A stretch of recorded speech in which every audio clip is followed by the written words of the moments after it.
All right, it's another Youshoot, and only the bravest in the business will do it. I guess you qualify because you're here. I'm not brave.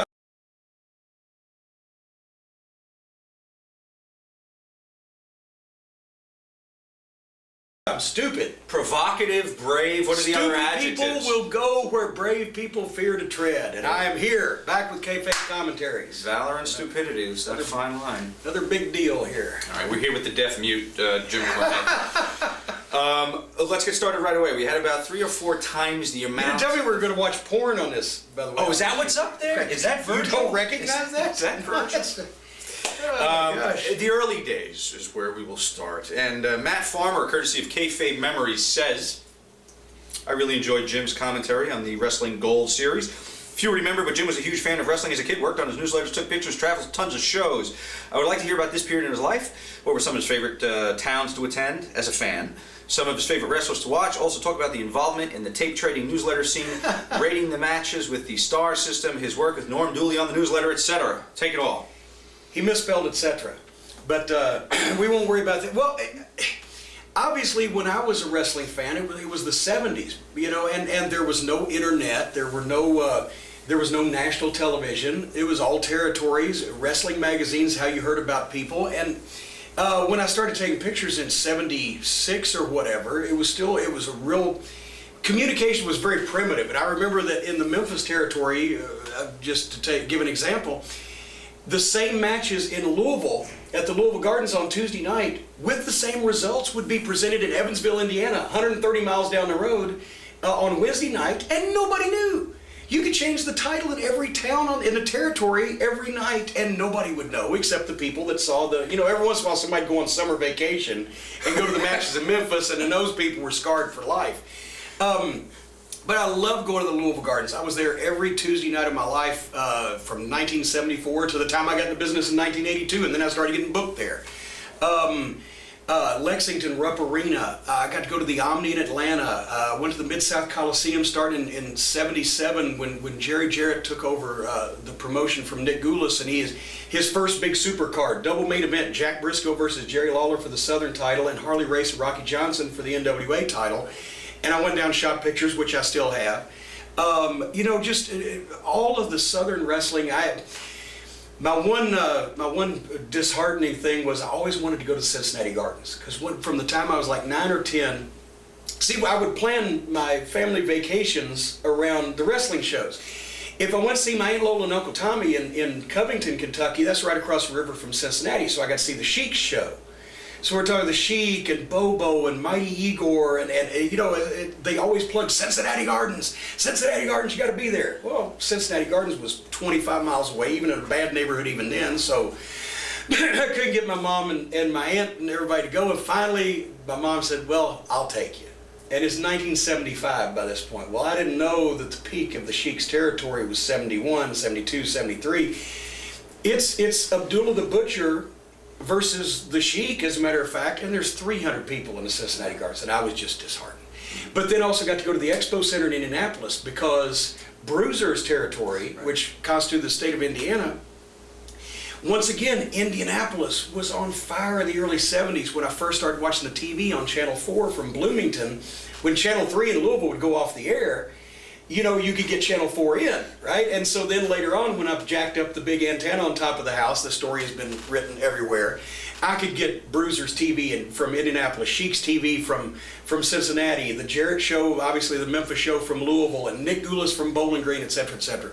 So finally, around 1975, I get to go see Bruiser's show at the Expo Center, but the peak of Bruiser's territory had been 74, so it was still, there were several thousand people there. So what was the main event? Well, I saw a bunch, because Indianapolis was easier to go to, but I remember I got to see Bruiser and Crusher against the Bounty Hunters in the, it was a lumberjack match, but they had some other kind of name for it, the Beer Drinkers Brawl, where everybody had the bowler hats on like at the bar. But I did see at the Market Square Arena, the big building, the Christmas Spectacular with Sheik against Bruiser after they had settled the promotional war, and Sheik brings out the snake, like this is new shit, right, with Jake.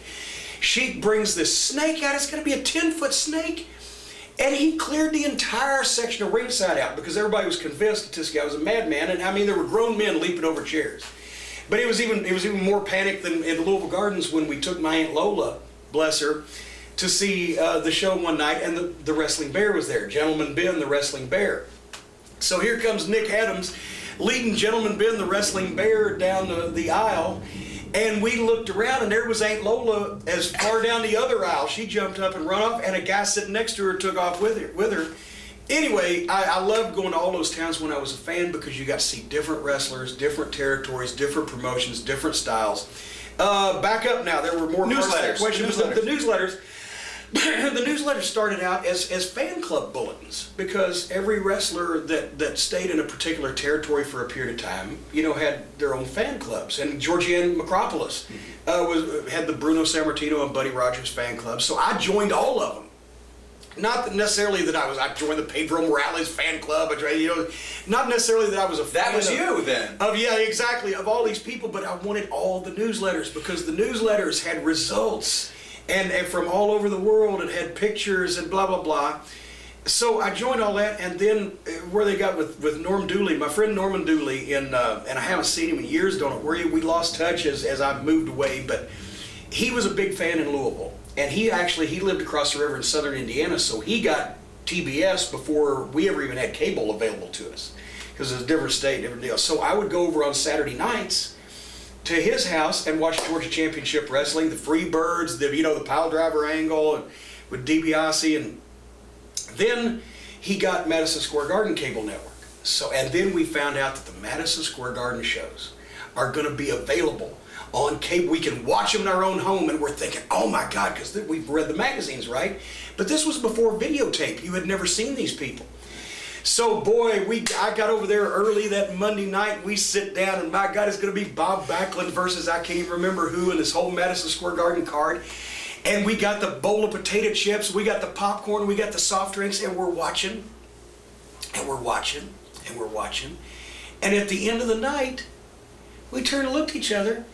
This was supposed the Madison Square Garden, the mecca of wrestling. Every wrestling show, every Tuesday night at the Louisville Gardens in Louisville, Kentucky was more exciting, bloodier, wilder, and better matches than the mecca of wrestling. It almost led us to inflict self-harm on ourselves. We were like, because there was a balloon popped.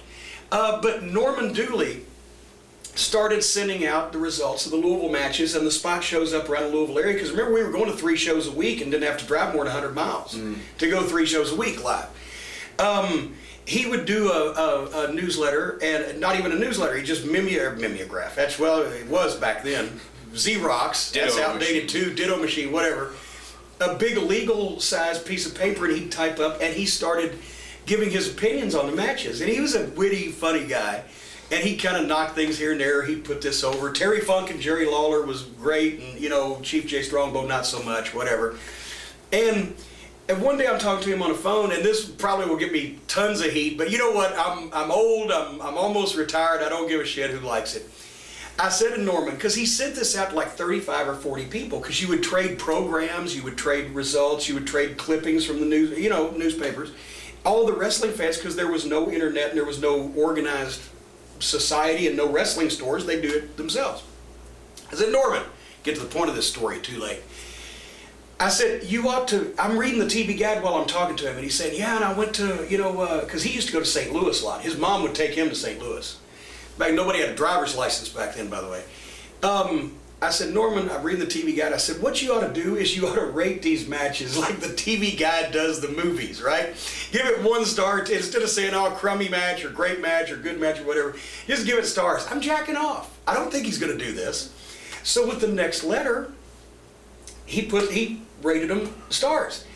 And then as he sent those out over the next several weeks, people started saying, yeah, we really like that. Now we've got some type of, but then it just took off, and and Meltzer started doing it. Yeah. And it was ridiculous. And I mean, wrestling, like art or music, is subjective. What you like might not necessarily be what I like. And that's, I've seen some of my favorite movies. The movie 4 Rooms, the Quentin Tarantino thing with Tim Roth in it.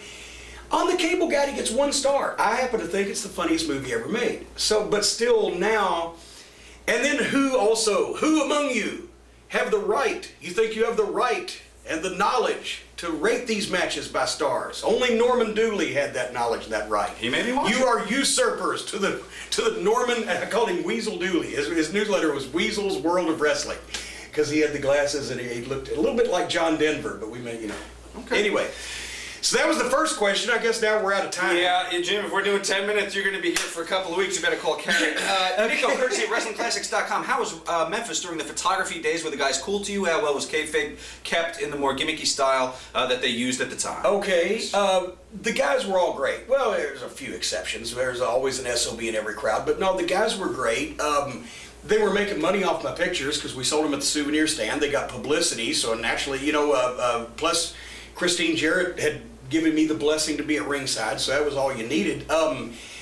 Kayfabe was weird because, well, first of all, I was never allowed in the locker room until my first day at Memphis TV, because I was never, only then it doesn't matter whether you were a photographer or whatever. In the Memphis territory, people on the card, wrestlers, referees, and anybody in the office got in the locker room. Cops didn't get in the locker room.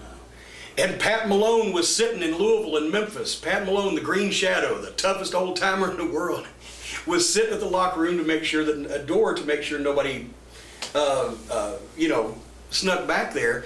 And I remember one time there was a big metal folding door at the back of the Louisville Gardens, and it was a track on the top but not on the bottom. It kind of swung.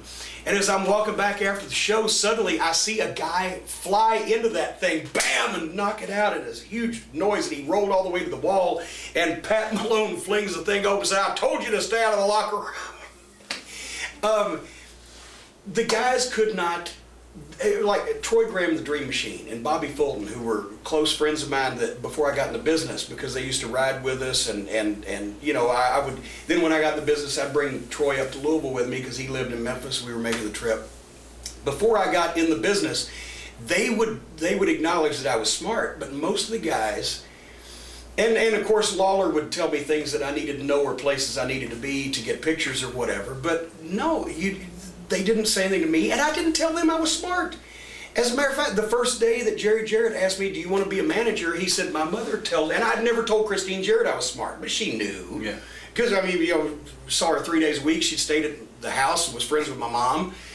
But Jerry Jarrett said, "My mother tells me you're smart to our business." And I'm like, oh, shit. Because now either I'm going to say yes, he's going to say, "Fine, fuck it, get out of here," or I'm going to say no, and he's going to think I'm an idiot, or I'm going to say, I didn't know what to say. And finally I said, "Well, yes." "Good, because I'd like to see if you want to be a," I'm like, "Oh, thank God." But no, you did, you know, kayfabe was strictly enforced, which was better for everybody. The state athletic commissioner, Pat Malone, would have thrown him out if he'd tried to go in the locker room. You know, anyway. Different time. And the more gimmicky style that they, actually, Nico, courtesy of Wrestling Classics, what can be more gimmicky than what you're seeing right now on television? Actually, Memphis wrestling in the 1970s and 80s looks like the UFC compared to the fucking horse tripe you're looking at on fucking television these days. So, not to knock your question or anything. SJK 2005, courtesy of F4WOnline.com, wants us to ask Jim, which was a bigger indication that you'd arrived, your first paycheck, first fight with a fan, or first rat? Wait a minute, arrived where? Arrived in wrestling. Yeah. First paycheck, first fight with a fan, or first rat? Well, actually, I think it was my first day on television, just because I'm sitting there and the guys are cool with me because I've known them all for years, but now I'm actually at Channel 5. The first time I heard the term high spot was when I was in the locker room at Channel 5 television ready to do my first TV. Because people didn't talk smart, there was no internet. The newsletters were kayfabe newsletters. The old Wrestling Fans Convention, you know, when all the fans would come from Wrestling Fans International Association, they'd come from all over the place, you know, to the host city and see, you know, the shows in that place. And some of the fans were smart, some of the fans weren't. So the fans that were smart would kind of feel the other ones out, and if they weren't smart, then they'd kayfabe them. Because the fan, they didn't want to smart other people up. So anyway, back to the question. When I'm at Memphis television and I'm hearing all these words that I don't know what the fuck they mean, but now I can tell by context, either the snow's falling off the roof or we're next to the Newark airport or something. My first paycheck was $50. I managed Dutch Mantel against Jerry Lawler for the Southern title in the main event. I'm sorry, that was my second paycheck. First one was the Cook Convention Center match. That was $50. The second one, Southern title, managed Dutch Mantel versus Jerry Lawler at Mid-South Coliseum, that was $75. $75? Yeah, so I didn't think I'd arrived anywhere at that, but I was pleased to do it because I would have done it for free. First fight with a fan was in Evansville, Indiana. Me and Jimmy Hart had a handicap match against some babyface, maybe Terry Taylor, Coco Ware, can't remember who, and somehow or another they didn't beat me and Jimmy up bad enough because then some drunk guy from Evansville came and took a swing at me and thankfully missed me and then hit Jimmy. And the first rat we won't go into because actually I wasn't even in the business yet. And we won't go there. But Greg Pike, did you enjoy working with JYD? Yes, very much. JYD, especially in Mid-South, JYD, he was the king of the territory.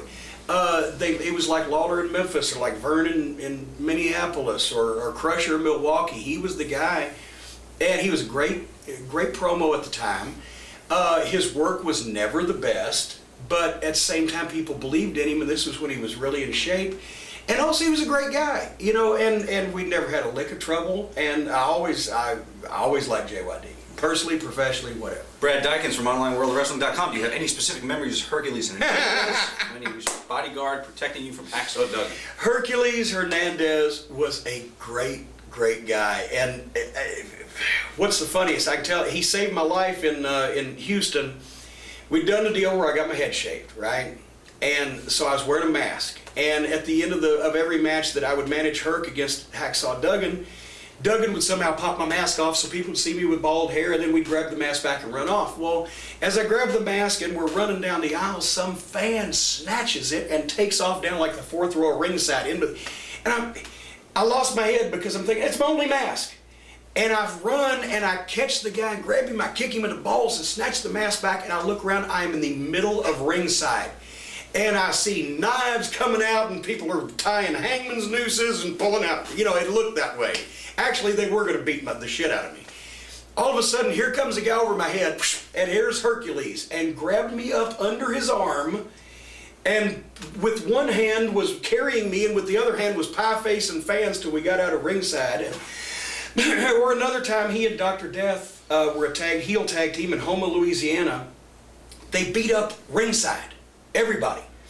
As the people, for some reason, the people came in formation, like synchronized swimming or something. As we're going down the aisleway, they came in reverse order. The people that were on the end of the first row started, then the second row, then the third row.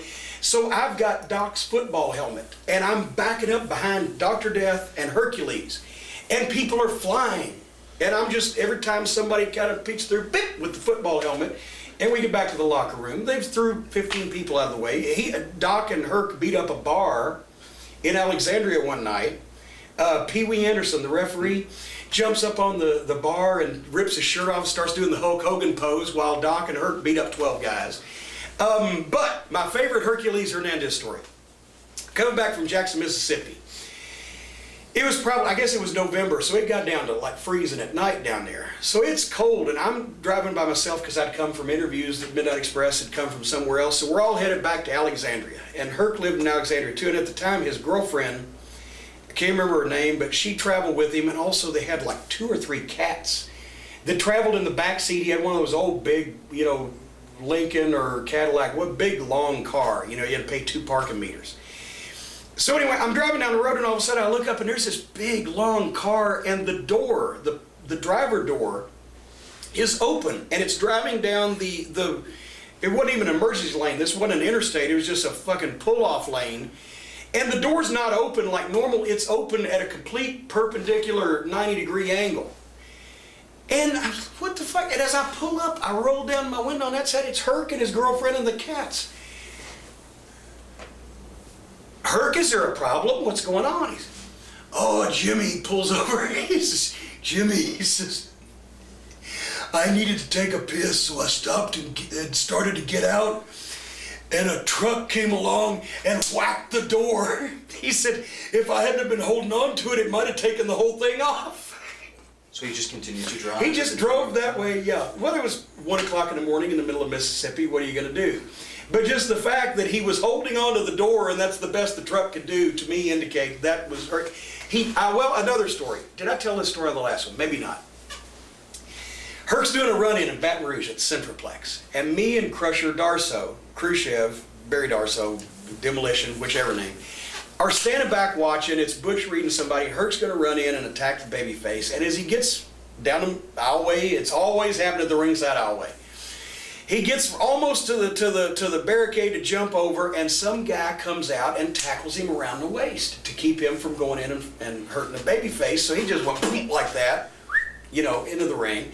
The cops bring the guy back and they sit him in a chair. So me and Darso are here looking out the door, and it's a 2-swinging door thing in Centraplex. And over there, the one plainclothes cop is sitting with the guy who now realizes he's going to be arrested. And Darso just looked at him and said, "I'd hit you, but I can't possibly hit you as hard as he's going to hit you when he comes back here."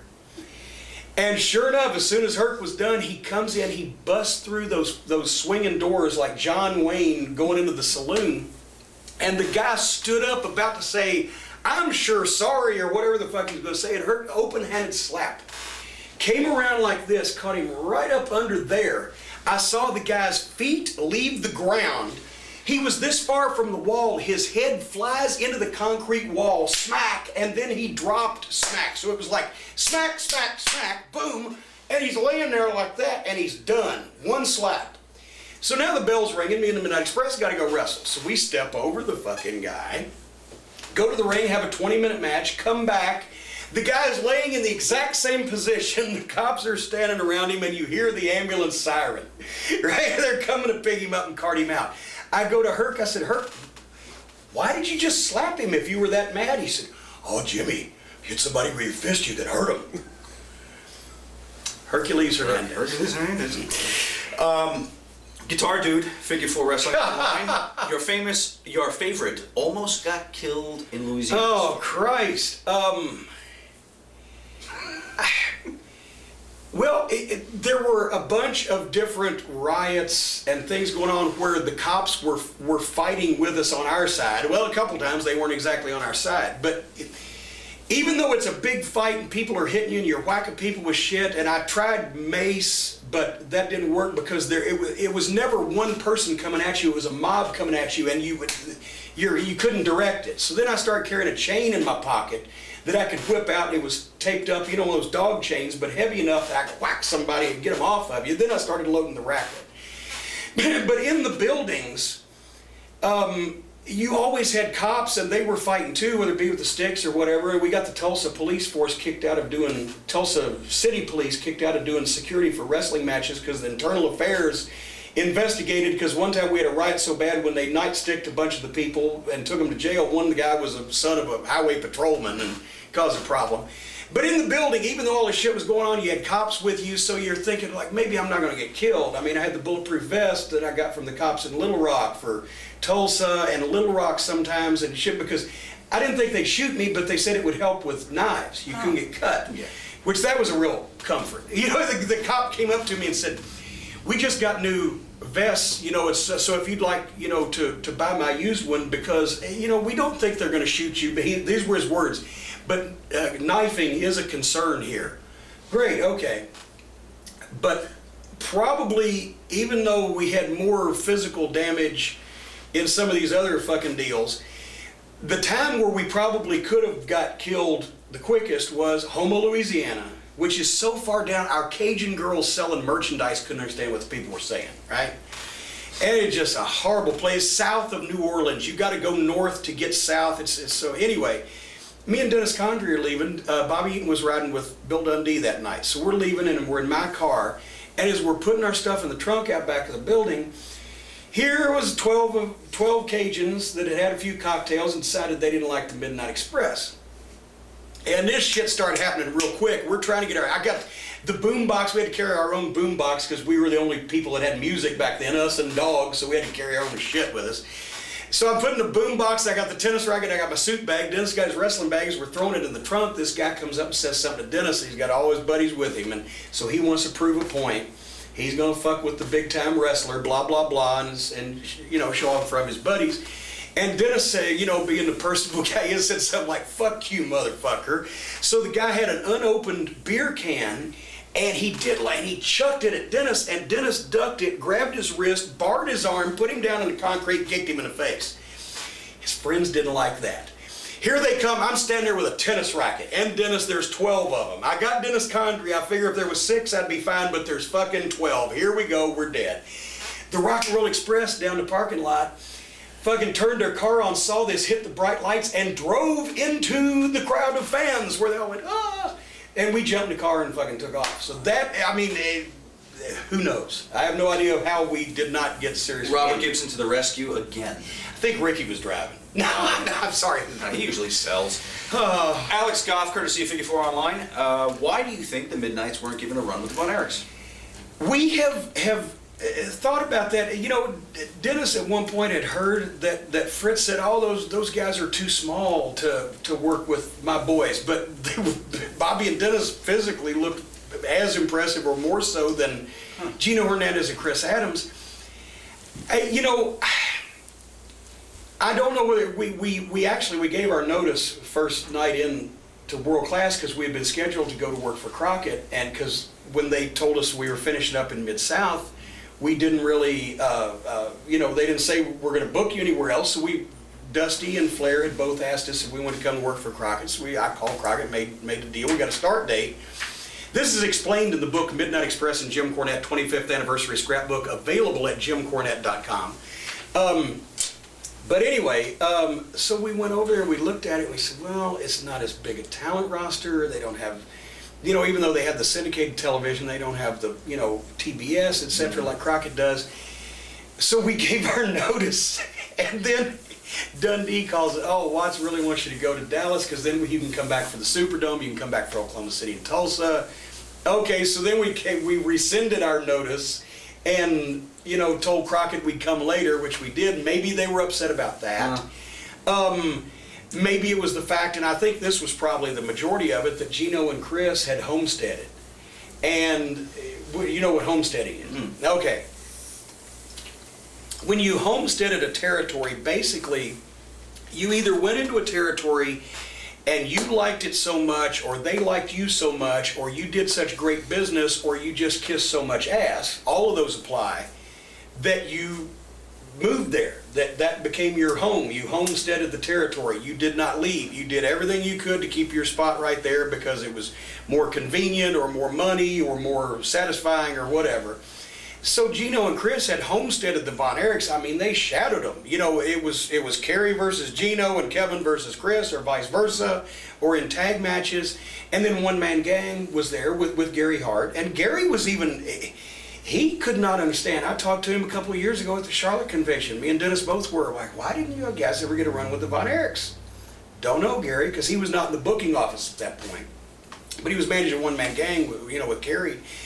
We were there 6 months. We worked with the Fantastics for 6 months. And Bobby Fulton and Tommy Rogers, they were a great team, and the matches were much better than we'd had with the Von Erichs, but the money wasn't. And Bobby and Tommy didn't have any control over that. If we had a 4-match card, which all the spot shows were, you would go a single match, a captain's match, which meant one of the tag team guys would wrestle a single, then one of the Von Erichs versus either Gino or Chris or Gang in the main event, and then the tag match on last. Even though the main event with the Von Erichs got main event money, then the tag match is on last. So that means 2, 4, 10, referee, 12 guys on the card. We'd do $16,000, $18,000, and we get $200, $250. But the main event would get 5 or 6 or 7, and sometimes it'd be 15 minutes from the house. So the point is, the difference in what we were getting in the tag team program over the tag team titles with the Fantastics and what the guys who worked with the Von Erichs were getting was the difference between the $50,000 a year we were going to make if we stayed there and the $100,000 a year the guys like the Freebirds made. And after 6 months, we said, it ain't going nowhere. We've had 4 matches with the Von Erichs. We're going to work for Crockett. And the closing straw was the check from Texas Stadium, which I reproduce in the Jim Cornette and Midnight Express 25th Anniversary Scrapbook, available at jimcornette.com. basically, we were in the tag team title match, the America's tag team title match in Texas Stadium, 20-something thousand people, $250,000 gate. We got $1,100 a piece. We got together and said, what the fuck? Jimmy Crockett, Midnight Express calling, and we gave our notice and left. We couldn't wait anymore. It was a paid vacation, whatever. Rock when done, was Fritz von Erich really as cheap as they say he was? Actually, the territory was, I can't say Fritz was cheap. The territory was run on a shoestring because it had always been run on a shoestring, and then suddenly, Gary Hart, as is told in his book, manipulated the Freebirds and Von Erich's angle, and it exploded like nobody ever dreamed it would, and actually the territory got too big for the infrastructure. There was no way that this office with 6 full-time employees and that had always been used to running the Sportatorium on Friday and Fort Worth on Monday and the spot shows. Now they're running the Cotton Bowl and Texas Stadium and selling out, Reunion Arena. They didn't realize it was going to get that hot, and then once it got that hot, they couldn't really follow up on it, because after you had the Freebirds and Von Erichs for 2 years, every night and twice a week in the Metroplex, they couldn't follow it, so it started getting smaller again, and then then we know what happened from there.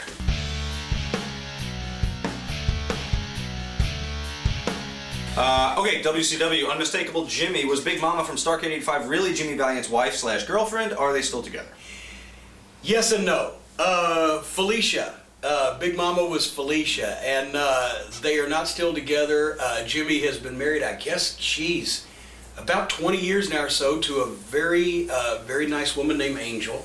I don't know where Felicia is. They were together for some time. Don't know where she is now, and I stay out of other people's marital situations, so I will leave it at that. Very good. Justin and Erica was making fun of David Crockett on WCW as fun as it looked. Sometime around Christmas 1986, you came out for an interview segment, as was the norm at that time, with a piece of paper and told Crockett that it was an enrollment to the Columbia Broadcasting School and suggested he make use of it. I also said, when I just pointed at him one time, said, see what happens when the fetus doesn't get enough oxygen.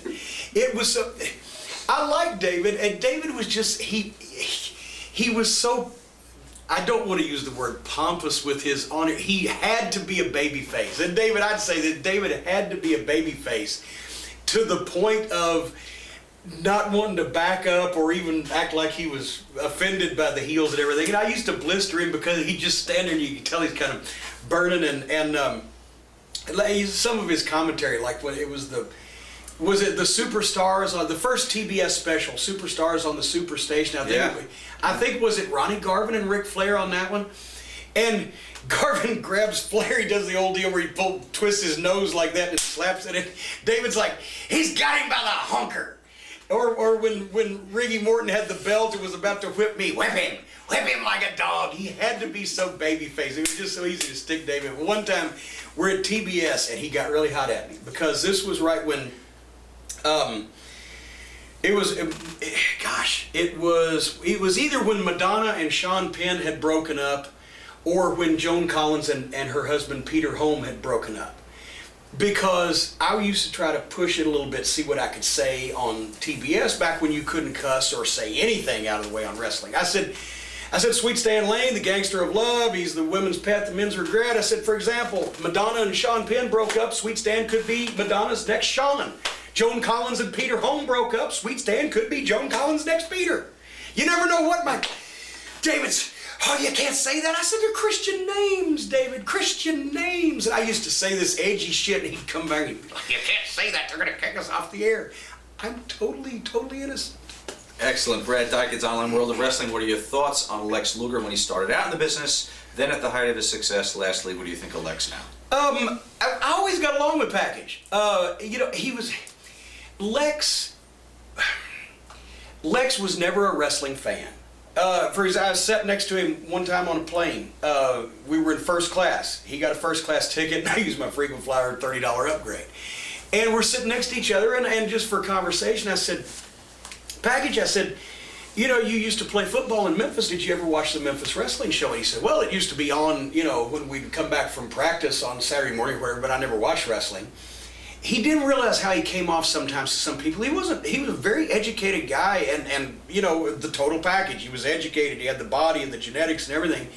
he didn't realize that he came off some like superior sometimes. Because I said, well, what would you have done, just for fun and giggles, I said, what would you have done if you'd have had to work in Memphis for, at that time, the late 80s, it was, guys were making $300 a week there. The big money had been previously. And he said, oh, I wouldn't have done that.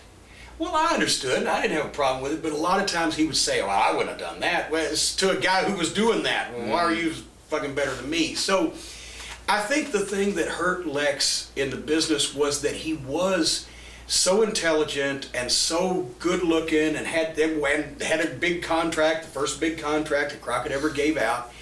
He came off as aloof to the people and like he really didn't mean what he was saying, because he wasn't a wrestling fan, he wasn't into the business, he just didn't have the emotion that you would have if you, like Flair, who loved the business and bled and sweat and everything, breathed and slept the business. Lex just didn't connect with people. He seemed like he was kind of above them. But he was fun. One time we're driving to someplace, a WCW show. Bobby is standing in the back, I'm driving, and Lex is in the front seat, and we stopped at Wendy's. And Lex got like a baked potato, right? I got to triple. Extra cheese, extra mayo, the grease is down to me, and I'm fucking driving, I'm gnawing on this thing, and he's looking at me like I got a steaming turd hanging out of my mouth. And I said, package, how long has it been since you've had a cheeseburger? He said, well, Jimmy, I had some French fries about 6 months ago. I said, your body would just go into some kind of anaphylactic shock if you fucking, But I said, one of these days, I guess cholesterol will catch up with me. And by the way, it finally did. I'm almost 50, but it's only 203. But we got to stop these things before they get too far. But anyway, Lex, I like Lex. I saw him last a couple years ago at the Charlotte convention. He's had a lot of health problems, and I don't know.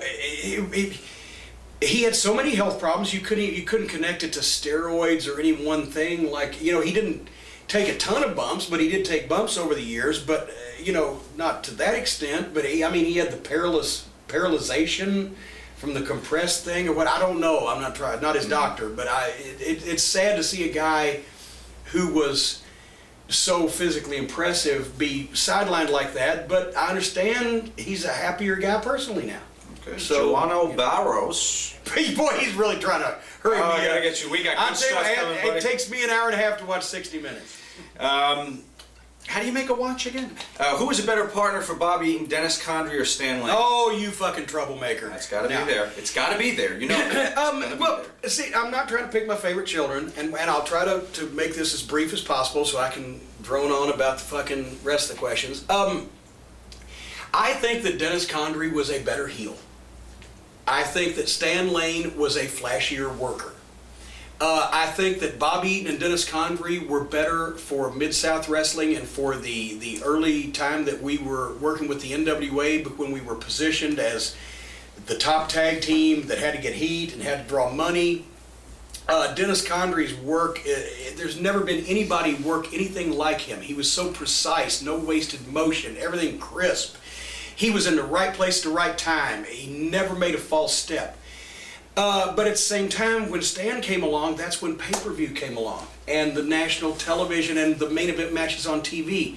And Stan's a pretty motherfucker, no doubt about it. I mean, Stan Lane is a good-looking guy and just tremendous genetics and looks nowhere near his age even today.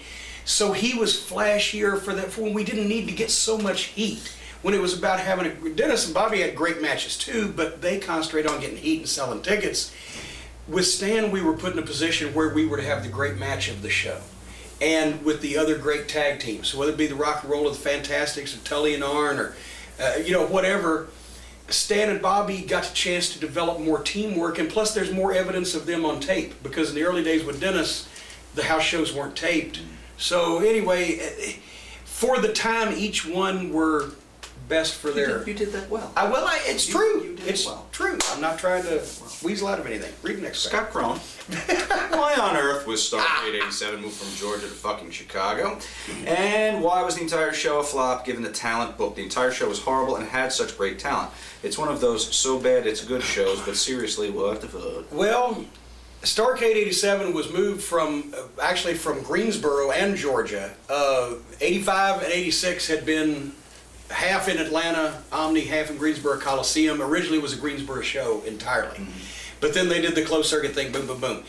But in Starrcade 87, well, Crockett had just purchased the UWF, and he had snapped up Kansas, I think Florida and Kansas City at that point, and Vince was expanding, and WrestleMania 3 had been on pay-per-view. And point is, they went to Jim Crockett and sold him on the idea that here's Vince McMahon coming from New York City and we're coming from Greensboro. Nobody knows where Greensboro is. Or Atlanta. We need to be in a big major market metropolitan media area. So we were selling out in Chicago, sold out like 9 straight shows at the USC Pavilion. So they moved Starrcade to Chicago because it was going to be on pay-per-view. Well, as everybody knows, and I'm not going to try to answer a question by giving the entire 20 years past history of wrestling, Vince fucked Starrcade 87 by coming up with the Survivor Series and telling people, the cable companies, if you carry the NWA pay-per-view, you can't have WrestleMania. So everybody went back on their fucking promise except for 5 cable companies. So they went from doing 16,000 people in Atlanta and $300 and something thousand the year before, and 20,000 people and $380,000 in Greensboro the year before for the same show the same night. They sold out the Greensboro Coliseum in '86 and closed-circuited the building next door. That's how big it was. So they went from a live gate of $600 and something thousand and 2 sellouts plus closed-circuit audience to a sellout in Chicago of $180,000 and 5 cable companies carrying a pay-per-view. And to be quite honest, our payoff for Starrcade 87 was the same as for Starrcade 86 because we had another scaffold match with the Rock and Roll Express that didn't go nearly as good as with the Road Warriors, not because of the scaffold matches or the shits. It wasn't the Rock and Roll's fault. They had seen it. You shouldn't see another one for quite a while. We saw another one a year later. And the whole thing just fell in a fucking hole. Basically is what the problem was. So Chicago, a great town, but we didn't need to leave Greensboro and Atlanta for Chicago, for the big media market. Didn't work anyway. And that was the start of Vince fucking up the deal. So then that's what led to, against WrestleMania, the first TBS Clash of Champions live. And we took away some people from Vince and had the match where he made Sting the following March. And then the cable companies all got together and said, fuck you guys, you're costing us money, don't run against each other. Greg Pike, did Animal really babysit Hawk over the years? No, that Hawk had his issues, but I think actually if you want to phrase, Paul Ellering probably took care of both of them better than anything. So I can't really, I can't go Very along good. with it. Rich Eldridge, pro wrestling historian. He very proudly boasts. Jim, how do you think Crockett and Dusty should have and could have handled Crockett purchasing UWF from Cowboy Bill Watts? Well, it's much the same as the guest booker, the excellent guest booker with Jim Cornette DVD, which is available from kayfabecommentaries.com. Is there anyone that doesn't own it yet? I can't imagine that being the case. Actually, I think there's some Bolivian peasants that have yet to. Once again, there was some great talent there. The UWF territory had a problem because of the financial situation that led Watts to sell to Crockett in the first place. The oil bust in his core territory. He had tried to expand his syndication. But the talent was still excellent. Dr. Steve Williams, Terry Taylor, Ted DiBiase was still there. I believe that's when he took off and went up north. If they had been presented as equal threats to the Crockett guys, it would. But I'm more surprised that Dusty didn't go into a big invasion angle than I am that Vince didn't, because Vince is so fucking pompous. And everybody that works for him, they think that the only thing that's ever been done well in wrestling was done there, elsewise it didn't count. But Dusty knew a lot of these guys. He knew the territories. He knew the situation. I wasn't in the office then, so I don't know, but it surprised me. Steve Jordan, while we're on wrestling historians, do you think the work that wrestling historians do to preserve history is worthwhile, or do you agree with Bruce Mitchell that real historians don't just stop with finding old newspaper clippings and match results? Well, I never agree with Bruce Mitchell on anything, including the fact that he's still breathing. However, having said that, no, real historians don't just stop with finding old newspaper clippings and match results, but, nobody said that they did, or at least I haven't heard it.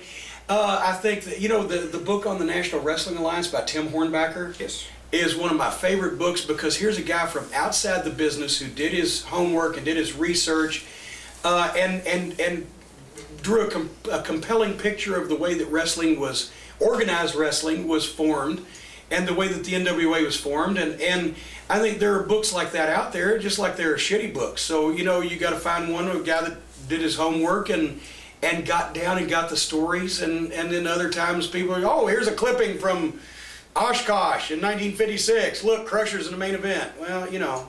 Could you talk about Bruce Mitchell for another 20 minutes, please? You skipped over Lyle Alzado. I saw that name. Well, what? It's the... Do you have any, Ron Dixon writes, do you have any memory stories or nightmares about learning the ropes? Do you remember it? We can refresh your memory here. Well, no, I remember it. Okay. I remember it. Stan Lane was on that show. Are you going to show this clip? I can't. That's why I skipped the question, so it's kind of irrelevant. Yeah, my God. Well, take that off. No, what happened? It was Lyle Alzado played a school teacher who moonlighted as a wrestler, right? And they made a deal with Crockett to provide talent, and I guess it was on TBS. I guess I don't know, but anyway, you know, some of the guys they would pick, and they never picked them. We didn't want to do it because they shot somewhere in fucking Canada. So on our day off, if we had a day off, either that or we'd be booked off of a show, and we'd be sent all the way to fucking Canada to be in a sitcom, which at the time, we thought, well, this makes wrestling look phony, obviously. We don't want to be a part of that. I've always hated the idea of having television shows about wrestlers that show behind the scenes, because invariably they make the fucking business look phony. It was a lot more bigger deal there than it is now. Now here we are talking about it. But also the pay was like $500, and we were making more than that wrestling shows 90 miles from the fucking house, rather than going to Canada to expose the business in a fucking situation comedy that wasn't very fucking good. But they had Stan on it one time, and I don't even remember why, but we weren't asked, and we weren't really missing it. No problem. Courtney Marshall, do you think that Crockett was going out of business in 1988 when Arn and Tully left? Why did they leave in the first place? Oh, God, this would be a long one. We thought Crockett was going out of business more in March of '88 than we did in September of '88 when they left. Wrestling's a cycle, and houses were down the latter part of '87 and the first 3 or 4 or 5 months of '88. Business was rotten, and I detail in my book, Jim Cornette Midnight Express 25th. Available at? Book, available at jimcornette.com. I tell what we were making, the matches, what they were drawing. But the point is, business was down, and we had no opponents. That's why we brought the Fantastics in. We begged Dusty, and he said, okay, we'll do it, to bring in Bobby Fulton and Tommy Rogers, because we had gone several months with no opponents. So anyway, then we had great matches in the ring, then we still had to worry about drawing money, and Dusty put a hell of an '88 Great American Bash together, and we went all across the country. The '88 Bashes were the most extensive tour they ever did, and we did big business that summer, and then shot the Angle with Tully and Arn for the World Tag Team titles. So the double main event going around everywhere was Flair versus Luger. I'm going to rematch off the '88 Bash in Baltimore, and Tully and Arn versus the Midnight Express, match that never happened for the tag title. We actually did better houses in some of the cities than the Great American Bash did. We did 115 grand, I'm going to say, in Richmond, Virginia for the Bash, and came in September, did 140. Sold the place out. The houses had come up so much in these new matches that David and Jackie Crockett were trying to talk Jimmy out of selling to begin with. But it had gone too far, and it was already ready to go. And the reason why Tully and Arn left is because as they were doing due diligence to buy the company, TBS conducted supposedly confidential interviews where, well, what do you think ought to be done? And Tully, of course, being the fucking non-political motherfucker he was at the time, just knocked Dusty 15 ways from Sunday. And of course, TBS people immediately told Dusty. Dusty banned Tully off the fucking plane. Arn got hot. You know, Crockett's private plane, and the Jabroni jet and the Falcon jet was the real nice one. That's where the 9 top guys Jimmy Crockett flew on, right? Then the Jabroni jet, the Gulfstream with the propellers. That's where that was more fun because you had room to stand up. Anyway, Tully and Arn came in that night in Philadelphia and gave their notice that we're dropping the belts to the Midnight Express. That's why that match got such a fucking response because the people saw us win the belts. And if you watch the tape back, which also the video is available at jimcornette.com, I got sources. How'd you do Well, that? I had friends in the stands with camcorders. What can I say? Good man. A lot of the 86 title matches are there also. Go to jimcornette.com, you'll find out all about it. But anyway, the people popped, but then they thought, okay, it'll be a reverse decision. And when we actually left the ring with the belts, it started getting bigger. And that's what got us over in Philadelphia as baby faces, because they just, wow, it was something they weren't supposed to see. Brad Dykins asks, do you ever have nightmares about the dynamic dudes? Oh, gee, you know, Shane wasn't so bad, but that fucking left foot Laurinaitis, let me tell you something. No, actually, the dudes didn't give me nightmares. We managed to forget the matches, but then somehow Laurinaitis came back in a reincarnation to inflict misery on the entire world of wrestling, and actually my bigger nightmares are about the shit that he did to Ohio Valley Wrestling in Louisville on the way to completely destroying and demolishing the WWE developmental program anywhere and completely destroying their chances of finding, training, and fostering future talent. All goes on John Laurinaitis' back because he's a big lying sack of shit. Hi, John. Fuck you. Adam Krasnoff of New Orleans, Louisiana asks, as despised as Jim Herd was, do you know of any good ribs that were pulled on? Well, actually, no. You don't rib people unless you like them or unless it's some fucking annoying fuck that you really don't like and you can get away with it. He didn't fit either category because nobody liked him, but at the same point, he had a position of power. But when, I can't remember what the milestone was, but I was living in Knoxville because I remember making the phone call to 1-800-Flowers or whatever from my office downstairs. So it was in 92, right before he left. He was fixed to leave because he left in 92, so he was fixed to quit.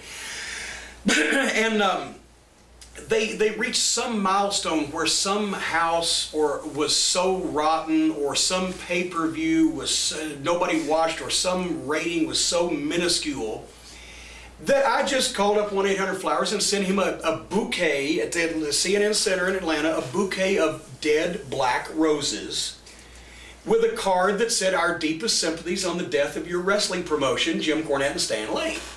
Well, then Jim Ross, later on I talked to him, and he said what happened was they evidently delivered the flower, and the card just said, "Jim, our deepest sympathies."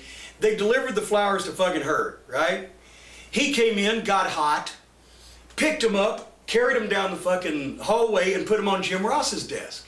Jim Ross comes in, sees him, reads the card. No, I would send him something like that. So then he figures out what happened. He picked him up and carried him back down to fucking Herd's, put him on Herd's desk again.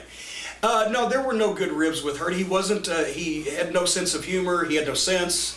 Nobody liked him. Nobody cared. They just, the way I wanted to give my resignation, because we knew we were going to quit WCW. We talked about, I fantasized about it in the car. I'd almost get a hard on. For the last year I was with WCW, I was booking Smoky Mountain Wrestling in my head. You know, we talked about it. I talked with Bobby and Stan back and forth. And the original plan was to take the Midnight with me, but you know, we thought we'd let the contract expire. We didn't know Stan and I were going to quit, and that whole story's detailed. But anyway, I want to give my notice this way. I said to Jim Herd, I want to fucking walk in with a starter pistol, a blank gun, and kick his fucking door open and fire 5 shots at him. That's why I'm going to quit. And Bobby brought me back out of it because he said, "Corny, as many people as this guy has fucked around, he's probably got a real loaded one in his fucking top desk drawer." And I said, "Well, yeah, okay." But then for a brief moment, I thought maybe I'll just take a loaded one first because I wanted to, but I'd rather put my thumbs just in his eye sockets and just do it that way. I don't. Well, you had a bulletproof vest from Louisiana. Slick Chris, Fall River, thoughts of Paul E. in WCW? We had a ball. I still liked Heyman then. No. The guys even thought we hated each other. That didn't come till later. You know, it was great to work with because everybody said, number one, you couldn't be a babyface manager. Well, so when people say never to me, I like to do that shit. So I say, well, no, I did it. And I told Pauline one time, I said, "You're the only human being in the world could have turned me babyface. You could turn Genghis Khan fucking babyface. Nobody can like you." And at least I'd been there longer. So here comes this New York motherfucker, and I mean, I know I'm in a room full of Yankees, but people in Atlanta hate people from New York, and probably vice versa. So here was this obnoxious, Yankee against the fuck. I may be a prick, but I was their prick. I'd been around a while. And so, the whole time we were in WCW together, it was great. Okay. Especially the infamous tuxedo match where Paulie wore those fucking baby blue with white little shorts and everything. But the only problem was when we had that match, the night before we were in Philly. And I jumped off the ring to avoid Terry Gordy throwing a table into the ring, and I fucking twisted my bad knee at the time, which this was the bad one. Now this is the bad one. So it's swollen up, and I'm thinking, oh fuck, we're limited enough as it is. I'm not a great wrestler or a great athlete, but I'm the only person in the world who can blow Paul Lee up because he's worse off than I am. And we got to be on pay-per-view, and now I've got a bad leg. So I said, hit with the phone, throw the powder in my face, and when I'm blind, work on my bad leg with the phone so that I can limp for the rest of the match, and then we'll work it in the match. If you go back and watch the tape, it's the 1990 Baltimore Great American Bash pay-per-view. You will see we've been sitting like this, right, across from each other for the previous hour talking about what we're going to do. And I'm saying, work on the blah, blah, blah. He immediately goes to work on the wrong knee. And you see me trying to pull him over in my other knee, and I'm pulling him away. I'm laying this leg out, and he's going back there, and I'm like, God damn it. Finally, he just starts beating the fuck out of both of my fucking legs. It didn't come off anywhere nearly as bad as it should have, considering who was in it, I'll say that. Greg Pike, biggest NWA/WCW payday? Starrcade 86 was 10 grand, Starrcade 87 was 10 grand. Those were the biggest ones. I knew we were in trouble when WCW too. We were used to 5 grand for Starrcade 85. When basically the big show of the year, that was our payoff. Like I said, 87 didn't deserve it. I think they just were ashamed that they set us up on that scaffold for nothing. But when WCW took over and all of a sudden the pay-per-views got full coverage, all the cable systems, instead of just these closed circuit Starrcades, fuck, the biggest fucking check we got for a WCW pay-per-view was $3,000. We knew then we were in trouble. Of course, we were on guaranteed money and they were making none. But see, I looked at it like it wasn't our fucking fault the company ain't making any money, because it's not the fault of the wrestlers who were drawing sellouts in Richmond or wherever 2 months before they bought the company. It was the fault of the people running it, because in the book it is detailed. I won't even mention the book or where to get it. We went from doing record houses in some places in September of 1988. They bought the company in October of 1988. By February of 1989, Greensboro was down to fucking $12,000 gates. It just fell apart. Part of it was Tully and Arn. That took the emotion, took kind of the foundation. To break up the Horsemen took the foundation out of the NWA. But they hired people that had no fucking clue. They booked buildings on the wrong nights. They made the television show look like a fucking game show. The ding dongs, all the other things. It was an uphill battle for me.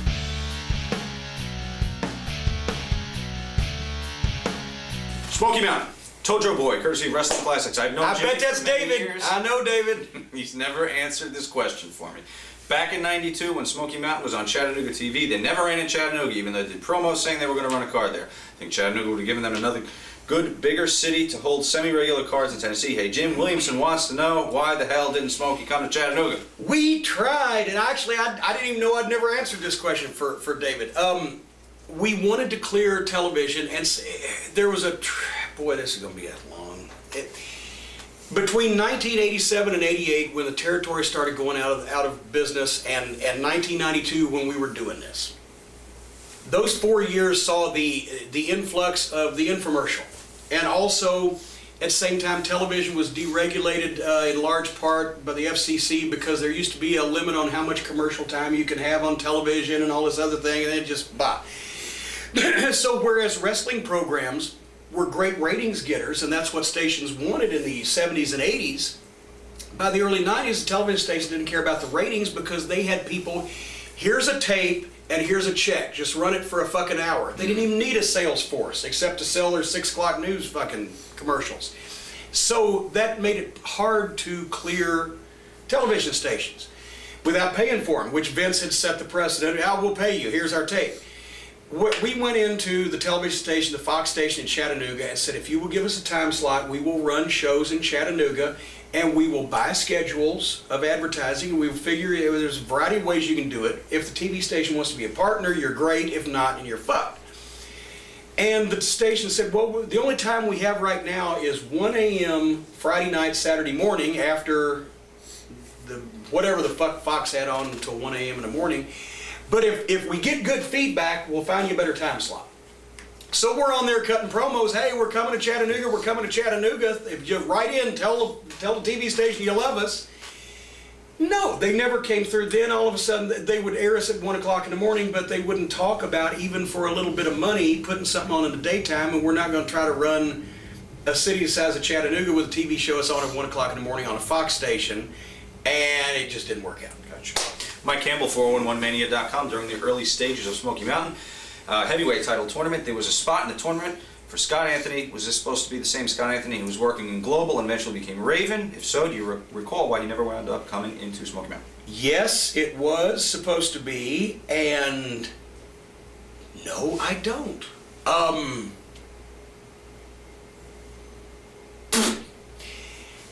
I don't remember. You know what? You're speechless.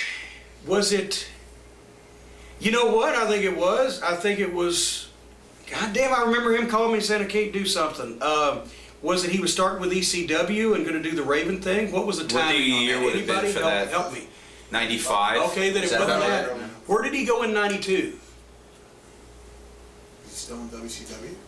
That may have been it. It may have been that because either I thought he was going to be available, or he did, or whatever. When was he in New York? He was Flamingo. Scotty That was Flamingo. around about that time. It was after that. He That was WCW. before He Yeah. he was Scotty Flamingo. Well, somewhere or another, and I mean, I'm not, fucking knocking Scotty. It's not like I was going to put the belt on him. And at the same, I wasn't. And at the same time, he had something else going on that would have been more advantageous for him. And so there was no heat and Scheduling conflict. Mookie Gahan, courtesy of Figure 4 Online, how angry was Jericho for breaking his arm? Okay, for those of you who don't know, I get a videotape in the mail, and normally I get these tapes, and it's a bad camcorder footage of a guy that has no tights and he weighs 140 pounds and he can't fucking wrestle, and he's with another guy the same way. And I was in Smoky Mountain. I was trying to find some new guys, but at the same time, I just got disgusted with watching these tapes. So I popped one in. The only reason I popped it in was because it came from Canada, and he bothered to send it with a legible fucking cover letter. And so I pop it in, a guy I've never heard of, and I'm looking. I was like, Jesus Christ! His name was Lance Storm, and he was leaping to the top rope in one leap. But it wasn't just acrobatics for the sake of it. He had the size, he had the body. He had the look, he was young, he was wrestling, he was working, his shit looked good and acrobatic. And he's working with this blonde kid. Like, fuck, the blonde kid's as good as he is, Chris Jericho. And so I call up Lance Storm. I said, I would like you to come down here. By the way, can you get a hold of the fucking guy you're working with? Yeah, we're a tag team. Sometimes. I said, well, great. I can't remember what name they used. And then the problem was, Lance was a Canadian citizen. Jericho had dual citizenship. So he could come, but Lance, we had to get paperwork done. I had to hire an immigration lawyer and all this stuff. But I had him come down, and it was great because when they came down for a Knoxville show, just to see the show and to get familiar with the area, and that happened to be, I think, our Sunday Bloody Sunday show where we did a $30-something house, and Terry Funk was in, and there was like 5,000 people there, and they're going, oh shit, we've made it, right? So I made a deal with them, and they didn't understand the concept of gimmicks, selling gimmicks, merchandise, because the Rock and Roll Express may have been making $500 a week wrestling, but they were making $1,000 a week on fucking selling pictures of merchandise. So I'm looking at these two guys, they gotta be pussy magnets, right? The way they look, and they're young, and I said, you can make money on merch. Well, if we're gonna move from Canada, we want to. So I ended up getting and Jericho says this in his book, but he acts like that they raped me and took advantage of me, and really it wasn't that bad. I got their gimmick money and gave them like a $750 a week guarantee or whatever, which wasn't that far out of the way, but I'm thinking these guys are gonna sell fucking pictures out the ass. Well, and Lance, I love you. I love you. But Lance was bringing his wife to the matches to sell his gimmicks. And then the rats weren't, the only baby faces I've ever seen, the heels were getting more pussy than the baby faces. Because Jericho was picky, as he says in his book. My God, you know, I guess he was waiting for Pamela Anderson to walk through. I mean, all the other guys, it was 8 to 80, blind, cripple, or crazy. If they can't walk, we'll drag them. But Jericho was picky, and Lance had his wife with him. So they weren't, the girls were not, they were not getting service, so they weren't buying the stuff. So I was taking a little bit of a bath, but if I can get these guys over, because I worked them with Well Done, Rex King and Steve Dahl, and you know, they got over there, and then I had the Heavenly Bodies come back for a week for the big shows in August from the WWF to put the Thrill Seekers over, Storm and Jericho, and we're said the big match going to be Knoxville Civic Coliseum, the Night of the Legends, Heavenly Bodies and Thrill Seekers, this big angle we've built up, and we're going to be sold out, which we were. So that night, and I had told Jericho, I saw him take this fucking bump at a spot show in like Wartburg, Tennessee. Guy, he shoots a guy off in the corner and he comes charging and the guy moves and he goes up over the turnbuckles and hits his head on the ring post and takes a bump straight to the floor and looked like he killed himself. I immediately said, never take that bump again. Never do that again until I tell you to. Because it's going to be on a big show in Knoxville, it's going to be sold out. When you hit the post, you're going to get juice, the heels are going to beat the piss out of you, and that's going to be the turning point of the match, and then you're going to make a giant comeback and it'll get you over. So never do that again in front of 300 people in fucking high school gym. Because you could kill yourself. So I've got that bump scheduled for that match, right? We're shooting interviews. At 4 o'clock that day, Jericho says, you don't need me for interviews. Do you mind if I go out and work out in the ring? I said, just don't hurt yourself. And off he goes. So we do the interviews. About an hour and a half later, Brian Hildebrand, Mark Curtis, comes run up to me. It's okay, Jericho's gone to the hospital, but he said he'll be back. I'm like, don't fuck with me, Brian. What the fuck? No. We think he's broken his arm. Who broke his fucking arm? He did. What was he doing? Practicing a shooting star press. He broke his own arm. The building is sold out. He's in the co-main event that night with the Heavenly Bodies. He didn't need to do a shooting star press. The tickets were already sold. All he needed to do was get in the ring, have the match, and win. And now he's also, it's his right arm since his juice getting armed. So that whole fucking spot's out the window. And then he ended up getting juice with his fucking left hand, and either because it was left-handed or he wanted to make up for it, then he looked like he'd been run through a razor blade factory. He almost bled to death. He did. I've got to give him credit. He goes to the hospital. He gets the, not artificial, but those temporary casts put on. They said, oh, you need surgery. Oh, I got to go wrestle. What? And he comes back, gets the juice, they win the fucking match, and then the next day he said, fuck it. And they had to put a pin in his arm and all that shit, and he's done. So now I got Lance Storm, one thrill seeker. He can only seek half the amount of thrills. And you know, and then I've got no tag team, and then, you know, Jericho was out for months, and then I was afraid Lance was going to be mad at me. I said, I can't keep paying you this single money because, you know, blah, blah, blah. So we agreed Lance would go back home, and eventually they made it in wrestling, and I'm proud for him, but I may have been slightly mad at Chris that night. I bet you were. An expletive or two may have fallen out of oh, God. Your holy mouth. Slick Chris, Fall River, once again, thoughts of Vince using Chris Candido and Tammy Sitch as Skip and Sonny, and then having Tom Pritchard as him. A massive waste of talent, but I was resigned to it at that point because I saw, you know, people being wasted. He had this idea that Chris somehow looked like the fucking Tony Little, you know, those infomercials, the exercise guy, and Sonny looked like a fucking cheerleader, and the body Donnas, and I'm saying, here's this fucking young kid that is a main event talent, and this fucking cunt, and I say that with all the fucking love in the world for Tammy. She's a fucking bitch. She's a cunt. You can hate her. I've loved her since the moment I saw her because she, of all women that have ever been in this business, has the ability to be a heel. And you got these two that are young and already smart to the business, and the jumping jacks. Well, that was fucking stupid. And then Tom Pritchard, obviously after the Bodies, you know, he needed a place to go, and they fucking shave his head and make him do that, and it was just stupid, and it fucking sucked. And here's Tom's a great worker, and Tom would never say fuck the WWF, so I'll say it for her. Fuck you, WWF, on behalf of what you did to Tom Pritchard. Eric, on a number of occasions. Eric from Kingston, Tennessee, and Jimmy Clow of Kentucky also asked, what was the real reason you closed Smoky Mountain down in late '95? Was it money, problems, burnout, combination of both, different reason? Well, no, if I'd had enough money, I'd still be there. 1995 was the year that Vince McMahon lost $6 million. It was the worst year of the 90s for the professional wrestling business. Nobody was drawing. That was when WCW Bischoff had just taken over. And remember, they did their first Nitro at the fucking Mall of America, for fuck's sake, like goddamn Tiffany or whoever she was. They were not drawing at all. Vince was losing money. We had gotten to the point where we were... I mean, seriously, a couple of grand a week would have been the difference between staying in business and not. But we'd gotten almost that close and we started dropping again. And I'd lost the bodies. And the rock and roll, who were a boon at the start, now they've been back together for 3 years. So you couldn't get any other new talent. Basically, we went into Thanksgiving weekend without going into the whole song and dance. We couldn't get the international distribution. You know, Howard Brody, as a matter of fact, 6 months after we closed down, Howard Brody made me $75,000 for international television sales. Yeah, thank you, Howard, but I wish you'd been quicker. No.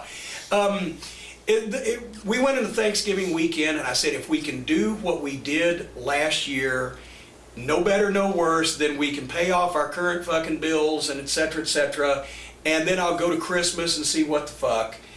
And we did like $10,000 or $12,000 less for that Thanksgiving week. That's when Ricky Morton had a problem with his girlfriend having a fight with Tracy Smothers' girlfriend. They were supposed to work a program, just yada yada yada. I was getting burnt. I could have still kept doing it if the money was there, but basically Rick Rubin, who had backed us and been great through the whole thing, after 4 years, we were breaking even some, we were making a little money on some, losing a little money on some. But he thought we should have been self-sufficient, but we didn't realize in 1992 that we thought in 1992 the wrestling business is as bad as it's ever going to get. Holy shit, were we wrong. It got steadily worse. Smoky Mountain house shows were outdrawing some WCW house shows, if that tells you anything. It just, people hated wrestling then. So at any rate, we did less, and I said, fuck it, I'm not going to get in a situation that other people got in later with ECW or whatever, where I owe people money I can't pay back. All the boys got all their money, paid the production company, got the fucking tapes, had a lot of my money in it as well. I'm not going to say a television station or two that had given it to us up the ass over a period of time might have got their last check or whatever, but the boys got paid and the production company that had worked with us got paid. And I just thought this is the time. And I'd gone to Vince, and because had been working up there. I said, Vince, we're probably closing up by the end of the year, and not going to have a place to get any talent from. And I didn't come out and say, will you help us? But that was I was leading it in that direction. And all he said was, well, if you need a job, pal, just call me, you got one.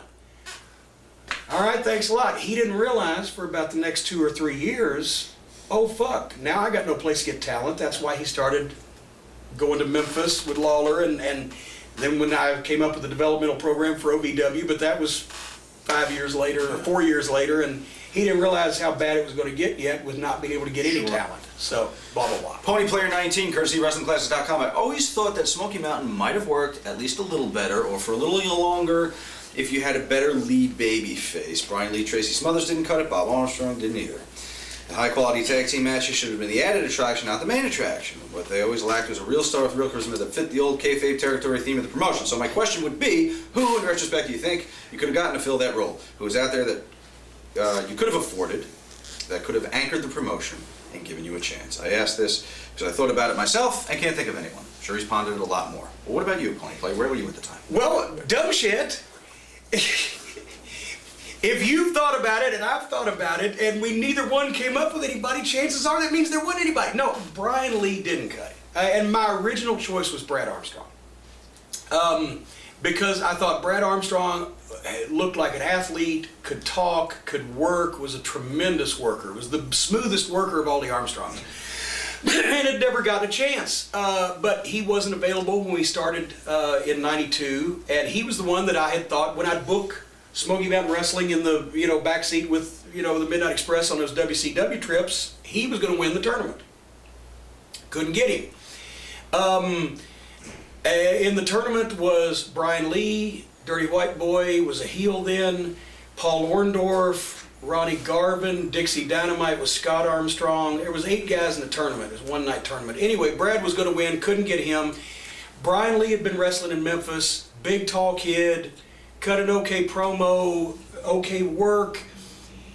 Brian's problem was he just couldn't. He was one of the guys, I've said it about other people, he had all the tools, couldn't read the manual. Just something about it never clicked with Brian. I like Brian and I have any problems with him. But he was the top babyface until then we were able to switch Tony Anthony, the Dirty White Boy, because he at least had a history in that territory. Then Tracy Smothers, I thought, did the best job overall because Tracy worked his ass off, had great matches, could talk, was legitimate for that territory, for that area of the country. People could identify with him, but at the same time, no, Tracy Smothers was not Jerry Lawler in Memphis, or was not Dusty Rhodes in Atlanta or Tampa or whatever. I tried Terry Taylor one time because they let Terry Taylor go from WCW, but he was still involved with the power plant because Eric Bischoff had said, oh, but you can still... I said, okay, if you've got anything to do with him, Terry, I love you. I think you should always have had a spot as a top babyface, but if you've got anything to do with Eric Bischoff and he sees that you're in any way successful for us, then he's going to fucking hire you back. So that didn't work. There was no top babyface to be had, and that was and Bob Armstrong, I just want to clarify this, Bob Armstrong was never the top babyface. Bob Armstrong, you always need a legend. You always need somebody that the people associate and remember from their childhood that can still get in and do it every once in a while. And with Bob, people forget, we made him the commissioner. He wore a suit and tie, well, not a suit, but a tie, and a commissioner's baseball cap. Yeah. And because he could cut a hell of a promo, and you believed what Bob Armstrong said, and at 70 years old, which he is right now, he's still got bigger arms than anybody in this room, including me. Incredible shape. The fucking deal was, Bob was a commissioner for a year, and then finally, because of the evil deeds of that no good stinking manager and his fucking men, especially what we'd done to his family, he was forced back into fucking wrestling, and he did it sparingly. And that drew, actually, the first biggest house, point is, I brought the Steiner brothers in to face Heavenly Bodies, and Knoxville did $8,000. I brought Big Boss Man Kevin Sullivan, a bunch of people, and we would get a little better. Arn Anderson, the Rock and Roll Express, etc. The biggest house to that point in time we ever did was Jim Cornette versus Bob Armstrong in the main event in Knoxville, Tennessee, in a lumberjack match with all the guys around the ring holding tennis rackets. And Bob basically said, Cornette, you put me in the hospital after the volunteer slam in May. You cracked my sternum with that racket, which I did. And he made sure to let me know about it. You handcuffed me to that cage. You cracked my sternum with the racket. You beat me up and you had me carried out in an ambulance to the hospital. Well, I guarantee you in that lumberjack match, I'm going to have you carted out to the same hospital that you sent me to, or I will refund the money of every man, woman, and child that buys a ticket to see that match. 3,500 people, almost $20,000. We doubled our previous best house in Knoxville. That's what got Knoxville started with the series of the August big shows that later on, next 2 years, sold out. It's not about having the greatest match. It's not about the greatest talent. It's about having something that people can believe in, that they want to see, and then presenting it in such a way that they know when they pay their money, they're going to be happy. And that's what we did. So Bob Armstrong, per match, per capita, drew more money and sold more tickets than anybody had ever wrestled in Smoky Mountain Wrestling. Eric from Kingston, Tennessee, do you happen to know or have an estimate on the number of original TV program content hours that you yourself have produced with your own companies? I don't know how they get you to do this, but go ahead, take a stab at it. Smoky Mountain Wrestling produced 200 shows, 198 of them aired. We also did some big events for videotape, but that doesn't count. With Ohio Valley Wrestling, it was right at 300 hours of weekly television, because I started in July '99 and stopped in July of 2005. So what's 6 times 52? Anybody? 312 or whatever the case. Yeah. Plus we did 4 2-hour primetime specials on the WB station. So 500 and then, a lot. Yeah, okay. Sebastian, why did you sell Smoky Mountain Wrestling video library to WWE?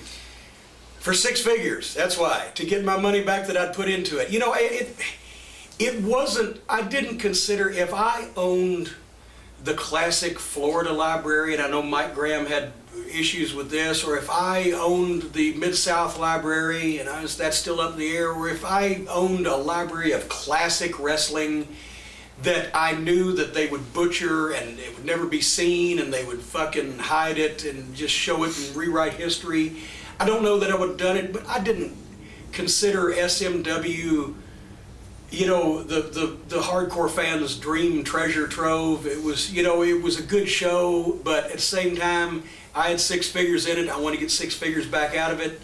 And the same thing with Ohio Valley Wrestling. I know, you know, we sold it, and they didn't want to pay us, by the way. The fucking pricks apparently thought that they owned everything. Danny Davis had Ohio Valley Wrestling already going, already had a television show.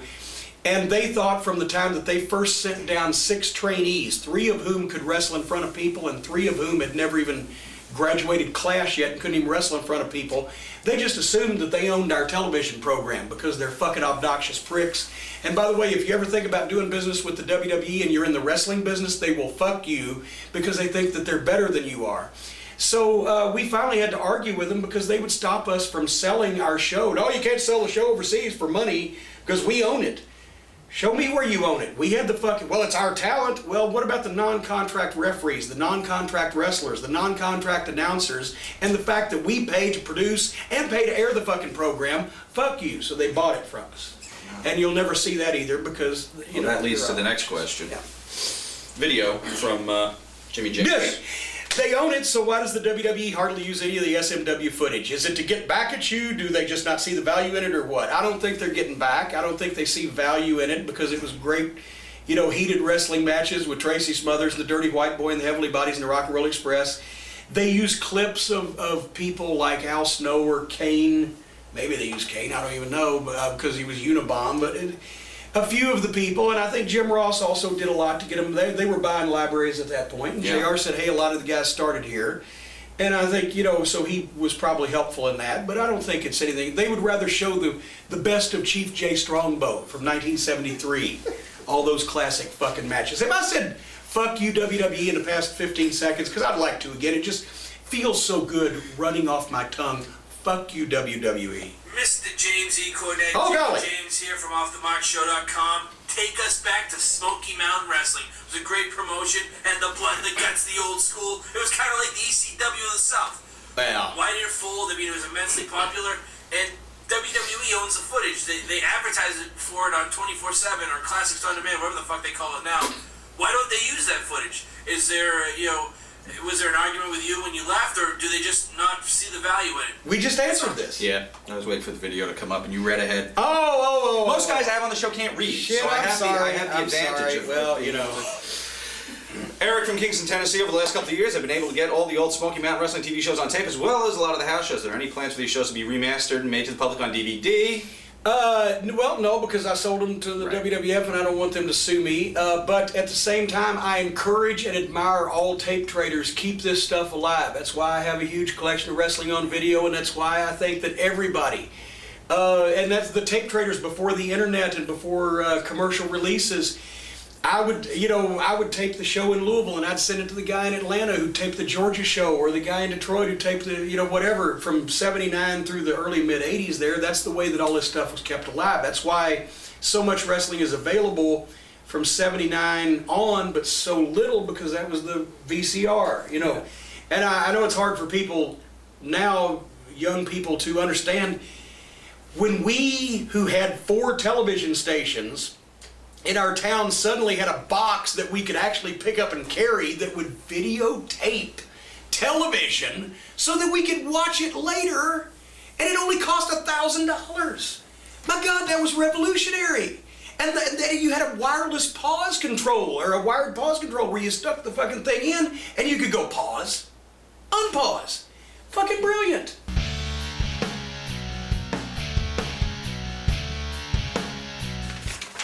All right, Stump Cornette. You sent in your questions. We grabbed a handful of them that we thought were worthy, and if you stump them, you get the DVD for free.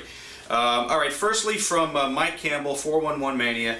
We tried to use the fair questions. There was some nonsense, but let's see. Okay, the question is, who was the first person to win all 3 titles in ECW? I don't have a first fucking clue. What would I know that? Well, you're a wrestling historian, aren't you? Yeah, but that's not wrestling history. That's modern shit. Bruce Mitchell would know. It's only history if you're fucking 12 years old. Bruce Mitchell would know. Bruce Mitchell knows a lot of things. Some of them I don't want to know. Okay, so the I couldn't name you 3 ECW champions. Taz, Raven. Am I getting anywhere? No. I ain't hitting any. Is this cash cab? The answer is Johnny Hot Body. Wow. It's true. Okay. All right, a question from Kevin Barrett. Besides being the first main event of the first wrestling pay-per-view, the match between Harley Race and Ric Flair had another first to it. What was it? Wait a minute. Match between Harley Race and Ric Flair was not on the first wrestling pay-per-view. Oh, Starrcade 83, right? That was not on pay-per-view. Starrcade 83 Well, it was on a circuit. The closed first circuit, wrestling right. pay-per-view was that Wrestling Classic deal that Vince did in '85 as a trial. Yeah, right. And that, yeah. Okay, So but basically, I've just blown your fucking question. It's All right. invalidated. The question's been invalidated by the main. Okay, but what's the question again now? Okay, well, the Harley Race and Ric Flair match, there was a significant first in wrestling history, other than... For Starrcade 83.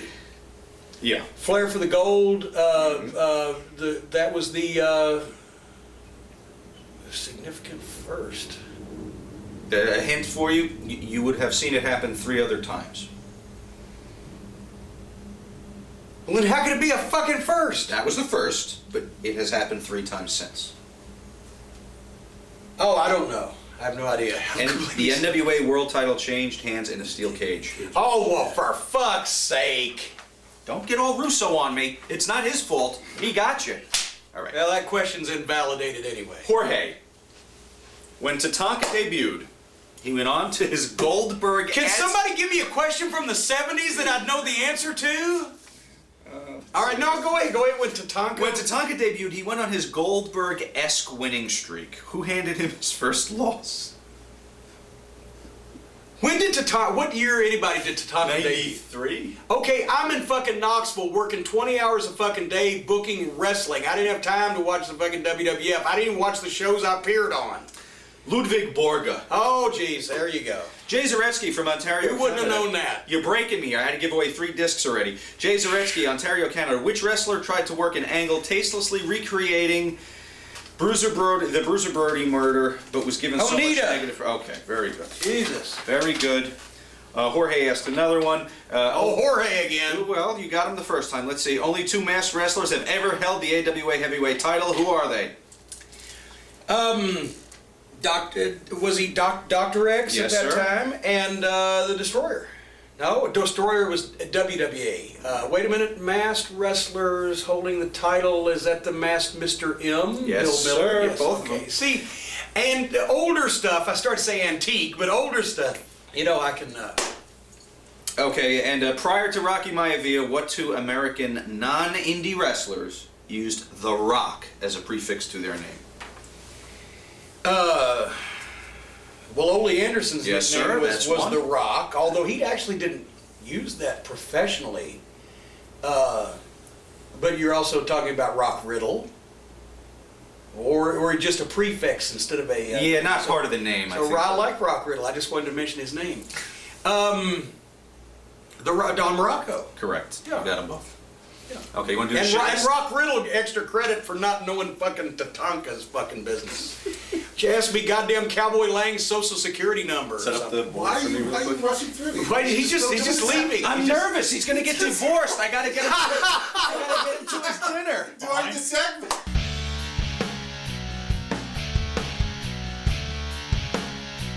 ECW. Mike Giuliano, how did the heat between you and Paul Heyman begin, and how much of it was a work? God, we could be here for a while. You know, the thing is, and I can't say that I hate Paul Heyman personally. It's nothing like Vince Russo. I would kiss Paul Heyman on the face before I would fucking be in the same room right now with Vince Russo. But and I mean, Paulie's always had his little tricks. Like, you know, when I quit WCW, he'd call me at my house in Charlotte every month or so, you know, on the pretext of, you know, how are you doing or whatever. But actually, you got them right where you want them. They'll give you anything to come back. Paul, I'm not coming back. I don't like those people that want to work for them. Got them right where you want them. Just keep it up like that. Either he thought everything was always a work, because in his mind it is, or elsewise he was checking to see. One time he even put his arm around me like this, started walking me to the door. If I were you, I wouldn't take this. He wanted to get me out of there. But the thing started with me and Paul with the Gangstas thing, where I'd had the Gangstas for a year, and you know, I came up with the gimmick when I saw them working in Atlanta for Sammy Kent and the little, you know, local promotion there, and I thought, this New Jack can talk, and Mustafa looks great. It would work on both of them. They were still real green, but you know, it was topical, the Rodney King beating. So I thought, let's take this black tag team, supposedly from South Central LA to the fucking hills of Tennessee, and they got to get some heat. They did, unfortunately. Lesson learned as a booker, it was the wrong kind of heat.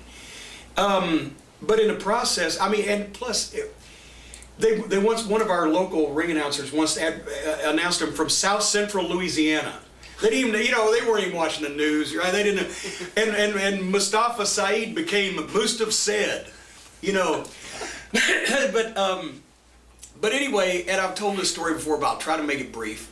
They've been there for almost a year, and I gave them a 3-month notice. I said, guys, you've wrestled everybody. I ain't got nothing else to do. We're losing spot shows because, to be quite honest, a lot of the local fire departments, it wasn't they wanted to see these heels get the shit kicked out of them. They just didn't want to see these heels. They didn't want to have them in their fucking town. And whether somehow I became a racist because the volunteer fire department in Paintsville didn't want black guys in their fucking gym. I don't know. But anyway, so I tried Memphis, and Randy Hales wouldn't touch him because Randy's, you know, a lot more conservative than I am, and he didn't want to do that. And of course the WWE, no, we ain't gonna, we've heard that New Jack talk, you know, we ain't gonna do that. I said, they're tailor-made for ECW. And I hadn't talked to my old friend Paul in a couple of years. So I called Paul trying to get him a spot in ECW, but at the same time, New Jack had evidently called and either talked to him or Todd Gordon. So the story I'm getting from Paul is, yeah, we'd like to have him. And I said, look, I'm finishing them up on July 15th or whatever it is, and I said, we can shoot something on tape, we can do an angle, or I can say, whatever the fuck you need, I want to get these guys a spot because they worked for me. Well, at the same time, New Jack comes and says, well, Todd Gordon said, he talked to Paulie, and if we didn't start on July 1st or whatever it was, and then we ain't never going to start. I said, well, it's not the story I got from Paul, because I said I needed you guys to finish up these big towns. You've beat everybody, now's your time. Once on the way out, wasn't going to beat them into powder, to put Tracy Smothers, Tony Anthony over, and blah, blah, blah. So I called Paul back. And I said, Paul, I'm getting conflicting shit here. I said, New Jack's saying that if they don't start July the 1st, then they'll never start. And you said I could have them until the 15th, and then they can start up there.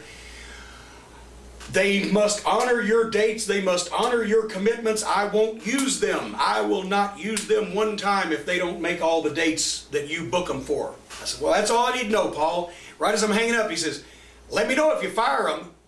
Okay. Huh? Let me know if you fire them. Well, of course I fired them when they stopped showing up. They went and made the fucking date that they've been saying they were going to make for Paul, and didn't make the last 2 weeks of my dates, and Paul lied to me, and then of course I couldn't get him on the phone after that. And basically, you know, I thought, okay, he's fucking with me. And that's also where the story came in that I owed the Gangstas money, because everybody got paid on the like the last day of the weekend, right? So in this case, it was a Monday television taping. On Saturday night in Johnson City, Mustafa had not showed up, but New Jack was there. And New Jack said something about, you know, car trouble or what. I don't know what the story was. But also, several people, including my ex-wife, heard New Jack say, well, this is the last time I'm going to be here because we're going to ECW. So Monday was television, Sunday was day off, so Monday everybody was going to get paid. So somewhere the gangsters took draws in cash every night anyway, so it wasn't no big amount of money. I owed each of them $100 for Saturday night or whatever, right? I owed New Jack $100. I owed Mustafa $100 for Friday night, whatever the fuck it was. The point is, I wrote him out of TV on Monday. And then New Jack shows up, still no Mustafa, and I would have figured it'd been the other way around if I was a betting man. I said, New Jack, why are you here? He said, well, I'm booked. I said, well, you ain't booked anymore because you told several people, including my wife, that you weren't going to be here. Oh, I didn't say that. I said, well, look, Jack, just be honest. If she says that you squat down in the parking lot and shit a live chicken, I'm going to believe her rather than believe you. So I wrote you out, but here's your pay for Saturday night. And no, as a matter of fact, I paid him for coming to TV $100. And Mustafa, I didn't give him Mustafa's money. I said, if Mustafa ever wants to fucking come get this fucking $100, he can come, right? That's the last time I ever saw him until they walked in on me in the deal, you know. But then New Jack started cutting promos on me on ECW television. And I was hot at him because I gave him a chance. I put him in the ring with The Undertaker. I put him in the ring with a lot of top guys. I gave him the biggest payoffs that they'd ever had in the business. More than $100 a night for the big shows. But at the same time, I was hot at Paul E because why is he working this fucking angle? ECW and Smoky Mountain are never going to have anything going on because it wouldn't fucking work. We're not going to do an invasion angle, nor are they coming down here. Two different styles, two different territories. What the fuck? Why? It just, Paul E was getting jollies from letting the guy knock me. So that was the start of, and then I worked with Paul. When they were punishing him, when he was in the WWE in 2005, they sent him down to Louisville to go to OVW because they knew that was punishment for him because he'd rather be in New York. Whereas the punishment for me was the opposite way around. I wanted to be in Louisville instead of New York, so they were fucking with me in that way, but they were fucking with him. So we commiserated on that. But the problem is, Paul is a pathological liar, and I said at the time he'd rather climb a tree and tell a lie than stand on the ground and tell the truth. And he hated that, but it's true. Candido and Tammy went in a hole financially on his say-so. A lot of guys did. He fucked up a lot of people's lives with not just telling them the truth. There's the famous Bubba Ray Dudley story about the FedEx. Bubba is promoting one of the New York towns because Bubba's from New York for ECW, and he needs like out of posters, tickets, promotional material, or whatever. He calls Paul. Paul, where is this shit? Oh, I got the FedEx tracking number right here. It's 472-654-651. And Bubba says, Paul, that's one too many numbers. I'll just knock the last one off. No, and he stood Brian Hildebrand desperately. Mark Curtis, who I can't say a bad thing for him, and knew him for 20 years. Everybody loved Brian. He wanted to referee for ECW. That's before he got, after Smoky Mountain closed, before he got the WCW spot, because all the guys liked him so much. He actually was promised a date, and his plane ticket never showed up. So he called Paul. Paul said, oh, it'll be at the airport. He drove from Morristown 50 miles to the fucking Knoxville airport. No ticket. Call Paul. Wait, just call me right back. He calls him back in 10 minutes. Answer machine. Never could get him again. Never could get him again. Standing there. You know, he stood Brian up. Just did a lot of shit like that. Just tell the people the truth, Paul. Just once. That's all. We would have never had these issues. But now one of these days, you and me, on pay-per-view, it'd be a big, I might even work with you. I wouldn't work with Russo, but I'll work with Paul. Maybe. Justin and Erica have a lot to say. We respect the hell out of you. You're one of the greatest minds in wrestling, no question about it. There's something we don't quite understand, though. It's your view on ECW. We've seen several shoot interviews which you generalize the promotions being blood, ladders, tables, fire, little to no substance. Please feel free to correct us if we're wrong. We find that to be an unfair assessment, though, because ECW was so much more than that. Apart from late 80s NWA programming, we're hard-pressed to think of a wrestling program that was as consistently entertaining as hardcore TV was. And the fact of the matter is that ECW was so much more than tables and barbed wire. Shane Douglas, Taz, RVD, Eliminators, Sabu, Raven, Cactus Jack, Tommy Dreamer, Paul E's brilliant booking, all these things combined to make ECW great, to make ECW matter. There were plenty of matches had at the ECW arena that did not involve tables, fire chairs, foreign objects from the crowd, you know. You might want to write it off or call it a cult attraction, which you have done, but it was much more than that. Please help us understand. Don't move it. Don't move it. I want to refer to it. I never said it was a cult attraction. I said it was a cult following. And Paulie, I mean, you know, everybody in the business says, well, are we going to drink Heyman's Kool-Aid? He was a cult leader because he was a great motivator, but he would motivate the guys that worked for him to do these things to their bodies and to their pocketbooks that nobody else could motivate them to do. But let's go back to the start. There was Eddie Guerrero and Chris Benoit and great wrestlers, and there were great wrestling matches. Yes, I'll admit that. The problem I had was with ECW. I get, you know, everybody said, well, you did street fight matches in Smoky Mountain. Yeah, but here's the thing. You can have a match that becomes a fight and spills out of the ring and people are being thrown into shit or hit with chairs or whatever, and then you can have a stunt show. And it got so far. It was like hot shotting on a weekly basis. How can we top ourselves? How can we top ourselves? They had a scaffold match, but it wasn't enough for the guy to take a bump off a scaffold. He had to take a bump off a scaffold through 3 tables, possibly that were set on fire. I can't remember. They set people on. They set Terry Funk on fucking fire. The barbed wire. I'm seeing Mick Foley. I respect Mick, and you know, he's wrapped up in barbed wire, and people are bleeding out the ass. It's bad for the business. You can't follow it. You can, as ECW found out. I could have run Smoky Mountain Wrestling for the 4 years that it was in existence, done the same things, the same television shows, with the same cards, with the same talent, and never charged a single penny for admission, and still would not have owed as much money as ECW did when it went out of business. It's not just a blood, ladders, tables, fire, and little to no substance. There was substance there. I've always said Paulie's a genius at getting the most out of the least. He was a good booker. He had a mind for the business. He could cut a promo. He was a good manager, etc. But he had this little problem with the truth and with restraint, like many people from New York. Russo. I haven't mentioned that name. I guess I will later. We're so gonna get there.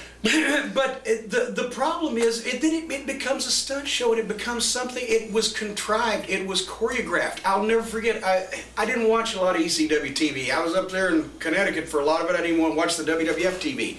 But I watched one night, and there's these 2 guys. I can't remember who it was. There's a table set up in the middle of the ring. They get up on the top turnbuckle, and they're both standing there holding on to each other, and they're punching each other while they're on the top turnbuckle, and there's the table, and I don't even think thumbtacks had come in yet, thank God. But they got each other, and all of a sudden you see them look at each other, look down, and go like, okay, here we go. And they both jump off together. It wasn't real. Instead of a fight that was erupting and evolving into a Pier 6 Donnybrook with people getting hit by furniture, instead of hitting people with furniture, they were hitting furniture with people. People knew that there was cooperation involved. They went too far. You can't follow it. After you go through the table on fire, then the table on fire needs to have thumbtacks on it. Then there needs to be AIDS-infested hypodermic needles on the mat below it. And then they got to bring in the pit bulls that haven't been fed in 4 days. Where do you fucking stop? That's what's the problem with the wrestling business now. In a nutshell, 20 years ago, we didn't hurt each other, but people thought we did. Now we hurt each other, but people don't believe it. ECW, in my opinion, was a large part of helping that come about. TJ from Australia, your thoughts on what WWE did to ECW, or better yet, WWECW? Oh, wait a minute. It's been well documented that you're not a big fan of one Paulie Dangerously. The E is for extreme, folks. Or as you may know him on a personal basis, Paul Heyman. While it is known that you two have a, how should I put this, personal hatred for one another, you must at least find something Paulie did as a booker to be at least warranting of your praises. So tell us, King of the Dairy Queen, what would you say is your favorite angle conceived by Mr. Heyman during his reign as booker of the original ECW? I thought we'd come in a little bit. You know, but no, I wouldn't, because and I wasn't a religious watcher of ECW. I did see some of the TVs, but I don't think that any one particular angle was Paulie's shining moment as much as the fact that Public Enemy, I mean, let's face it, they didn't get over anywhere else because they weren't allowed to do their shit. Paulie let them do their shit. Paulie could find something about anybody. And the Eliminators, not the most polished workers, but great athletes. You could go on and on and on. Paulie got people over that other people couldn't get over, that people couldn't get over in other places. So I think it's what he did with the talent, or bringing in and exposing people to the Eddie Guerreros and the Chris Benoits and etc. before they were on the mainstream promotions. That was, to me, Paul's best contribution to ECW, but I just wish the hardcore stuff is what everybody wanted and what everybody went nuts over, but once again, sooner or later, you hot shot long enough. This is what Russo doesn't understand, and I'll talk more about him later. But Russo does not understand that every period of hot shotting in the business is followed by an equally long, if not longer, period of drought, because you can't follow it. In the old days, when territories were down, business was down, the booker, okay, we got a hot shot. We're going to have some blood. We're going to bring the Sheik in. We're going to have an angle. We're going to have a heavy stipulation. We're going to have something. We're going to throw it all at them, get them back, and then get them hooked to what we're doing, and then gear it back before we can't follow it. Now, nobody gears back. Pedal the metal every fucking week, which is why now people are just immune to this constant parade of violence and yelling and screaming. Whereas with TNA, I used to say was, there were women fighting in the women's room, then we cut to the fucking back where somebody's getting thrown into one of the fucking locker room trailers, then we cut to the arena where people are already fighting. It's just endless fucking sound and motion. It means nothing. You can't follow this shit. A little restraint, just a tad. Make it real, don't make it goofy. Well, what are your thoughts on what WWE's done to it since taking it over? They didn't take it over, they used the initials. The WWE's version of ECW makes the original ECW look good to me. At least there was some passion and emotion there and some effort, and the guys were trying. WWE, ECW, Vince never understood it. You know, Vince does not see these things. Vince McMahon, and if I'm lying, I'm flying, and my feet ain't left the ground, never watches any other wrestling. When the Rock and Roll Express came up to do the Survivor Series pay-per-view, he asked me, now which one's Ricky and which one's Robert? Only the hottest babyface team that his competitors had ever had on national television for years and years. He didn't watch it. I sat with him while he watched the first clip of ECW that he had ever seen after they were already working together. Because, and truthfully, I said, do you want to fucking watch this? And it was Bill Alfonso and Beulah, where Alfonso's bleeding like crazy and they're pile driving women. I said, what the fuck? What?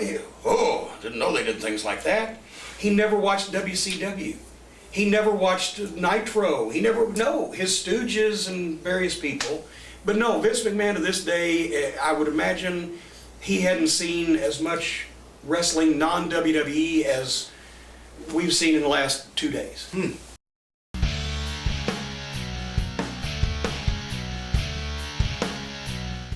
WWE, speaking of which. Greg Pike, thoughts on WWF's Tuesday Night Titans TV show from the mid-'80s?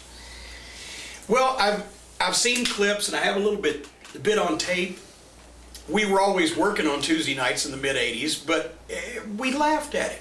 Everybody, the NWA wrestlers laughed at it. You know, I guess they laughed last, but it was silly, it was stupid, it was cartoony, made wrestling phony, and it was funnier in retrospect than the fucking rotten material that they give guys now to say on television, because at least it was the boys coming up with their own fucking funny shit, and the boys are somewhat funny, but I hated it. Wouldn't even watch it if somebody gave me a free fucking tape, because it was the start of the downfall of our business. Mark O'Connell, can you explain the meeting you had with McMahon in '86, I believe, when you were with Midnight Express, the Vince talked about the doll? That is an entire chapter in the Midnight Express 25th anniversary scrapbook. That's a long story, but basically we went up there and Ernie Ladd had called us in Charlotte because we were the NWA World Tag Team Champions back when you didn't just, win that, all the time. It meant that you didn't really win the title, but it meant that the promotion thought you were the top team for business. So it was an honor back then to be the World Tag Team Champions. Now you get it, for 3 minutes in segment 6 and lose it somebody in segment 7. Ernie Ladd called and said, well, you ought to come to the WWF. They're making a fortune up here. They're gonna take over the world. Well, Ernie had never steered us wrong, so we got on the phone. I got on the phone with Vince, and he set up a meeting, which we went to Stamford. They flew us up there, and we're expecting to hear, okay, we are your competition's top heel tag team. we're making, this is 1986, we're on track to make a couple $100,000 a piece this year. And, you know, who are you going to use us against? Who are we going to work a program with down here with the Rock and Roll Express and Dusty and Magnum? Who's it going to be up there? What kind of money are we talking about? Are we going to get a run with the belts? When would we try? You know, all the things that you expect to hear those days in wrestling. And you're going to have the opportunity to make more money than you've ever made in your lives. No, we're not. Not if you don't put us on TV and push us and put us over and give us the belt and put us in the fucking main events. Are you going to do that? We were sitting waiting to hear this. We're going to have dolls. See, they didn't have action figures then. It was dolls. The dolls are going to look like you and everything. Well, we're heels. Why would the fuck would we want people to buy our fucking gimmicks? That means they don't hate us. It was a whole different concept. All we can think about now is dolls. He talked about dolls. Dolls through the whole fucking meeting. And there was no money mentioned, no angles, no programs. You might be here however long, you might do this, that, and the other thing. It's dolls, and you got opportunity. Well, we're living in Charlotte. We're making a couple $100,000 a year piece. We're working with fucking the Rock and Roll Express and the Road Warriors and Dusty Rhodes and Magnum TA and whoever the fuck else. We're flying around in Crockett's private plane. And why the fuck are we going to go anywhere? So we just didn't go. But the whole story with many more twists and turns is in the book. Pick it up, JimCornette.com, Eric Smith. And we didn't regret not going. When you worked for WWE, did you live in Connecticut? I know the answer to this. Well, part of the time. Started part-time in 93 when I was still in Tennessee, and then in February of 96, yes, I moved to Connecticut and was there until June 30th, 1999 when I was paroled. Salvatore M says, growing up in the Northeast, I remember the first time I saw Southern wrestling and was shocked that the top babyface was a pale, obese man who thought he was black. I say that with all due respect to Dusty Rhodes. Granted, he had unreal charisma, but I also had to chalk it up to geography. With that prefaced, as a Southern, what things about wrestling... As a Southerner, not as a Southerner. He says as a Southerner. We read it as they write it. That's part of the fun. Well, what things about wrestling above the Mason-Dixon shocked you? well, like I said, earlier, I wasn't really shocked because I was shocked when we saw that first Madison Square Garden show. I didn't realize Vince, the WWF was always big guys and always kind of the more outlandish personalities, and Southern wrestling was more real, was more gritty, was more passionate, was bloodier and more brawls, and whether it be Eddie Graham loving amateur wrestlers, or whether it be Vern Gagne loving ex-football players, whether it be the Crockett's having the premier workers, in-ring workers, or whether it be Tennessee that was tables and chairs and hardcore before there was hardcore. These towns were smaller, they had smaller populations, they ran weekly a lot of times, definitely monthly, plus spot shows all around the area. The people had to believe. And when I looked at WWF Wrestling, which later WWF Wrestling, the thing about it is you couldn't really believe it. It was presented as I don't want to use the word hokey, sometimes it was silly. The point was, it wasn't about the action. It wasn't about the heat. I mean, Bill Watts could get some heat on a fucking heel, I can tell you right now, and the people would pay until he got his ass kicked. And then the baby faces, meanwhile, were the people that fucking raised the goddamn flag on Mount Suribachi at Iwo Jima because they were vanquishing these evil people. I remember down south, it happened when Sam Bass died, it happened when Bobby Shane died, it happened a couple of times. They would make the announcement if a wrestler was killed in a plane crash or a car wreck, if he was a heel, the fucking place would pop. You would, oh, I'm serious. Not just applause, yes, he's fucking dead. But that's what kept people coming back. The heels were the most evil, degenerate, lying, cheating sacks of shit that ever lived, and the baby faces were the only thing standing between them and fucking certain rule of wrestling, right? And the matches were worked and the angles were done and the promos were given in such a way that you could believe that this shit was going on. And sometimes there was some things a little kabuki-ish, but you know, Jarrett always used to say, if you tell them the truth that they know to be the truth long enough, once you veer off into the work, they told me the truth about A, B, and C, so that must be true too. Whereas, you know, I mean, and with all respect to Lou Albano, it wasn't, he got a ton of heat in the old days, but by the 80s and 90s with Vince, Junior took over, it was more showbiz and more cartoon. And there was no, and we're like, how the fuck do they expect to make this work? Well, the answer was he wasn't going to run any town regularly. He was going to run every town once a year. You go see the Harlem Globetrotters once a year, but after twice or three times, you're pretty well sure the Washington Generals ain't winning that fucking game. So, but you never knew Southern wrestling. So anyway, that was the difference. It's a cultural shift.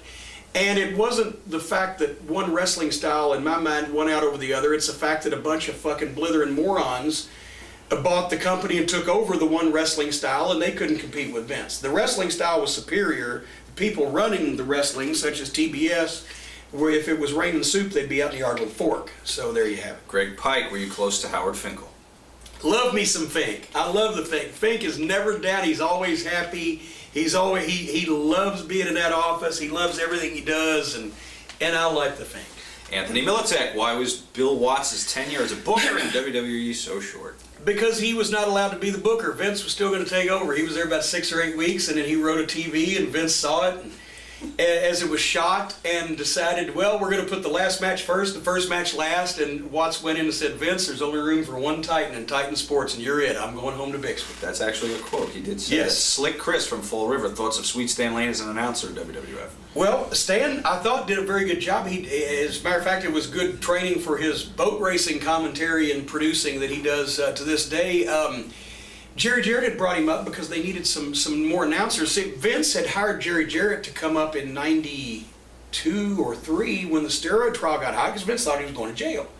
And he needed somebody to run the company that I guess he thought he could trust who wouldn't run it into the ground, and he picked Jerry Jarrett. But when he didn't go to jail, and Jerry's sitting around there with nothing to do, but one of the moves Jerry made was bring Stan up because, I guess it was '93, because Stan had retired from wrestling. He didn't have the passion anymore, but as an announcer, he's good looking, great voice. So he did that, and after Jerry went home, Stan the same way as I am, same way. Everybody that moves from the south to the north wants to cut their fucking throat. Hate every fucking second of it. And Stan was the same way. Jerry Jarrett was drinking 2 bottles of wine every night in his condo in Stamford, going, my God, I gotta get out of here. Stan fucking hated it. Everybody. So Stan hung on as long as he could, got his money, had insurance, got some kind of surgery done he needed to get, and then he was fucking headed for fucking North Carolina. Slick Chris thoughts of managing Owen and the Bulldog in WWF as part of Camp Cornette.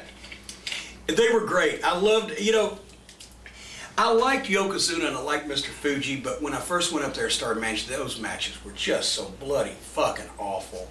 Except for Yokozuna and Undertaker. Undertaker, I have ultimate respect for. They're not knocking, they're just doing construction. Undertaker is the greatest gimmick in history of wrestling, great worker, great guy. He could get a great match out of Yokozuna. Nobody else could. And I mean, even though Yoko could move for a 650-pound man, still he was a 650-pound man. So when I got a chance to manage Owen and Bulldog, then at least we got back into some fucking matches. I mean, I wouldn't work up a sweat a lot of times with Yoko, because fuck, it was slow. So, and plus Owen and Bulldog were always ribbing each other, always fucking with each other. We'd do the promos, and there Owen would have the squirt bottle of water they used for the fake sweat. But he while we're standing there waiting to, get the shot blocked, he'd be squirting my crotch in my pants that I didn't know about. It looked like I'd pissed myself. Or we'd look around, and there Owen was standing on a roll of duct tape, so he'd be the tallest one of the bunch of us because we were all three the same height. And then Davy'd stand up on his tiptoes, and then Owen would get a fucking block of wood, and all of a sudden I'd look like Cowboy Lang. Here these guys were just endless. So Halloween Havoc '89, courtesy of Wrestling Classics. Did you travel with Yokozuna car or plane? No, I did not. Well, for one thing, at the time I was, from '93 until I started in the office in '96, I was coming up just for TV and pay-per-view from Knoxville because I was running Smoky Mountain full-time. So, me and the Bodies would travel together when they came up with me, but otherwise, I didn't travel with anybody because I was coming from a different place to go back to a different place. Greg Pike. And that had to also been I'm sure traveling in the car with Yokozuna was interesting. Well, yeah, I think that's where he was going with that. Greg Pike, did you ever eat with Yokozuna? How much did he eat? Well, once again, we would be at TV all day from like noon until midnight. Back in the days when they did 4 shows in a night and whatever, we would be going to do promos, and Fuji was not getting around too good with his hips and his knees. So if the promo room was across the arena, you had to give Fuji a 20-minute head start. And then Yoko, no, seriously. And I'd be sitting over there and I'd be, oh, geez, because I'm like, I want to get this shit done. Boom, we're going to be here 3 hours. We're going to knock this shit out or whatever. And then Yoko's, fiddle fucking around. And then he comes in with a bucket of Kentucky Fried Chicken. And he would sit there during interviews, in between interviews, he would go through a bucket of chicken as a snack.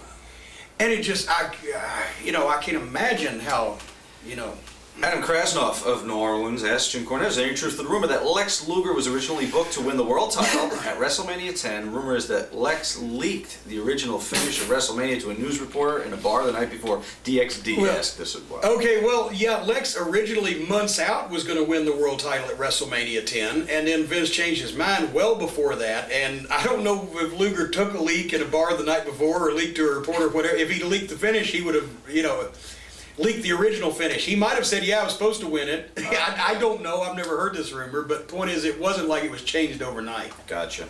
Video from Adam Jim K. Cornette, it's the one Adam K here. And I was wondering, since you've worked with both Owen Hart and Mr. Fuji, which one was the bigger ribber?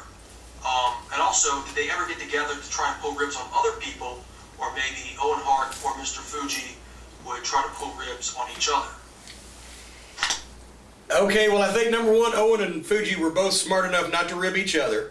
I think Owen had so much respect for his seniors in the business that he would not have tried that with Fuji, and he probably would have put Fuji's over like crazy if Fuji had done it. They never teamed up. That might have been like matter and antimatter colliding. The world would not have been able to handle it. Fuji had slowed down quite a bit, because it was older at the time, and I guess he's in his 70s now, so he wasn't doing. But in his day, Dennis Condrey told me when Fuji wrestled in the Alabama territory, I don't know who it was, but this guy comes out of his apartment and gets in his car and starts start his car one day. Nothing, won't turn over, nothing. He gets out, opens the hood. He's looking at the parking lot. There's no engine. Fuji paid somebody to have somebody come and take the engine out of the guy's car and then paid to have it put back in. It's like $1,000 fucking rib just to get the pop out of the guy. So Fuji was big time.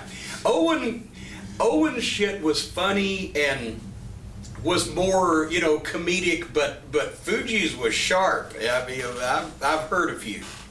Mark Rand and also Guitar Dude asked what your favorite Owen Hart rib was that was either played on you or somebody else. Well, okay, and then Eric Smith, we're going to follow up on my favorite Owen Hart rib. Was not even a rib, but he had such a reputation. We're sitting, once again, you'd get to TV at noon, and there'd be nothing going on until 8 o'clock bell time or whatever, except promos, local promos we used to do all day long. So we'd be sitting in a fucking room or in the room next to the promo room. So I'm sitting there one day, and in comes Owen and Davey. And from the next room, and they're carrying this red phone. It looked like the Commissioner Gordon bat phone, right? Is this Alfred? And the wire is out. I think it's certainly the wire. It's not plugged into anything. It's just around the corner, around the door there. But he said, Stu wants to talk to you. What? Okay. Now, they'd been doing the angle where supposedly Shawn was after Diana, and it was going to end up that it was all a plot by the Bulldog. That Diana, his Bulldog's wife, had been trying to hit on Shawn, and then that's where I used the word fornicator for the first time on WWF, maybe the last, WWF television.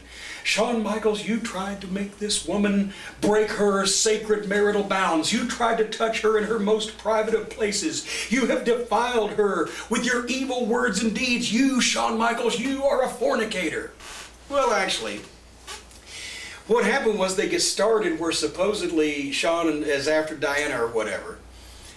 And so anyway, Owen comes in with Davey, and they got the phone, the red bat phone. Stu wants to talk to you. What?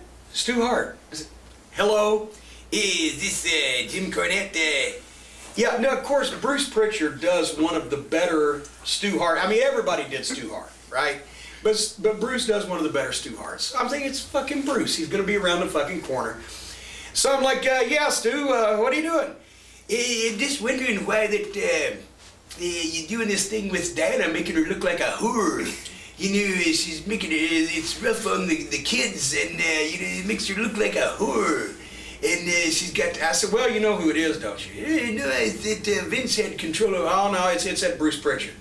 You know, he's one of those fucking preverts. You know, he goes to the adult bookstores, he's wearing the raincoat, he's doing the 5-knuckle shuffle, he reads the smut. Everything with him is about sex and smut and dildos and hookers and everything. This was all his idea. Well, I guess I'm gonna have to talk to Vince about this. I didn't know that about Bruce. Yeah, it's all his fault. Anyway, so we have just talked for like 5 minutes, right? I'm thinking, when's he gonna come to the fucking point? As soon as I hang up, I said, who the fuck was that? And right then, Bruce Pritchard walks in from this room, not the room that the phone corded. He said, that was Stu. Owen said, that was Stu. That was my dad. Oh, Bruce, I think I just told Stu Hart you're a fucking pervert. You know, anyway. So it wasn't a rib, but it was a rib. Wonderful. Graham McPhail. Question all the way from Scotland. Why does Jim think Vader, who he was managing at the time, was ultimately a flop as top-line star in WWF back in the 90s, seemed to tick every box Vince wants for a big monster heel, but it just never worked out? I don't think he was a flop. I don't think he did nearly as well as he should have. I think part of the problem was Shawn Michaels. Leon was he's a big, rough, mean, you know, former pro football player, and he was a stiff, hard-hitting guy, and he was but he was he was a big teddy bear also personally. And you could hurt his feelings just like that. And Shawn Michaels is used to everybody, or was used to everybody catering to him, and also was used to people working with him a lot lighter. And I remember one time it was in fucking Tulsa. It was at a house show in Tulsa. There, Leon's got him by the hand and he's fucking peppered him right, boom, boom, boom. And all of a sudden I see Shawn gets out of it and grabs some kind of hold and there's a conversation. I'm like, what the fuck? And then they go on and they go to the finish a couple minutes later and Leon rolls. Of course, Leon lost. It's another thing, a big monster. You know, Frankenstein kicked a few villagers' asses first to get over. Leon rolls out and he's crying. He said, Shawn Michaels told me if I yanked his hair that way, that'd be my job, and he's going to get me fired. And then at SummerSlam 96, go back and watch the fucking tape. Some way or another, Shawn's going to come off the top with a fucking elbow, and Leon's supposed to move, and Leon don't move. And Shawn changes gear in midair and fucking lands right next to him and screams, move! Kicks him. Move, asshole, or dumb shit, or whatever. Shawn Michaels, he was unprofessional. He was always on fucking pills or whatever. And by the way, Shawn, fuck you too. For the way you fucking talked to me, for the way you talked to Jose Lothario that got you in the business, for the way that you fucking got with your little clique and fucking exposed the business in Madison Square Garden and kowtowed, and everybody had to kowtow to you, and you're whining and you lost your smile and you didn't want to do jobs, and wherever you were pilled up doing whatever the fuck you were doing, you were a fucking asshole and a prick. And if you found God, that's generally because I've noticed people in this business that find God do so when everybody else hates them so bad they won't speak to them. When mortals won't speak to you, you find a higher power. But anyway, between all this stuff going, Shawn didn't want to work with Leon. He didn't want to take the fucking ass kicking. He came with working with Leon. They didn't book Leon. Vince wanted to change his name to the Mastodon. I said, it's fucking Vader. He was a WCW world champion. Everybody in the world knows who he is. Well, but we can trademark it. He's a big mastodon. Fuck. So Leon, he just didn't fit. The fucking guys that he was supposed to work with didn't get him over. Leon was a high maintenance individual also, and that didn't help him. It just didn't fucking work. The Michaels incident is chronicled by Vader on our Ringside with Vader disc. As a matter of fact, I'd like to see that as well. You can have it. I have one in my bag for you. Halloween Havoc 89 asked, is it true that Vader never washed his ring attire to upset his opponents? No, he just never washed his ring attire. I think one day it wasn't to upset his opponents. It just that shit. The mask was leather. You can't wash leather. And his other stuff, spandex, I don't know how many outfits he had. They all looked the same to me, so I have a feeling it was only one. I was going to say. And maybe, you wash something, but he's a big man, he sweated a lot, so. Guitar Dude wants to know if you have any good Mantor stories. Mike Halleck, the reason they're asking, because it's not known by a lot of people, but I managed him very briefly. I was at a WWF TV taping, and I see this guy walking around with a fucking, what was it? Was it a bull, or was it a... What head did he have? Was it a giant? Yeah. What was it? I think it was a boar. A boar? No, it was some kind like a minotaur. Yeah. But anyway, had the thing on it like Yukon Moose Cholak in the fucking 60s. And they came up to me and said, "Yeah, there's your new guy," because nobody said I was managing this fellow, and I'd never seen him before. And I said, "What?" And I thought it was a rib on me, and then the rib persisted right up to the time he's going, "Go with your guy." I'm like, "Okay," and I went out there, and you know, big impressive looking guy, probably not the best timing, you know, in the ring, and it just didn't fit, and shortly thereafter it was, you know, but. Brad Dykins, OnlineWorldOfWrestling.com. Your opinion of Ahmed Johnson? Great googly moogly. Ahmed Johnson. Any opportunity I get today to have you do a little black for me? We had Ernie Ladd before. We're making a ton of money up here. I can do some more Ernie Ladd. Let me tell you something, I'm the big cat Ernie Ladd. I'm 6'9", I weigh 325 pounds, and I covers the ground I walks on. I'm big enough to step on toes and keep on walking. Or if he's gonna give you a finish, Ernie would say, "Now I tell you what you do. You shine him up a little bit, and then you get some heat on him. You're gonna waltz him across Texas. You're gonna make him sell like he's going to the electric chair. You're gonna give him his comeback to the locker room."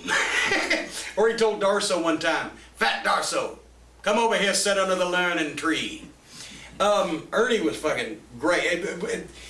Ernie was the classic interview of all time. Ahmed Johnson, so much less so. Ahmed was a great big looking guy. It was kind of stiff in the ring, but you could not understand a word that came out of his mouth. And somewhere or another, I don't know where it came from, I think it was a commercial or whatever, that's why I said that. Because every time he'd be on TV starting to talk, the guys sitting around the monitor would go, "Great googly moogly," because they couldn't understand a word he was fucking saying. Richard Luck of Camden, London. Dear Mr. Cornette, how did the NWA WWF Invasion Angle come about? Thanks for the years of great entertainment and for tearing Joey Styles into one. Very best wishes. I so much more want you to address the Joey Styles. Okay, Let's start with the NWA. Well, real quick, and I was off the creative team by this point, and I think it was some Vince Russo fucking. I actually think they were fucking with me on this one, folks, because it was like, well, he's so far in the past, and you know, he's fucking stuck in the 80s or whatever. Let's have him be cranky and come out and lead this contingent of people that were affiliated or associated with the NWA trying to fuck with sports entertainment. But when I started doing the fucking interviews, what people want with wrestling these days is wrestling. Blah, blah, blah. This was 10 years ago. They played it on the big screen at Raw in the building. The people started cheering. And Russo couldn't understand this. His head was blowing up. Why would wrestling fans, which I'll talk more about later, why would wrestling fans want wrestling on their wrestling show? So then the Rock and Roll Express or Barry Windham or Jeff Jarrett, whoever it was, they just beat them like fucking drums. I had Dan Severn. They managed to make Dan Severn the fucking beast, the fucking only Triple Crown Ultimate Fighting Championship winner ever. A guy who had 100 fucking plus amateur and collegiate and national and world wrestling championships. They made him a fucking putz. So it was just, I was glad it was over with, didn't want to be a part of it, and, you know, blah, blah, blah. Oh, right, here we go. Jolly Joker. Oh, and follow up on Joey Styles. Joey Styles. Well, I've never had a crossword with Joey Styles. I've not been around him that much. I've maybe had 3 or 4 conversations with him because I've never been to the same place at the same time. But I was reading all this stuff that during the election that he was writing. He's one of these fucking right-wing radical Republicans, conservative. I call them the 3 C's: conservative Christian cocksuckers.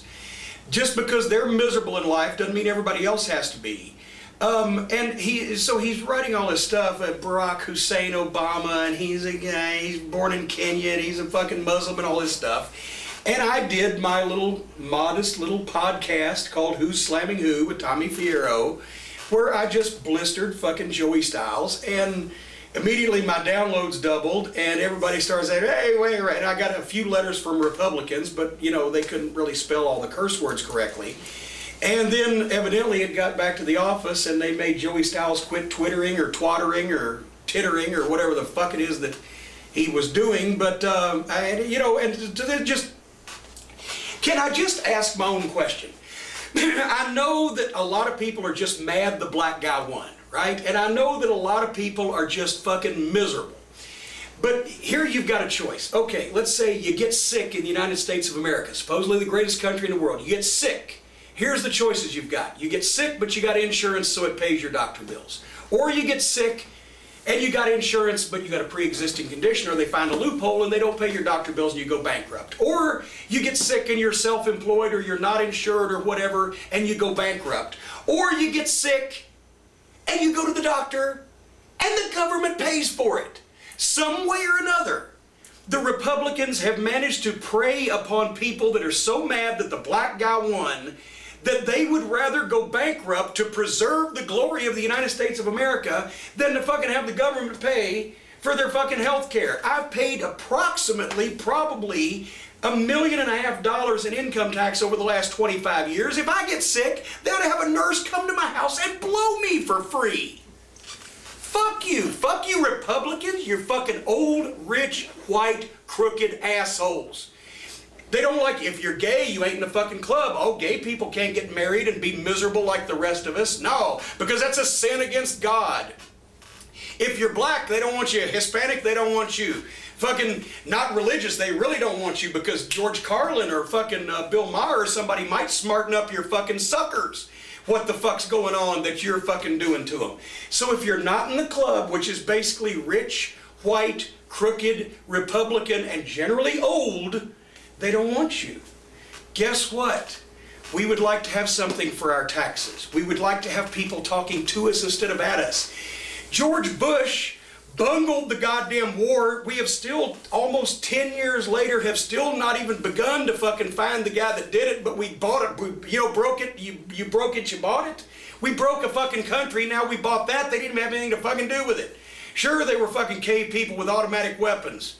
But they weren't going to do anything immediately. Find the guy that fucked with you first before you go out changing the fucking world. Bush and Cheney and the rest of these fucking morons were trying to wage a holy war.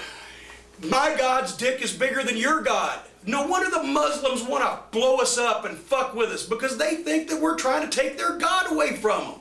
I got news for you. I don't believe in the supernatural. I don't believe in a supreme being, an invisible man in the sky. But if I did, and somebody from fucking Iraq or Kuwait came over and said, well, you're wrong and we're going to fuck your God up, well, then I'm fighting for my God, right? Which is what Bush and Cheney did. They have instigated a holy war between the Muslims and the Christians when in actuality, as John Lennon said, imagine there's no religion. It's easy if you try.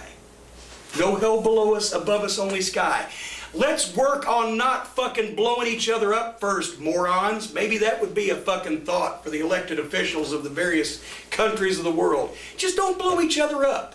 Don't worry about who goes to church on Sunday or fucking who's fucking who or what sex they are or what color they are or whatever. Just don't blow each other up. And maybe give us a doctor every once in a while. $250 antibiotics for 8 days for a sinus infection, right? Just give us a doctor every once in a while.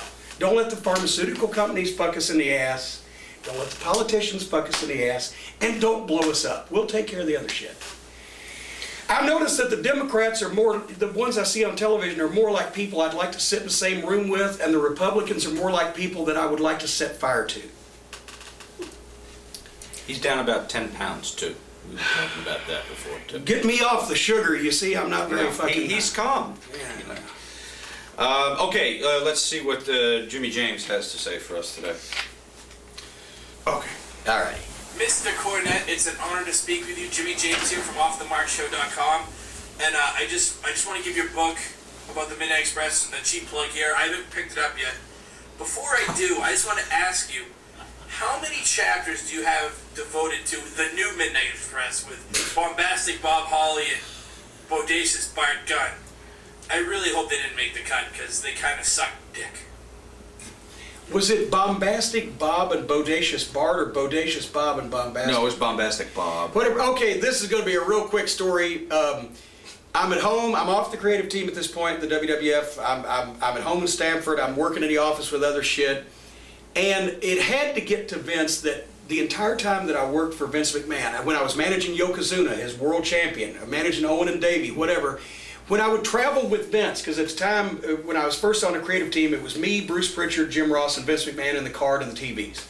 We'd go in the convenience store, we'd go in the hotel, whatever. Everybody said, Jim Cornette, Midnight Express. Not Jim Cornette Yokozuna, Jim Cornette owned it. Jim Cornette, Midnight Express, obviously. Right? He had to wonder. So one day, phone rings, I pick it up, the bat phone. Nobody has his number. Pick it up in my house, what? It's Vince. Well, we're thinking about putting together a new Midnight Express. What?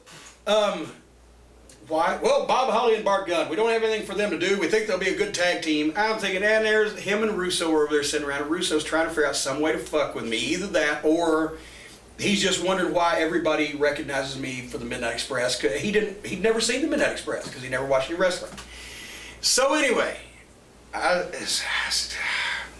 call Bobby Eaton. I said, Bobby, here's what they want to do. What do you think? I said, is it okay with you? Because I didn't want them guys not to get a spot, and also I'm trying to be the fucking company guy, right? I've gotten out of that fucking state of mind the past few years. Bobby said, no, Corny, it's wrestling. Do whatever you want to do. So we try to put together, and I have them come up and I teach them some Midnight Express tag team moves. It's not that they weren't accomplished workers, but they'd never been a tag team, so we got to have some basis start. Taught them some Midnight Express moves. And then they come up with, well, it didn't have to be alliterative. Didn't have to be Bombastic Bob and Bodacious Bart. It was Beautiful Bobby and Sweet Stan, but it was also Loverboy Dennis. It just worked out that way, and that was them. There was nothing bombastic or bodacious about Bart and Bob.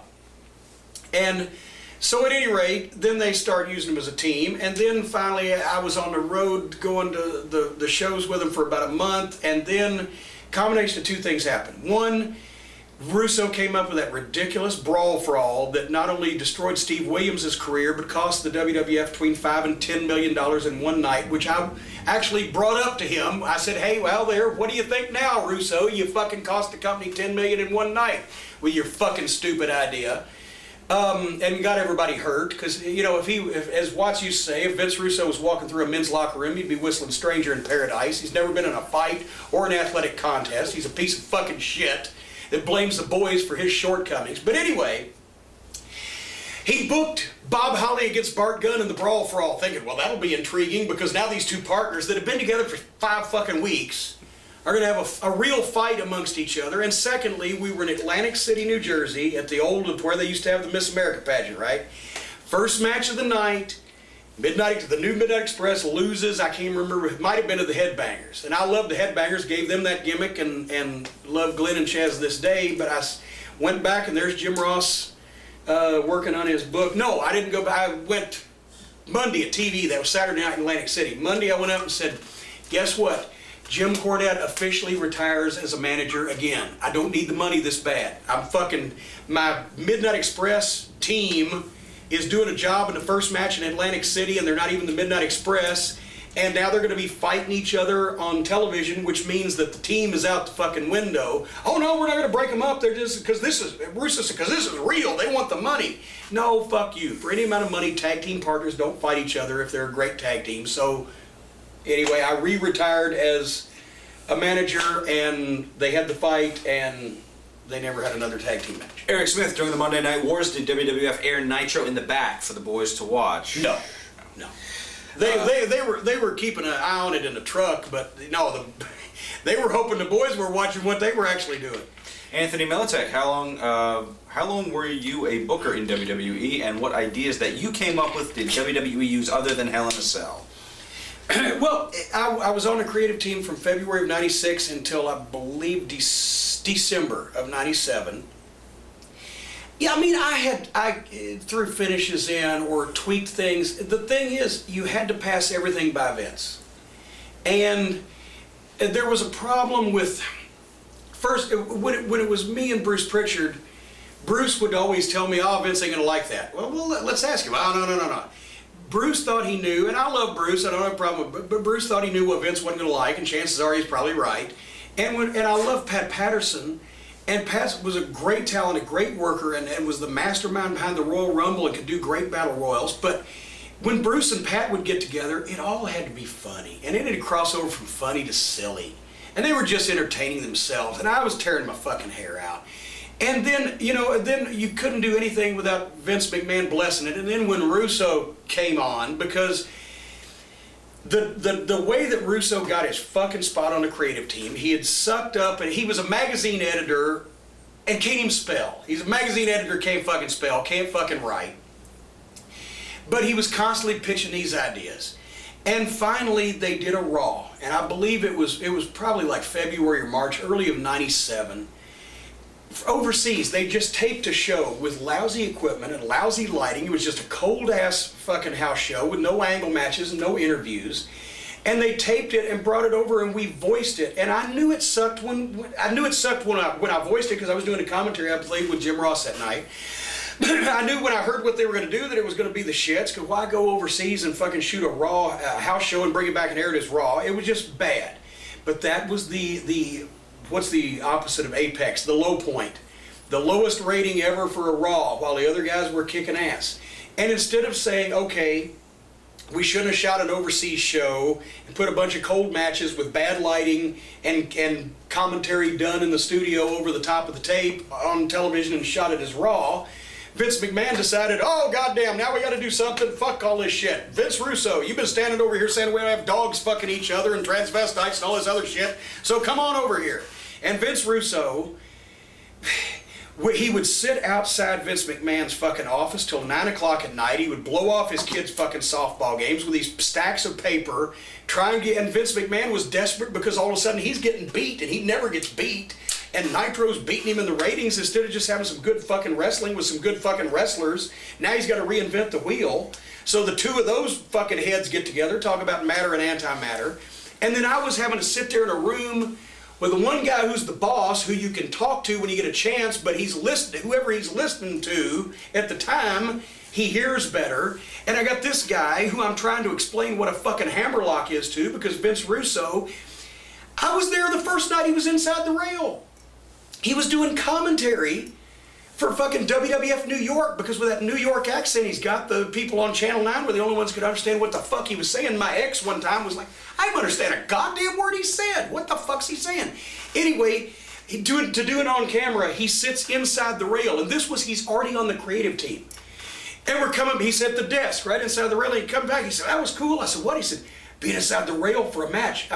He's writing the fucking show, and he's got a Woody because he was inside the guardrail for the first time ever while a wrestling match was going on. So I'm trying to deal with him, and I'm starting to get a fucking twitch because he knows nothing and he doesn't want to know anything, and he thinks he knows what he's fucking doing.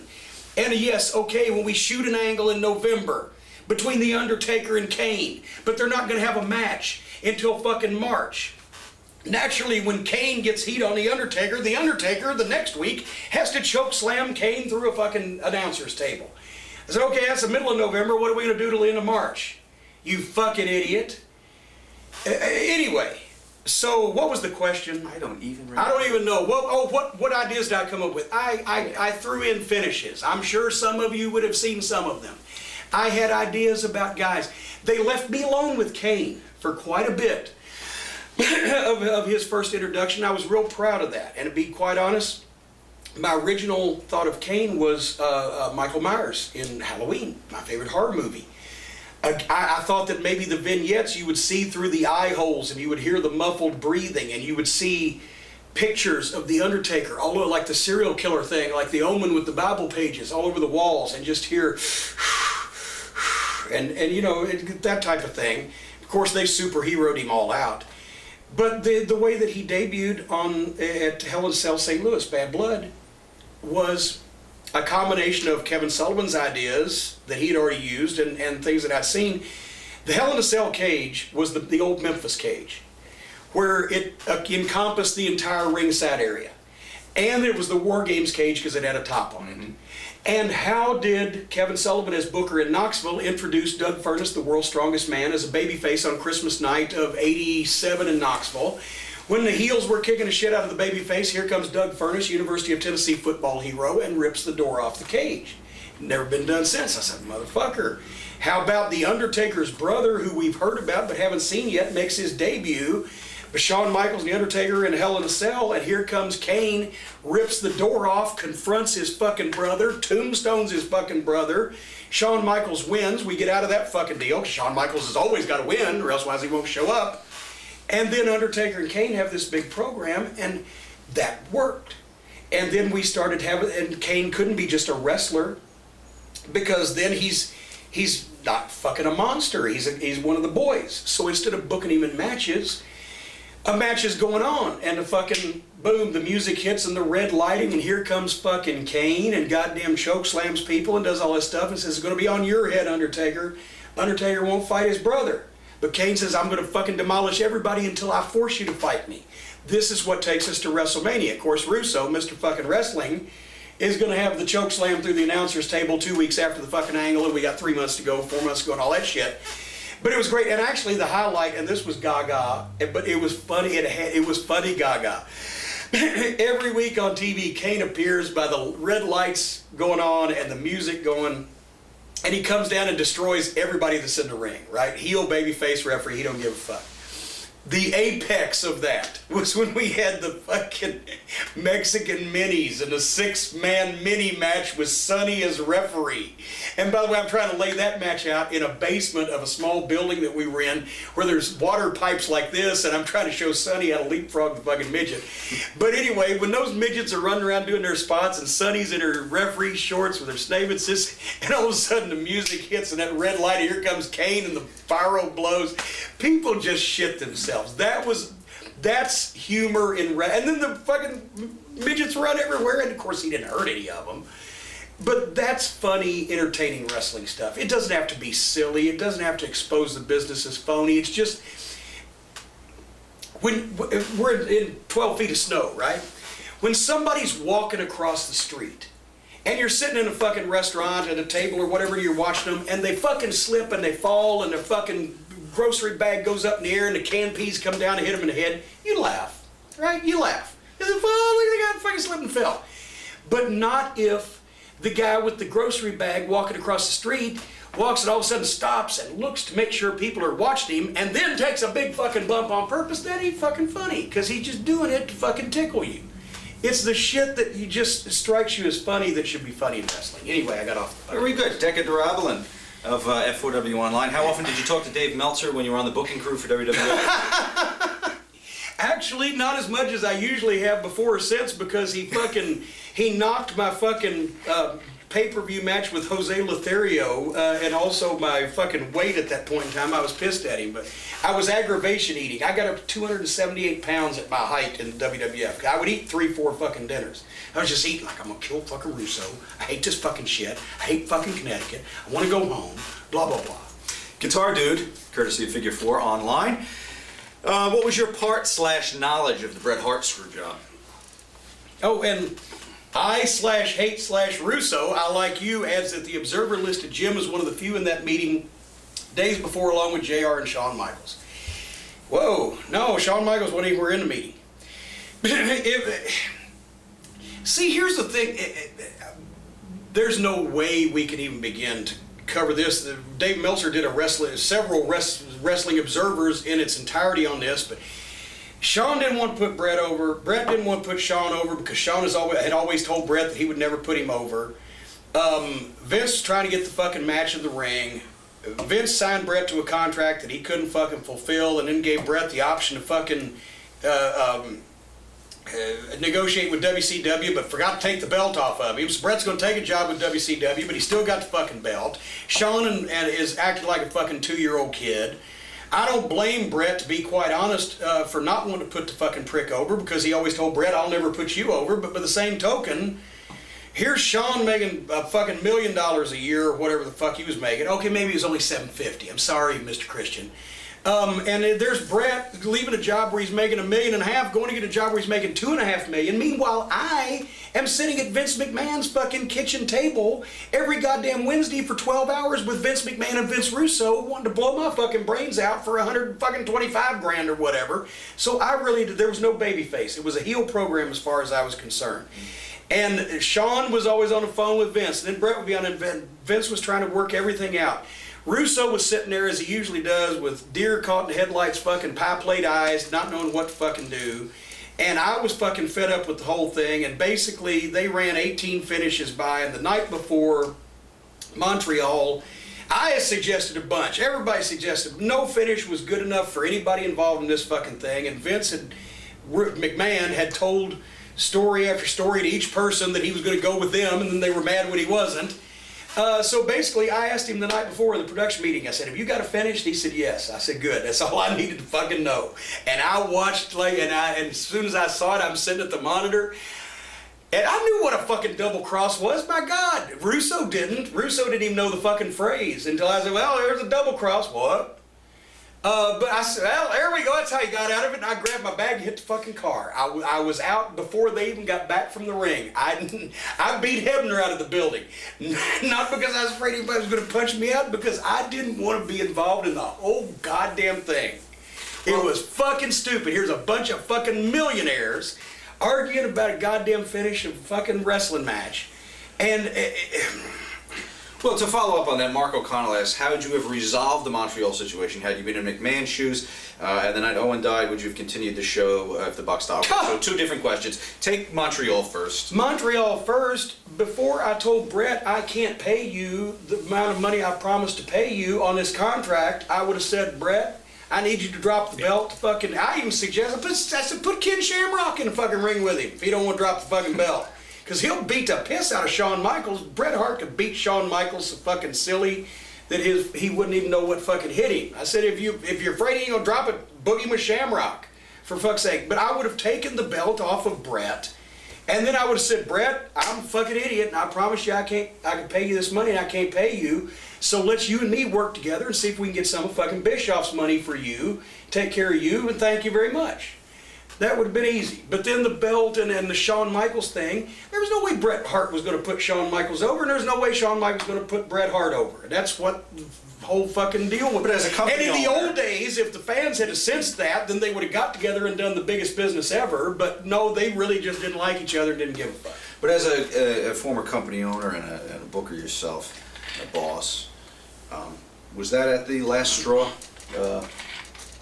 position there? I mean, I assume as a booker you only pull out the screw job when you have to. Oh yeah, it was it was going to be the last straw one way or the other. Yeah, and Vince always said, his father always said, get the match in the ring, and that's the old time promoter's credo: get the match in the ring.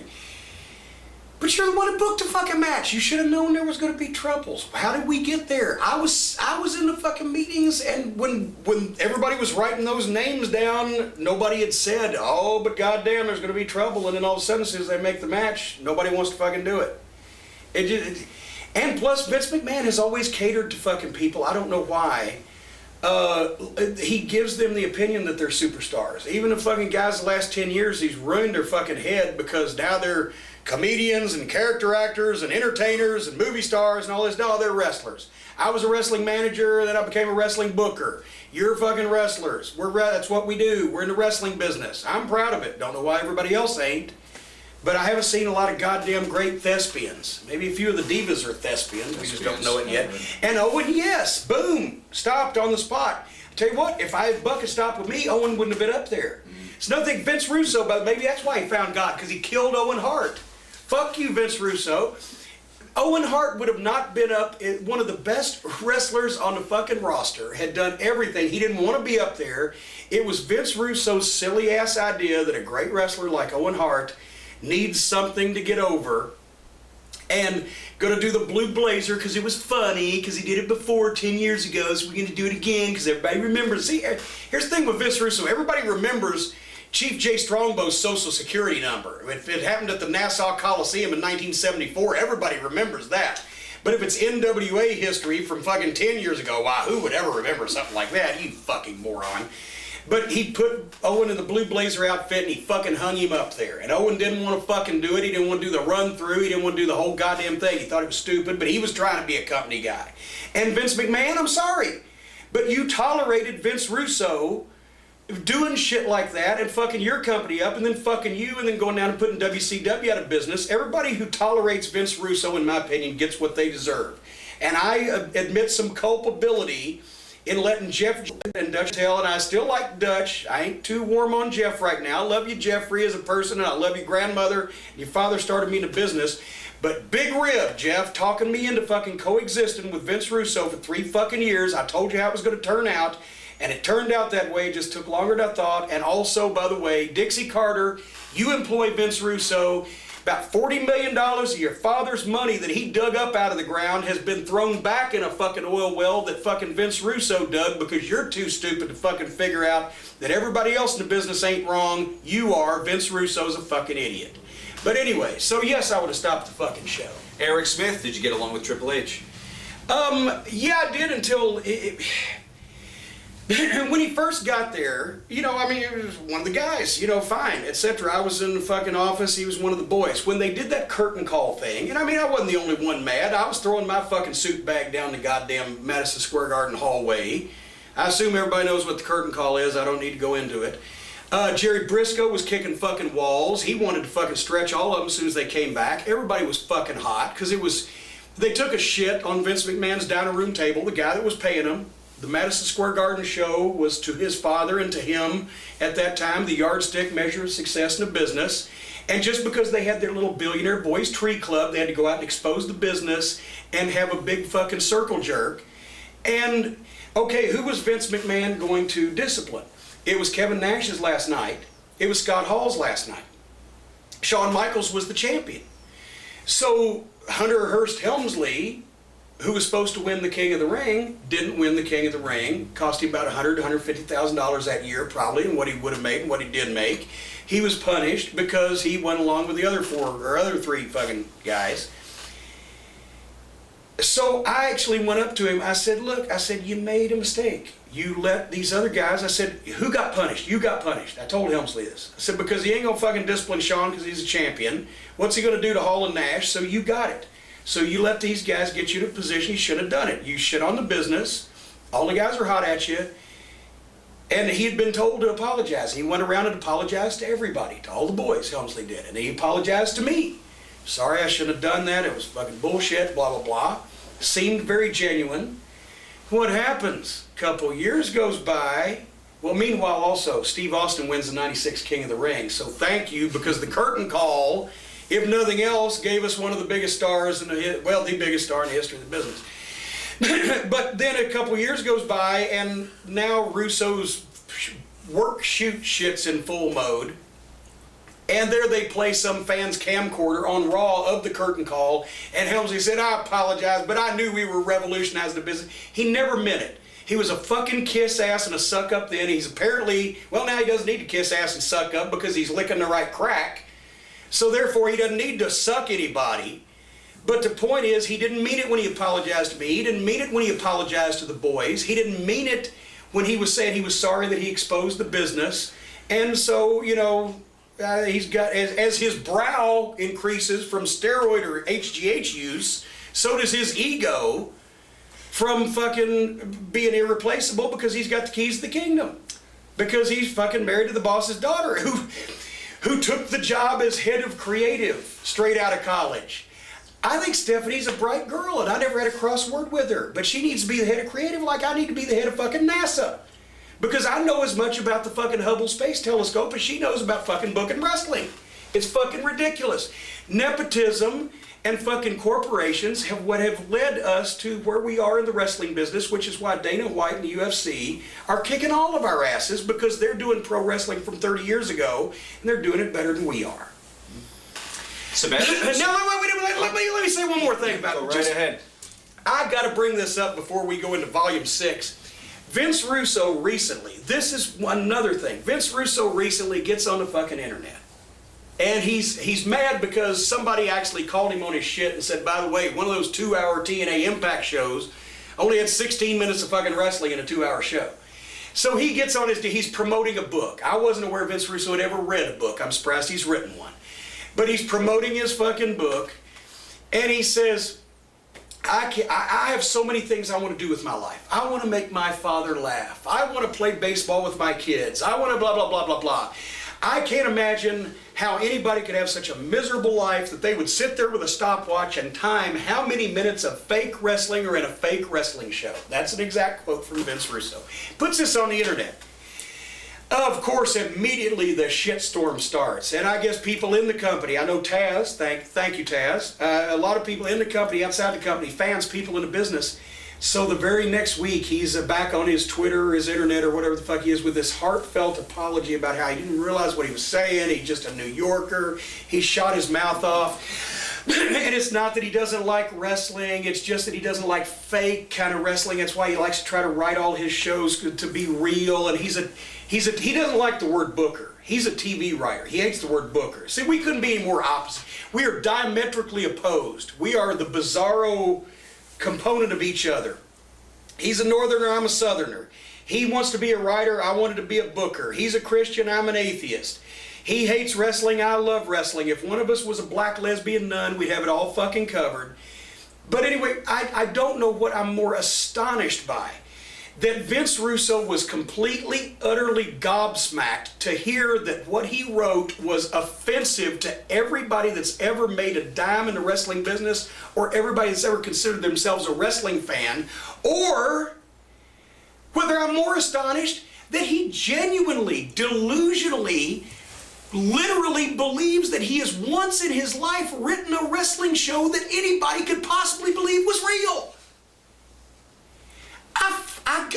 I burst into flames whenever I hear things that he says, whenever I hear his voice, whenever I look at him.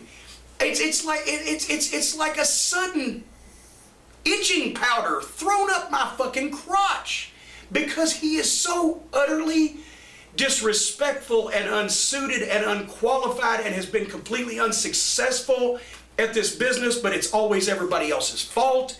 It's he wrote recently, well, the boys got complacent for a while there, but now that the new regime is in and some of the new talent's in, maybe they'll step up their game. Why don't you step up your fucking booking, fucking genius?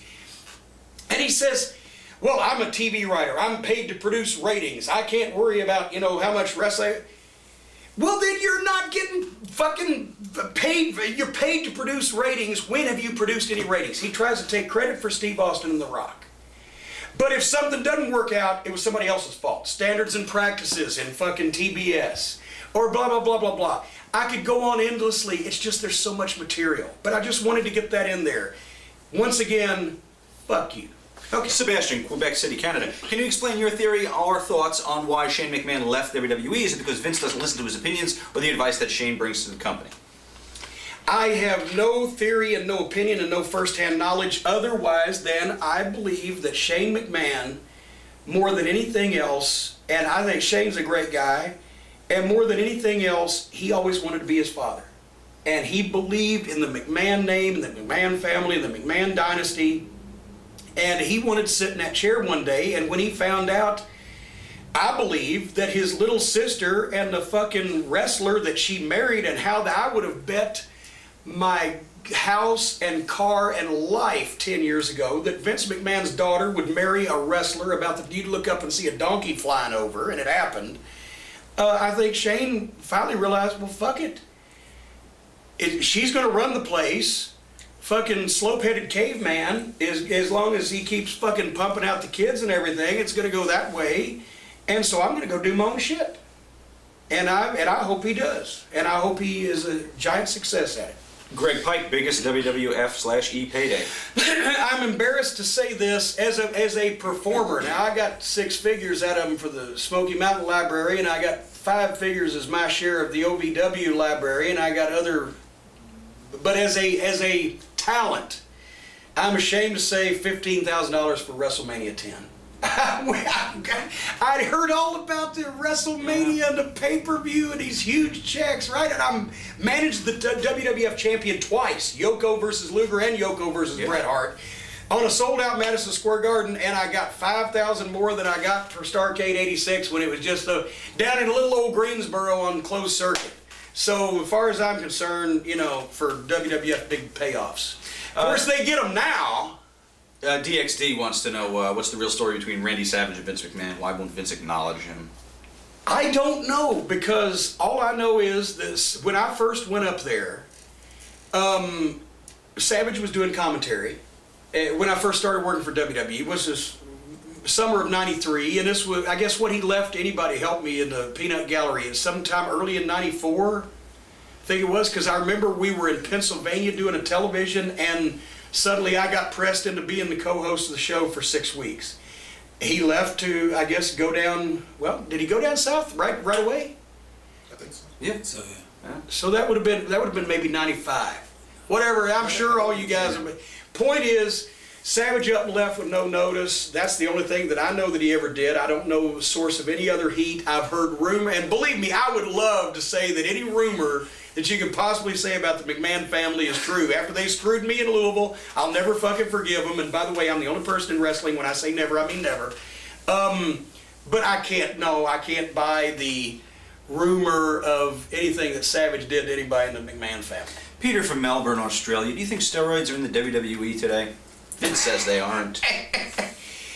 Well, I mean, they're cracking down simply because of the PR. And the next question, what is your opinion of the wellness policy? Vince never came out and said, okay, well, at least he never did in front of me. Okay, you got to use steroids, you know, whatever. And some guys have said, well, he told me to get bigger, whatever. But let's face it. Vince is up from the Ultimate Warrior to Hulk Hogan. He's always wanted these jacked up bodybuilders, whether they could wrestle or not. Hogan could work in his day. Ultimate Warrior never could. He would be more happy to give a chance to a fucking jacked up bodybuilder that couldn't stick his thumb in his ass on 3 tries than to Jack Briscoe. We all know that. We all know that he was a 62-year-old man on the cover of Muscle and Fitness, a billionaire. If I was a billionaire, I would not do this. I'd have somebody opening my bottle for me and putting it up here. And I would have somebody to rub my throat so I didn't have to swallow it. He's fucking working out to get on the cover of Muscle and Fitness. But the point is, the wellness policy, it's all come about because of public relations. And Vince sees nothing wrong with these guys fucking jacking themselves up and looking like fucking helium hoses have been stuck up their ass for 20 years. And he likes to do it too. And I don't see what the fucking attraction is. I can't even stand those women bodybuilders with the veins and the fucking, no. I want a little fucking foam rubber there so I'm not bruising myself. Yeah. But anyway, so it's much less than it has been, but you can always, the guys who are making big money can always beat the fucking test, just like the Olympics, and you guys are going to do what guys want to do. But you can't blame them because of the hiring practices.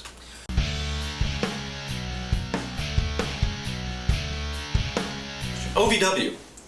Mookie Ghana of F4W Online. When Kenny Bolin was getting lauded as one of the best non-wrestlers of the half decade, 4 years on the list as of 2005. Is there any talk of bringing him up to WWE? Absolutely none whatsoever. They didn't watch the OVW TV show when we were working with them, developing their talent. And finally, as a putative measure, they made Bruce Pritchard start watching the fucking show. The fucking comedy writers, they had never even watched fucking OVW. We sent a tape, but they never watched it. No, they don't understand why Kenny gets over. Kenny is classic pro wrestling. His entire life is a pro wrestling promo.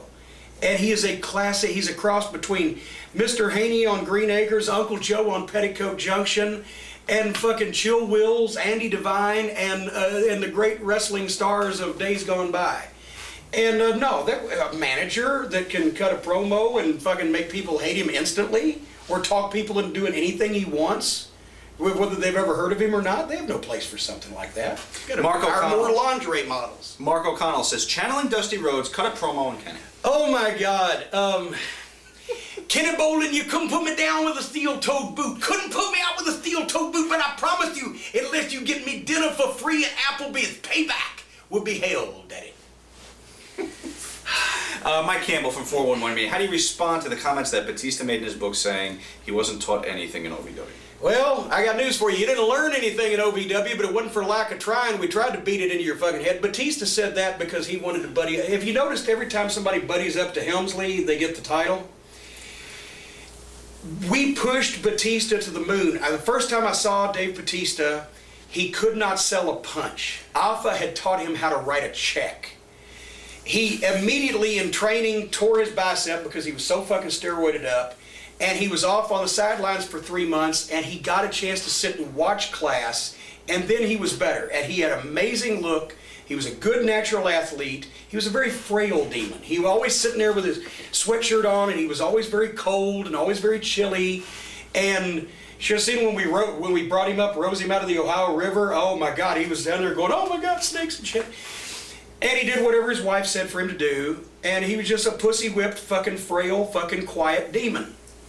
But Leviathan, the demon of the deep, the guardian of the gates of hell, the right hand of Satan himself, was the most physically dominant force that had ever been in the promotion. And we smashed him over. He beat everybody. He did no jobs. He beat 2 guys and 3 guys at a time. We made him so... our version of The Undertaker, because that's what I was going for. I was going for The Undertaker's next money pay-per-view opponent, because look at the guy. He can't take arm drags in the second match. He's either got to be main event or nothing. So I was shooting for a gimmick that he could, with his limited ability, to be quite honest, that he could perform, that could get over, and it did. And I put him in the ring with Kane, and he's sitting there. I said, tell Glenn what you do. Well, anything you want to do. He just had no oomph to him. Put him in a ring with The Undertaker for the first time in Louisville. All these things drew. Put him in a ring with Big Show. All these things drew money. They sold tickets. He was an attraction, but he was never driven to be a success. He like, oh, I'm sick today or whatever the fuck.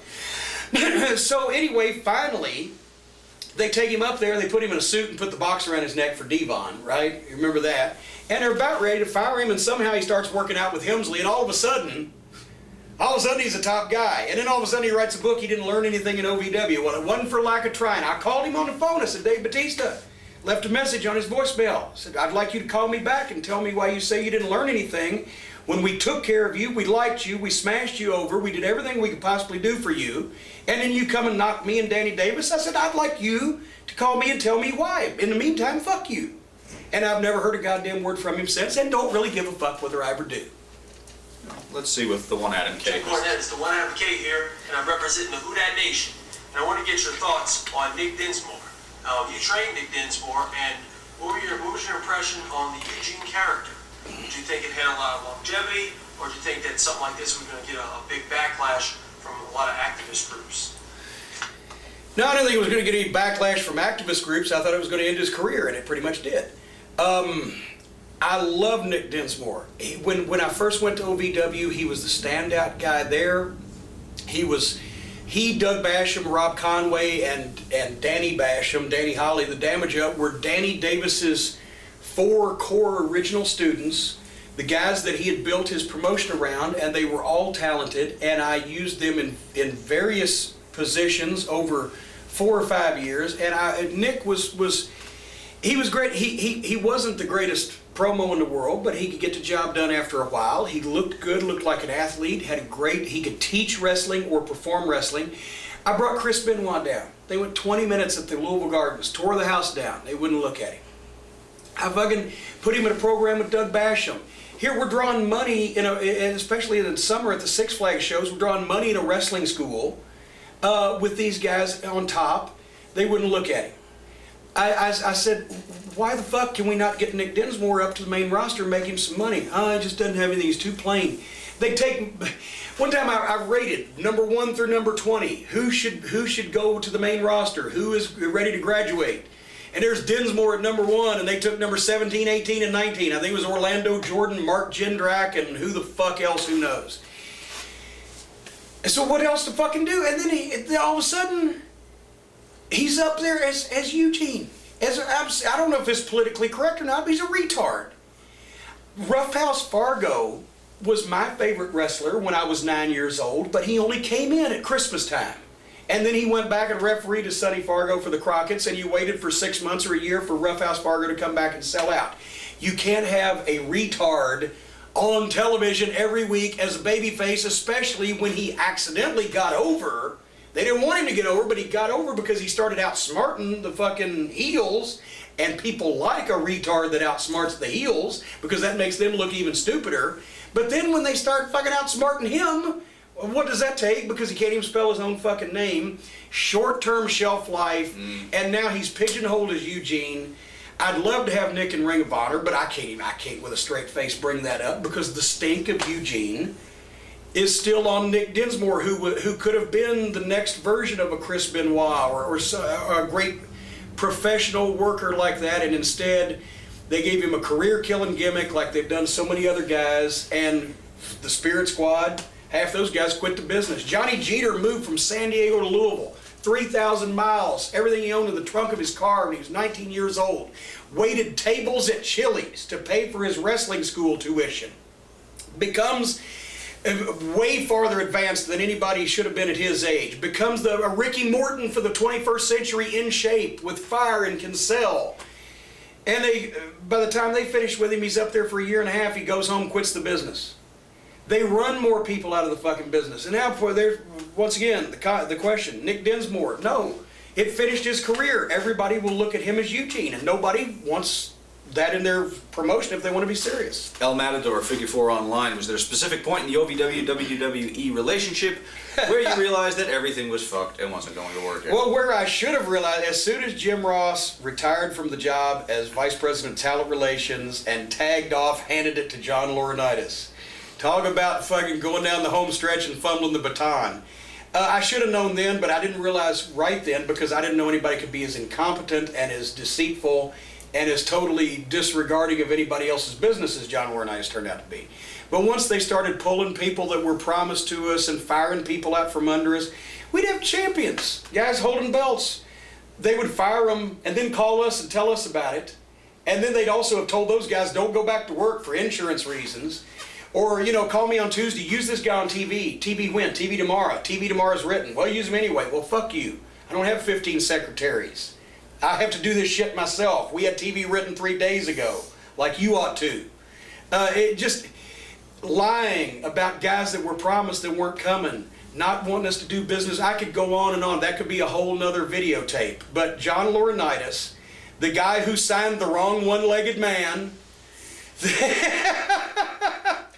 the guy who basically has plummeted the developmental program into the sewer, the guy who is a laughingstock as far as a talent relations administrator who is there because Stephanie likes him because he says yes to anything related to Stephanie. Yeah, that was the beginning and the end of the OVW-WWE relationship.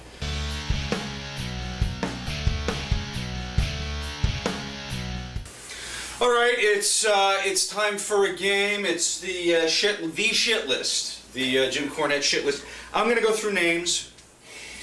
That was a great song, by the way.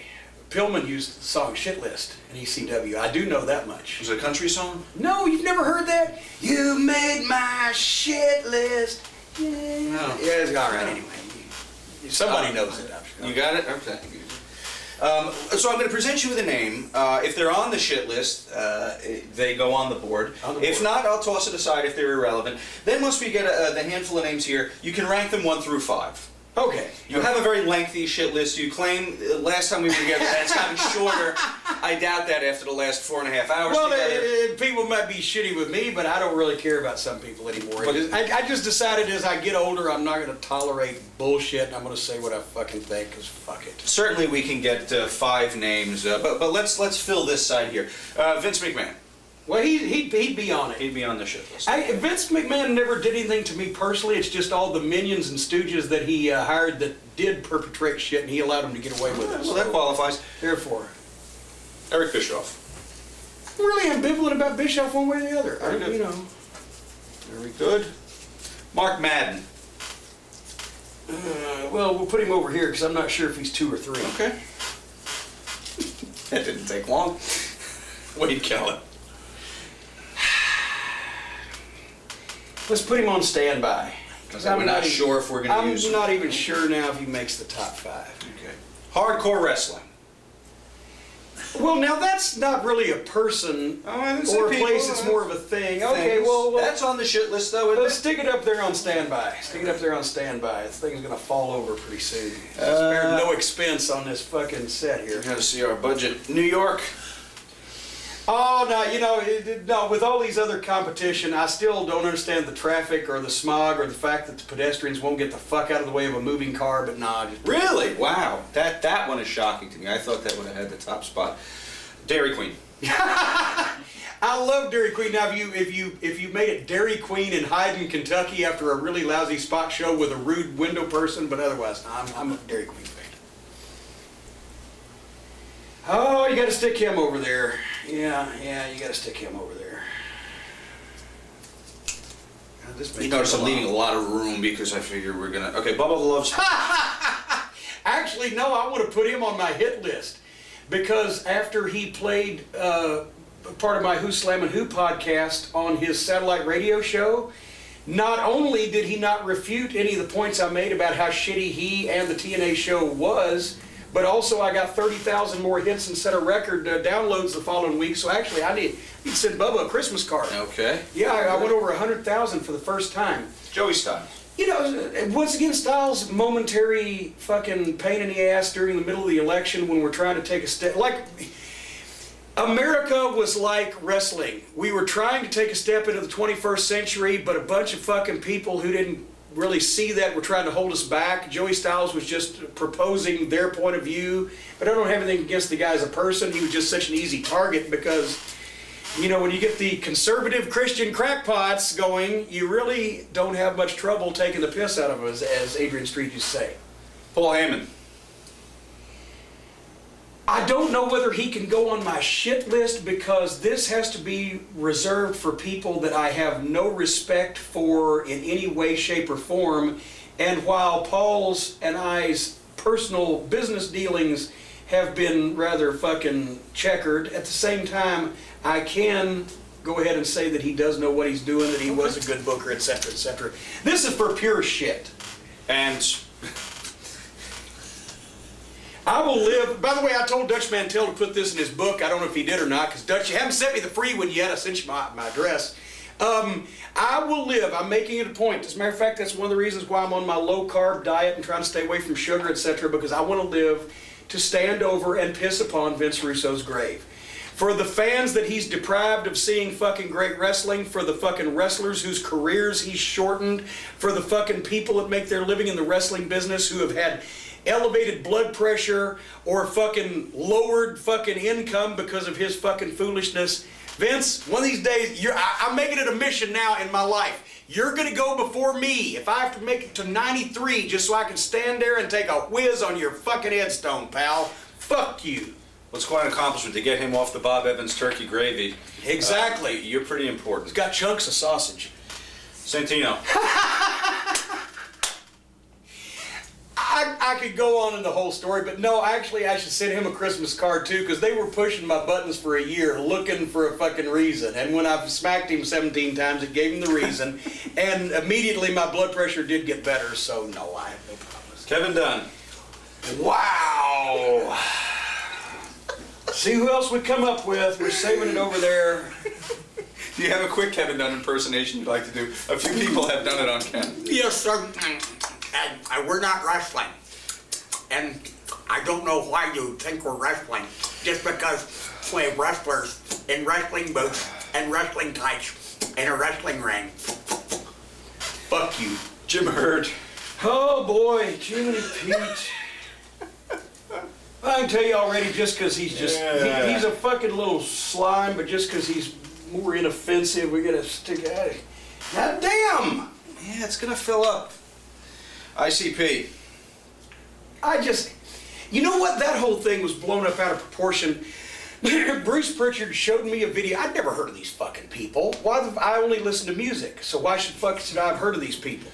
In like 1997, he shows me a videotape of the Japanese hardcore IWA, which I don't watch anyway, but there's Terry Funk and there's Cactus Jack but these fucking people, whoever the fuck they are in their real lives, are doing the commentary. They gave everybody phony names and they're making a joke out of the wrestling business.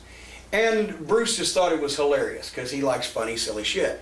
I didn't think it was fucking funny. And when I found out that the Insane Clown Posse were fucking musicians, if I can use that term loosely, then I thought, look, I don't come and fucking make fun of music. Why are you making fun of my business? I was there the night that Victor Quinones, the promoter, and Cactus Jack walked up to him and said, "Where's our check for that tape that you sold?" And to their credit, they cut him a fucking check right on the fucking spot, but I think they make fun of the business. It's that hardcore bullshit. I've seen videotapes of these juggernauts or juggalos or whatever in a mud field fucking watching this shit where they fucking, I don't know, it's like a David Letterman stupid pet trick, but it's humans. I don't get the whole fucking thing. Stay out of my business, I'll stay out of your business. They're not on the show. But nah, they're not that important. Very good.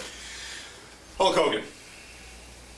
No, once again, no. I mean, it's sad now that the guy who, except for Austin and Rock, has set more records, made more money, got to be a bigger celebrity, etc. in our business now because of, family situations, divorces and whatever, has to fucking go out there and do that at 60 years old with artificial body parts, trying to convince people that he's going to get a fucking company over when he's never been a booker and he's never gotten a company over, he's been a star. Should have stuck with it. Rap music. Oh, heavens to Murgatroyd. There we go. It's got to be way up there. 7 Up. Not in this company. Although 7-Up does have an aftertaste that Sprite, does not have. I bet John's ending. No. No. Not even. Well, we don't have any let's concept. rank these guys now. Now the work begins. Oh, Jesus. Well, actually, you know what? Okay, what I said about it, I wasn't going to put Paulie up there because I can respect him for some things he's done. Vince McMahon has been, I'll take the cheap shit off. Vince McMahon has been very successful, even though he allowed his minions to fuck me around. Very good. I can't do it. Hardcore wrestling is more of not a person or a thing, is more of a fucking, what's the word I'm searching for? An entity concept. I think we gotta go with people who just have no redeeming value whatsoever. 2, 3, 4, 4. Oh shit! Wait. Who do you got? You got another idea? You want to add John one? Laurinaitis. John Laurinaitis? You want to add one? Get a pen. Let's add. Well, once again, not even important. Not important enough. I got to say we're gonna have to throw Wade off the fucking page because I think right here, if you want to go in this direction right here, you have the 5 worst enemies of the professional wrestling business and the professional wrestling fan, and between the 5 of them, they ain't worth goddamn shit. So, as my mother used to say, they don't have a pot to piss in or a window to throw it out of. They don't have any talent or haven't had any talent for anything related to professional wrestling. No redeeming quality. Can anybody in this room, I'm holding it up, name something in professional wrestling that any of these people have done well? Great angle, great promo, great performance, great something. The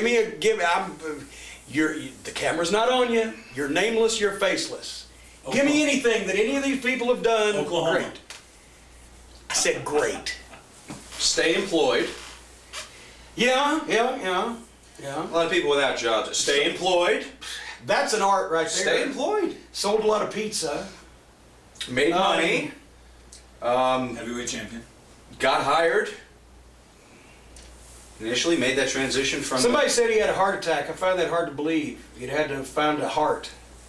Well, that's There it. you That's the go. shit list. That's the shit list. Might not be a bad idea for a column if you ever wanted to write for USA Today or New York Times. Do you think if I wanted to dwell on these people all the fucking time, see, you just do this to stir me up. If I wanted to dwell on these people all the time, I'd need goddamn be hospitalized. Well, you can critique things in society, politics, healthcare plans. But now, why didn't you have a positive top 5? Why didn't you have Jim Cornette's top 5 of all time, the Bobby Heenans or the Mick Foleys or the fucking Ric Flairs or the fucking Christine Jarretts or fucking Bill Wattses or all the people that I admire and like and that have done things for me and other people and the rest, but no, you have to go for that seamy underbelly of the wrestling business. You had 4 hours to talk about all the wonderful things. Well, you in rushed me wrestling. through everything. Wait till the next 4. You think this was bad? You rushed me right through. I couldn't go into any detail.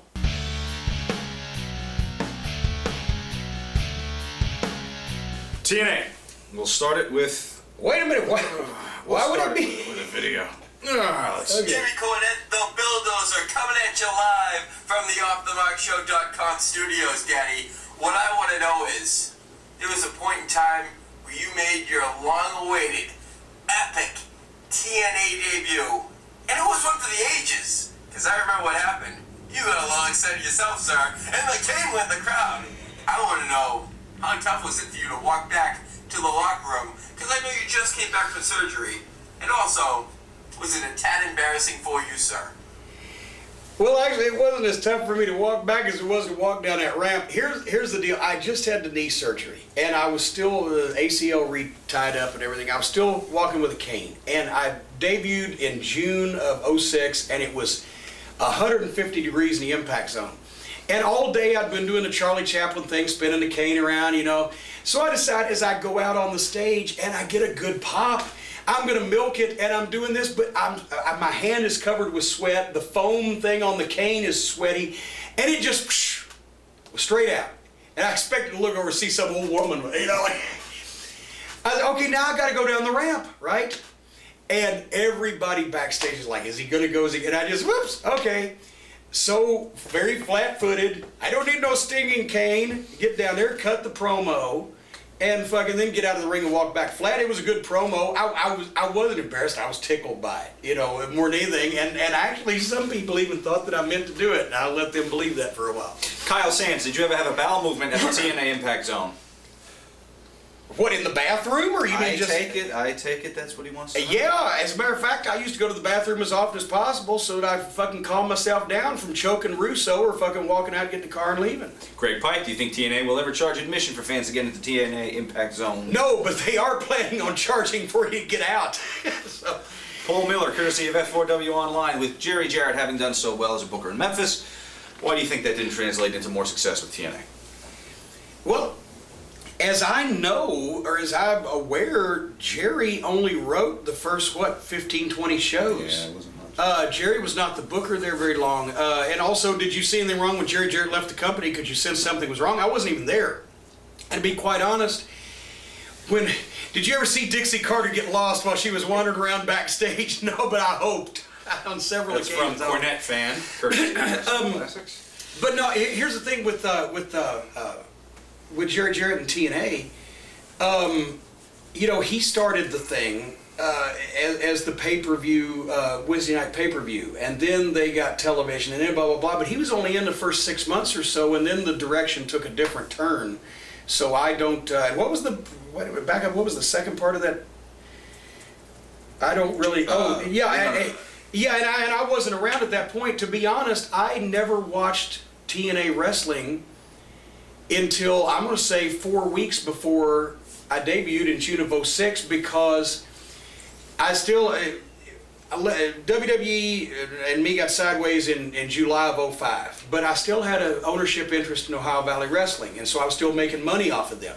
Plus, I was really pissed off at wrestling, and besides Ring of Honor and reunions with the Midnight Express, I wouldn't really want to do anything, and I was waiting on to clear up the OVW TV rights and get a check, so I didn't want to fucking jack that around too much. So basically, I had never watched any TNA because I knew that Vince Russo was involved in it, and I thought there's no reason for me to make myself mad in my own home. And then when he was gone, I just was in the habit of not watching it, so I didn't. But Dutch Mantell had called me a number of occasions. I said, when I get all this straightened out and I get my knee surgery, finally time was right. So then I was like, oh shit, I better start watching this stuff because I don't know what's going on. And so I watched it, and I liked the show, and I thought it had a lot of potential, and there was guys there, boom, boom, boom. And then in, I guess it was late September, Dutch calls and says, well, we made some changes in the creative team. I said, oh, great, good, what? Well, we fired everybody but me and Jeff. I said, well, that's probably a step in the right direction. He said, and we hired one guy. I said, who's that? He said, Vince Russo. What? Vince Russo. Why? He can't explain it. Nobody said this. By the way, I've asked so many people that have been around so much longer than I, why? Nobody can explain it. Nobody knows. Jeff Jarrett wanted him there. So I said, have Jeff call me. So Jeff called me. I said, this won't work. I don't know why. I'm speechless. I'll just give it a chance. All right, I didn't want to do it on the phone. So I went down the next taping and sat down with Jeff and Dutch and gave my notice. I said, it's going to detract from business. I can't be around this fucking guy. He'll kill everything he touches. I don't want to be involved in it. Let one of your heel, let Abyss, it was a heel in, lay me out, boom, I'll be done. And Jeff basically said, oh, if you no-show, or if you don't come, you're no-showing, I won't accept your notice. Tried it, blah, blah, blah, blah, blah. So that's what happened. Right. Halloween Havoc 89, courtesy of Wrestling Classics, says, what is the best part of the new TNA of 2010? What is the worst part of the new TNA of 2010? Got a couple hours. What would you like to see show up? Who would you like to see show up in TNA that is on the WWE roster? Boy. The worst part of the new TNA of 2010, everything. The best part of the new TNA of 2010, nothing. Here's why. I don't even care if anybody else shows up in TNA, it's on the WWE roster. It doesn't make a fuck to me. Here's the problem. The problem is, to me, they had a chance to say, okay, we're going to make a statement. We're going to be a new promotion for the 21st century. We're going to fight to get the fucking fans back from the UFC and MMA. We're going to fucking take these guys that we've got on our roster that are young, and we're going to push them, and we're going to get them over, and we're going to use them, the bodies of the older stars to do that while they still are capable. They've got a crew of main eventers that needs to be packed in ice after every performance. I've been saying that to them for a year. Kurt Angle is a machine. He's incredible, but the injuries that he's had, he doesn't need to be wrestling 30-minute matches every night carrying a company on his back. I wanted to see him push the young guys. I wanted to see him do a more serious style. I wanted to see him do an alternative to Vince McMahon, a more credible, logical style, but of course that means getting rid of fucking Vince Russo. And they get rid of everybody but Vince Russo, and I hate to keep harping on this. There they come down now from the heavens to strike me down. He's got a direct line. But the problem is Vince Russo's incapable of writing anything that approximates sports. He's incapable of writing anything that anybody can believe. But if they had done that, if every restaurant in the world sold hamburgers, why would you want to open up a restaurant selling hamburgers? You want to open up a restaurant selling chicken. And with Vince selling at least having the best marketing on hamburgers, it may not be the best hamburgers, but McDonald's sells the most hamburgers. They ain't the best, but they sell a lot of them. With Vince doing that, open up a chicken restaurant. Let's have some realistic, credible, sports-based presentation to our wrestling.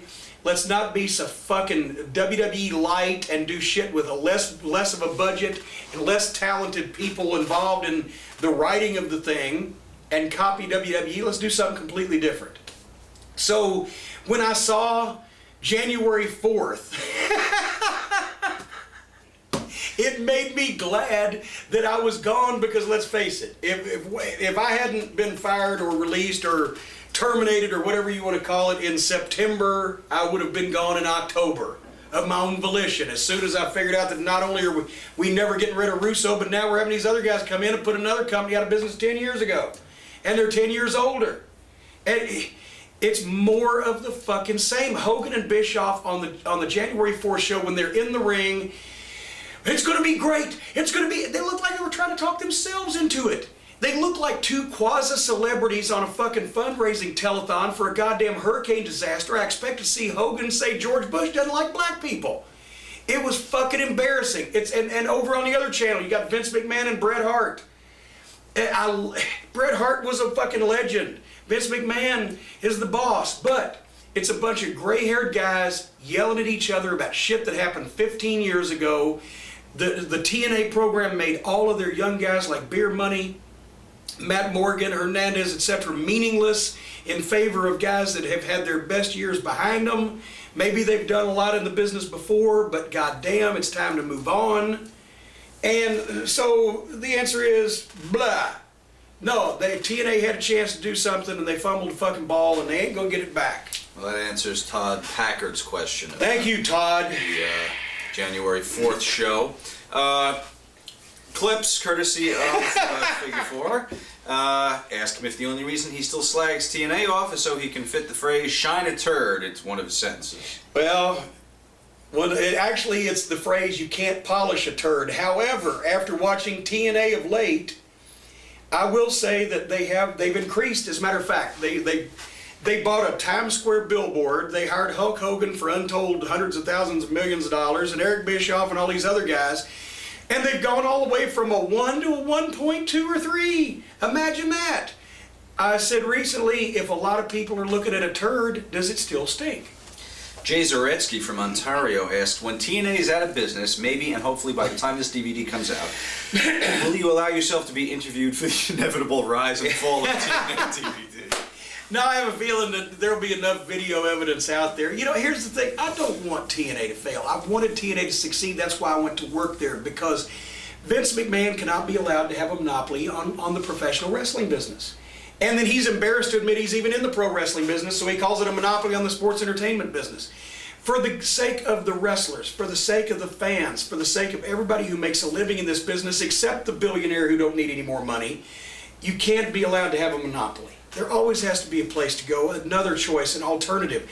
I wanted TNA to be that because it seemed like they had the best advantage toward doing that. They had national television, they had monthly pay-per-view, they had a good crew. You could always have better talent, but they had a good crew. They had everything they needed except a direction and a way to implement that made them stand apart from the WWE, and a guy who respected the business ultimately writing the show. And I kept hanging around waiting and waiting and waiting. Sooner or later, somebody's gonna smarten up and see this. People laugh at him behind his back in the production meeting. Every time that they read his fucking drivel that he writes, eyes roll on the production crew, from the talent side, from the agents. And it just never got any better. And I'm gobsmacked. I don't know how he does it. Nobody I can ask that have been in the business 20 years knows how he does it. But TNA could have been the alternative to Vince, and now, boy, you know, when on January 4th, when they cut to that crowd shot of Dixie Carter, I figure you look at the phrase buyer's remorse in the dictionary, you have to see her picture.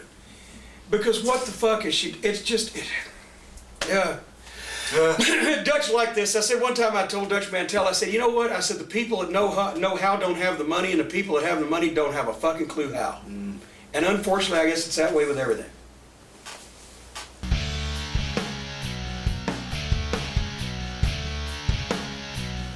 Ring of Honor. This would be an 8-hour release if we did 4 hours on wrestling, 4 hours or so in this. Well, Mr. Cornette, you are with Ring of Honor now, but you had another tenure with Ring of Honor. And during that time period, there was one of the greatest feuds on the indies. It was ROH versus CZW.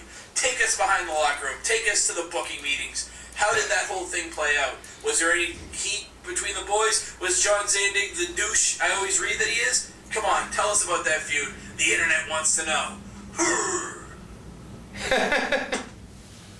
Well, I wasn't in on any of the booking meetings. At the time, Gabe Sapolsky was the booker in Ring of Honor.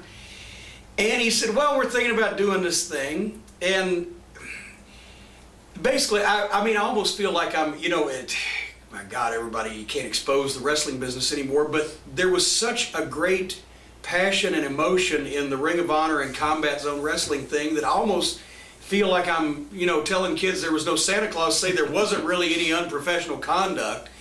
But at the same time, there was a lot of shooting going on. Because I think that's why it got over, because the fans, remember what I said, Jarrett always said, you know, when he had Lawler and Dundee working a program with each other, the fans knew Jerry Lawler and Bill Dundee didn't like each other because they told the fans, whether they were partners, both baby faces, one of them was a heel, fighting each other, whatever, they told the fans at the arena, they told the fans at the convenience store after the matches, you know, they didn't like each other. And Jarrett used that, and they sold out year after year when he put them against each other because the fans knew there was an element there, they were going to beat the piss out of each other. I think hardcore wrestling is the most ridiculous, fucking inane, stupid thing that I've ever seen in my life. And I talked about ECW, you know, they only scratched the surface. This Combat Zone Wrestling bullshit, the broken light tubes, the fluorescent light tubes, the fucking barbed wire, the staple gun, I mean, just anything about it. I think it's fucking ridiculous. I think anybody that perpetrates it has to have their head examined. I think anybody that promotes it ought to be put in fucking jail. That Ian Rotten in the state of Kentucky. Now, the state of Kentucky used to have one of the easiest athletic commissions in the world to get along with. $5 license and fucking have a promoter's license, they wouldn't even send an inspector. Because of Ian Rotten and his hardcore wrestling, getting on the news, people being splattered with blood, guy almost bled to death because he got punctured by a fucking fluorescent light tube, was taken to the hospital, hardcore wrestling invades state. All of a sudden now there's inspectors and there's rules and regulations. You can't have any blood, even accidental blood. Match must end immediately. You'll lose your promoter's license. The licenses cost a fortune more. We immuned the people to simple angles that they could fucking believe that a guy could work and you could still believe he was hurt. It doesn't take any talent to take blunt instruments and bash each other over the fucking head for real in front of 200 people at a goddamn parking lot of a fucking bowling alley for $20 if you get paid at all. It made the fucking business look bad. It made the boys... When I saw The Wrestler, I went into a 3-day depression.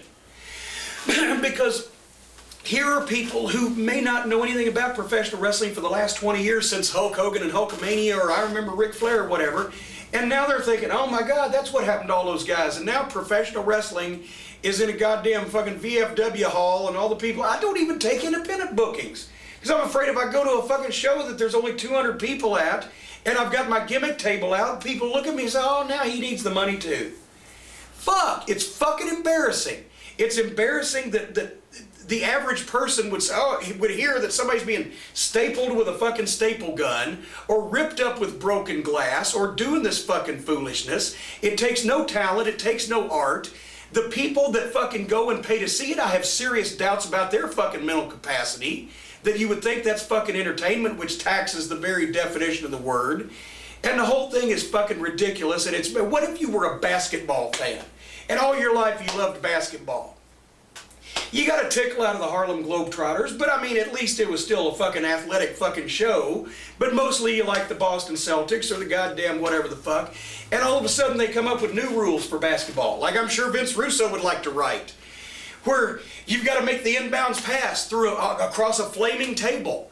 And if you got to shoot a free throw, you got to shoot it over a fucking 3 coils of barbed wire. And there's a guy on the fucking top of the goddamn basket that's going to fucking try to spear the ball and puncture it and throw a spear at you and whatever the fuck.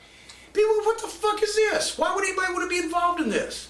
Why the fuck would anybody want to be involved in a situation where they're going to be ripped up with barbed wire, bashed with fucking light tubes, cut with broken glass, snapped with mouse traps, and hit with a fucking staple gun? I made $15,000 for fucking WrestleMania. I took one bump and it was a shitty one because Luger threw a shitty punch. I made $10,000 for jumping off that fucking scaffold and regretted that. And somebody's going to do that shit to themselves for $20 because, like Ian Rotten, they have some kind of inordinate need to be somebody in front of a few fucking deluded fucking delinquent fucking people at a goddamn bowling alley in fucking West Fuckwad, Indiana. It just makes everybody in our business look like fucking morons. And that's what I conveyed in the Ring of Honor fucking CZW angle, and meant every fucking word of it, and people loved it because they bought it because they knew it was real. Very good, Zach. But everybody involved was professional. Even though Zandy couldn't say suey if the hogs had him, I blistered him on the fucking promo. But how can you defend the indefensible? Zach Lambert, when you first made an appearance in Ring of Honor back in 2003, did you think it would grow into the company it is today? I did not. I was hoping so, but to be honest, I thought, it was a good independent show, and I thought, this is what's going to be, a good independent show. But now, that's why I've always been a fan of theirs. I always got along well with Kerry. I've never had any problems with Gabe. Like Adam Pearce, the booker, all the people that work there, the guys, they always work hard. That's why I'm there now. But that's why I'm saying, I guess I've always felt there's needed to be an alternative. I was hoping TNA would be that because they were best equipped financially, but they're not going to be. So, the next day after the TNA thing happened, Kerry called me and they'd gotten the television, they'd gone through the pay-per-view thing. I think they put the cart before the horse. I think it's hard to have pay-per-view before you have television. TNA found that out. But I would have never dreamed they'd be on national television on HDNet, 7 years later. And I never dreamed they'd still be a high-profile company and actually being more high-profile with the big shows in New York and etc. So I'm happy, but I didn't think that at the time. Ring of Honor, it's finally come to the big time. It's on HDNet. But Jimmy, I've got to be honest, I really liked Ring of Honor back in the day. The likes of Loki, Christopher Daniels, AJ Styles, Spanky. I know you don't like the name Spanky, but hey, Spanky, it's kind of funny. Anyway, I want to know, what did you think about Ring of Honor then versus now? And also, do you have any booking power now, or are you strictly an on-air talent, per se? Per se. I like the way you per se. Adam Pearce is the booker, but I obviously can make suggestions, and that's what my job is. Executive producer can be anything, and whether it's open up a new market for live events, or if I've got a connection to find a sponsorship or somebody to help promote, or, you know, hey, I think we could do this on television, they're listening and they're letting me do that because I want the company to succeed. Not doing it for the money at this point. I'm doing it because I want there to be an alternative. I know everybody, like, you know, when Samoa Joe and AJ Styles and Christopher Daniels were in Ring of Honor. I did too. I thought they were great. But if you notice, you never get a new star over until another star leaves, until the old star leaves. So when they went on their way, then along came the Briscoes and Bryan Danielson, Nigel McGuinness, and everybody, wow, these guys. Well, now Bryan and Nigel have left. Thank God Briscoes are around. But here comes Austin Aries and Tyler Black. Tyler Black's 23 years old. Fuck, he's hardly been able to legally vote for fucking 2 years. You know, I think he's going to be a star. I think a lot, Roderick Strong. I don't want to leave anybody out. I want to say a lot of names, but Brent Albright I've always been a big fan of. Daivari just started. Sean Daivari just started the last TV tapings. He was very underutilized in a variety of ways. You can never get a big star over until the previous star leaves. Jackie Fargo had to hand the torch to Jerry Lawler. Bruno Sammartino had to pass it off to, well, he didn't pass it to Bob Backlund. But you know what I'm saying. So basically, guys are always going to move. They're always going to go on to another job, or bigger and better, or sometimes smaller and lesser. But ultimately, I think Ring of Honor has proven that they are a new style of wrestling.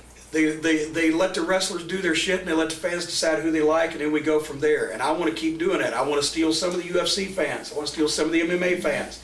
I want to take the young 20-something, maybe 30-something guys that don't have the big national names, but they got hunger and they got talent, and I want to try to help create a framework where wrestling, I want to do pro wrestling as it was done in the 80s with guys that were born in the 80s. Imagine that.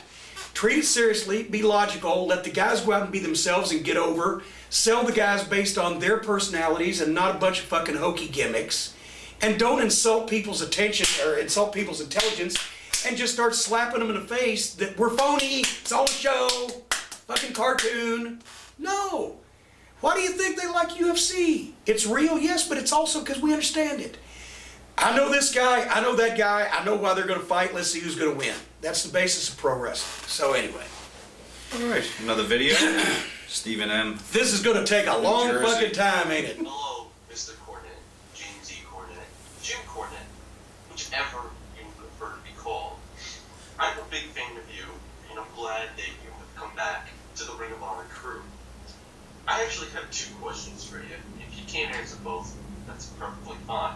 The first one I'd like to say is that we all know John Cena is the main guy in WWE. But who in ROH do you think could be the next John Cena, and why? And I guess the other question would be, is that who in WWE do you feel is not getting the deserving push that they should, and why? Okay, well, first of all, I would never say somebody else is going to be the next John Cena. I know what he's asking. Who's going to be the next big star? Because to me, everybody ought to be individuals. The reason why wrestlers don't get over better than they do now these days is because they got writers putting words in their mouth. They can't get themselves over. I think Tyler Black is a superstar waiting to happen, but he's too young right now. He needs more seasoning. He needs more time. But you get a 27, 28-year-old Tyler Black, athletically as good as he is, but then getting this up here, and you know, I think you got a superstar. The Briscoes as a tag team are unique. I love their promos, which everybody's, oh, the Briscoes can't talk. No, the Briscoes are the most legitimate, real, credible promo in professional wrestling today, because they sound they talk, they do their promo exactly like they talk. You can't tell the difference between on and off camera, and they're naturals. So I love that, and they're unique once again. So, and secondly, what was the second part of his question? Was it stars in? It was underutilized in WWE. Underutilized in WWE. I don't want to call any names right now because that would stooge me that I'd never watch the fucking TV show because it gives me gas. But all the guys that were in OVW developmental from 2002 until 2005, Just write all their names down. Very good. Mark Berry, will Ring of Honor ever start doing house shows in the South? I think that's St. Louis, Nashville, Memphis, Atlanta would be great stops for you guys. Bada bing, Charlotte, North Carolina.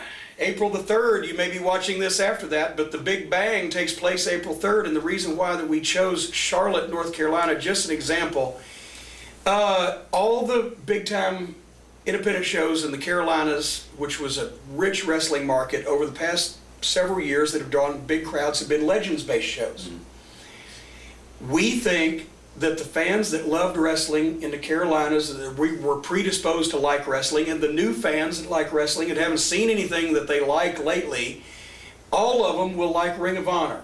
The Big Bang, it all begins again. Pro wrestling explodes into the 21st century.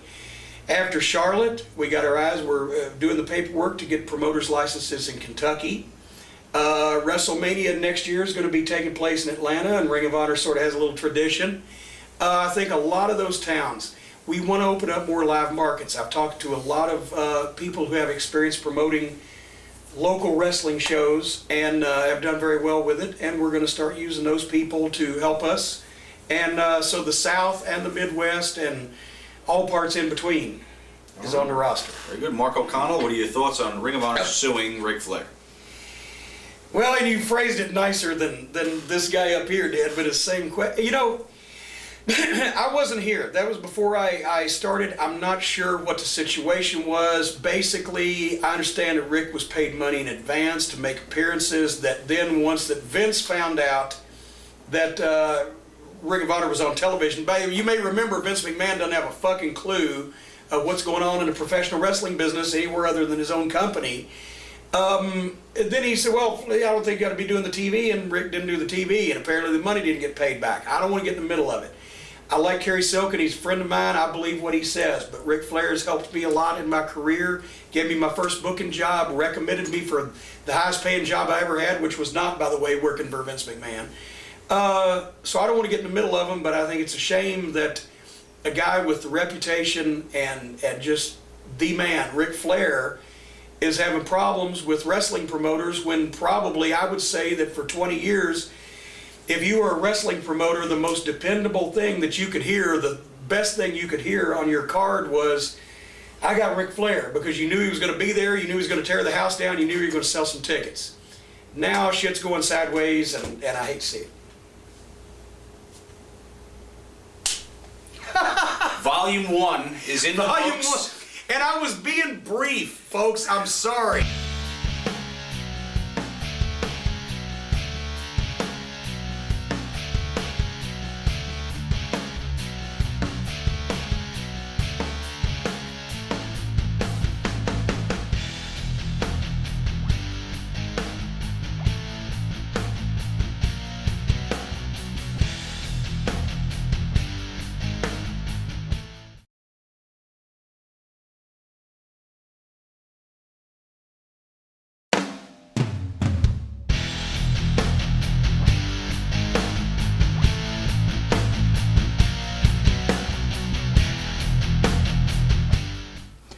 Okay, it's not deja vu. All over again. All over again. It's Vujade. No, we didn't cover so much, and I'm tired of your emails. I'm tired of the outcry on all the message boards. My question. We thought we'd pack a nice concise 4 hours last time, covering all the areas that our guest covered in professional wrestling, and we did that. But apparently there was more that we hadn't touched. So Jim, here wait a minute. You didn't tell me you were going to touch me, or we would have negotiated a different fee for this episode. We'll cover all that stuff. Sean, it's good to be back. How have you been? Thank you for having me. I enjoy being had. I've been great. I've been excellent. Yeah. I'm having a lot of fun. Yeah, huh? I've been reading about that. Relaxing at home. I make a little news every once in a while. Relaxing at home, staying out of trouble. You know, staying employed, it's called. We'll talk about it, I'm sure. So let's kick it off with Mark I love Berry. doing this stuff, by the way. Just, you know, Sean and I, we get together, we talk, we chat, we have idle banter back and forth, and it's fun for the whole family. And hopefully if you find folks, you know, let me just say this before we get started. Everybody says, oh, geez, Cornette, he's burnt this bridge with WWE, he's burnt this bridge with TNA, he's burned a lot of these bridges. I don't burn bridges, I demolish them. Yeah. The bridge over the River Kwai, you know, straight up. He's not going to have any place else to work. Here's the problem. The problem is, I just want to relate this to the folks so they understand. So when we, answer these questions, they know where I'm coming from. I'm so completely disgusted with corporate wrestling and most of the people who run, especially the well-funded companies in our industry today, and the promoters and various people who have hired people who have made this business go to hell, that I figure if I am going to live a few more years at least, hopefully, knock on wood, and also if I'm going to have a career involved in wrestling, I'm going to put my trust in the wrestling fans. I'm going to put my fate and my destiny in the hands of the wrestling fans instead of in the promoters, because I trust the fans who are like I am and wish they could see some good wrestling and wish they had wrestling back. I'm more like them than I am these promoters that I've seen how they've treated me and the rest of the talent. I see how they treat and look down their nose at the business, so I'd rather throw my lot in with the humble little wrestling fans, and we can all have fun doing this stuff, and the promoters with all the big millions of dollars, billions of dollars, can go piss up a rope. Except, of course, for the fine folks at Ring of Honor who are trying to present wrestling the way that it should be done, but they're not a big corporation, they're nice people. Well, not heartless, nameless, faceless corporate entity, but fine folks trying to present wrestling as it was intended by Mother Nature himself. Or herself. Well, I'll tell you, the fans are the ones really that cut your paycheck. It's not the promoters. Exactly. And they're always there. Promoters may come and go. Federations come and go. The fans cut the only paychecks constant in and the business. promoters cut the farts. That's it. And let me please point out that you're wearing heatwear, heat-wear.com. There you go. You can plug that. And you are the book. My man, Kevin Sullivan, my mentor, my old friend. I had a choice of T-shirts today, and I chose Kevin Sullivan. He'd like to thank me for that. A fine choice available at heat-wear.com. Who you And got? you can hop over. We got to do a banner between that and JimCornette.com, because that way when you go to JimCornette.com to get like my new rookie year video, Volume 1, Volume 2, it's a 2-disc set of Volume 1, 2-disc set of Volume 2. Together you get 4 discs, 10 hours, my entire complete rookie year with collector's booklet, which comes actually as sort of like a video diary, because I go from start to finish. The contents are like a video and audio diary and written diary of my first year in wrestling. That's available at JimCornette.com, along with the Midnight Express book. I see here as a question from somebody who bought the Midnight Express book from your website, JimCornette.com. So I just bring that up in the spirit of doing business here. That's item 2201. 10 minutes left, 10 seconds left on that. Bring that up on We the can't screen. do this all day. Do it as Don West. Could you do one as Don West? No, I'll hurt myself. Yeah, I don't know how Don breathes. Mark Berry, Jim, first of all, thank you for entertaining myself and thousands of dedicated fans across the country over the years. Yes, I bought the Midnight Express from your website. Well, no, he didn't buy the Midnight Express are not on sale. I think he meant to say book. I was going to say, because things are slow for Stan. Would it be a good idea, if this is not already done, and it's not, for the indie promotions to come together under one system or co-op, much like the NWA used to be? This way they could help each other, share talent, so that the promotions would have a better chance of survival. It would be a fantastic idea. And for reasons that are both historic and unfortunate, it will probably never happen. Because you go back to when Vince McMahon started the national expansion in 1984, and Jim Crockett, and I believe, who was involved in Pro Wrestling USA? Vern Gagne. It was Jerry Vern, Jarrett, Jim Crockett. Yeah. Fritz World Class was involved, or No, no? I don't think they used any of those guys. I see the cameraman shaking his head. The jowls are flapping around and everything. A lot of the big promoters got together and said, well, we'll compete with Vince, and the problem was they began dropping like flies out of it because, as the story goes, they couldn't agree on who was going to get coffee. Everybody wanted their talent to be on top for honest reasons, because they trusted those guys the most, and also for some dishonest reasons, I'm sure.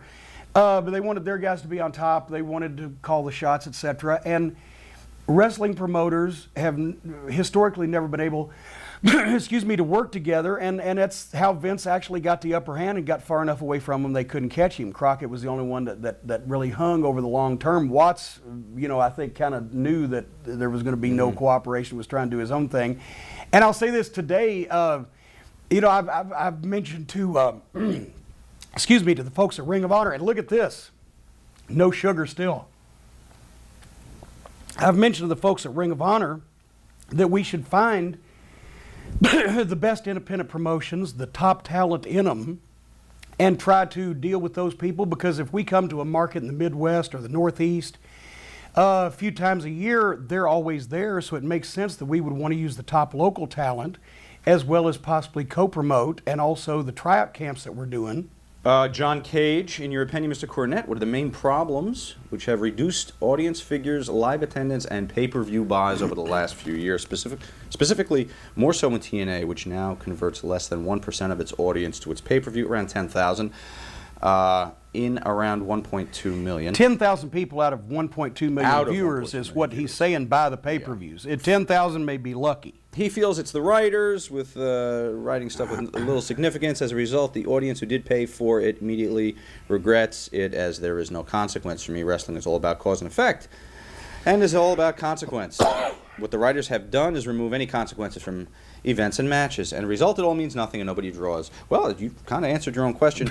He asks, Vince Russo's a total fucking New York prick, and I wish I meet him so I can tell him and explain to him. Now that might be constituted as a terroristic threat. Don't threaten Vince Russo, John? because he will send you a letter in writing that he's in extreme fear of you, and he will complain to the teacher. They'll throw a paper airplane at you from the law firm. He said, explain to him just using the facts why he is shit at his job, and you glossed over this man's carefully orchestrated book that he wrote there, but basically, yes, the problem... 4 hours. Go ahead. The problem is, yes, the audience figures and the pay-per-view buy rates are down because the writers do not invest a lot of time in making big matches between Stone Cold Steve Austin and The Rock, or two top guys that you want to see wrestle and pay to see that. They spend too much time worried about what's the soap opera aspect of it, and what's the backstory, and all the cute little written scripted lines. And with Russo, he especially resents a match being presented as important without a story behind it that he's written and manipulated. So when you make the matches meaningless, naturally it comes to pass that nobody pays to see them. Which brings us to Shane Mead from Melbourne, Australia. Will the business ever go back to having bookers, or are we doomed with wrestling writers also being a one-person worker, past or present, who should have been given a chance to book a major territory company? Keep up the good work, kayfabe commentary. I think, well, the business still has bookers in a few places, and Ring of Honor has a booker. You know, a few of the independents have bookers. I think corporate wrestling is doomed to writers, because they've gotten so far away from what wrestling is that now a booker would go in. If you offered me the book at TNA and WWE, how can you possibly do this? The whole company is structured so that you can't have a booker. A booker should have... this is why Jarrett wouldn't take the job at WCW years ago. This is why Bill Watts didn't take it for quite a while, and this is why a lot of other people have turned down jobs at various places. A booker has to have control over the talent, who's hired and who's fired, what they get paid, because if a booker is going to book a guy here and he's making this money, then the owner's going to say, well, book him here. Well, I don't want to book him there because he only deserves to be booked here. It's not my fault what you're paying him. See where this is going. So the booker always had charge of the talent and how they were used and what went on television and the house shows. And the major companies now will not give that up, will not allow that to happen, because they think that they're some kind of large entertainment conglomerate and they're all going to win Emmys and make major motion pictures and sitcoms. And you can't have that position anymore, which is why corporate wrestling sucks, in my opinion. TJ Ballarat from Australia. Do you think a lot of wrestling these days, especially in independent, is spot wrestling more so than technical wrestling? Well, and you know, once again, spot wrestling, technical wrestling, choreographed wrestling would be a better way to describe a lot of independents these days. Rip Rogers calls it as seen on TV. Everybody does the stuff that the guys that have jobs that they'd like to have do, because they're on television making money, right? But the problem is, these guys are on TV for 5-6 minutes. They get boomed, but they get clotheslines. My God, can you get rid of some clotheslines, chops, etc.? Everybody wants to be Flair. Choreographed wrestling, when the guys talk over every single bit of the match, they take the customers out of it. If you're running a restaurant and you're a cook, you're going to cook the thing the same way every time, or is a customer going to say, can I have a little less salt with that, or can you put some butter on that, or hold the mayo, or whatever, to customize it?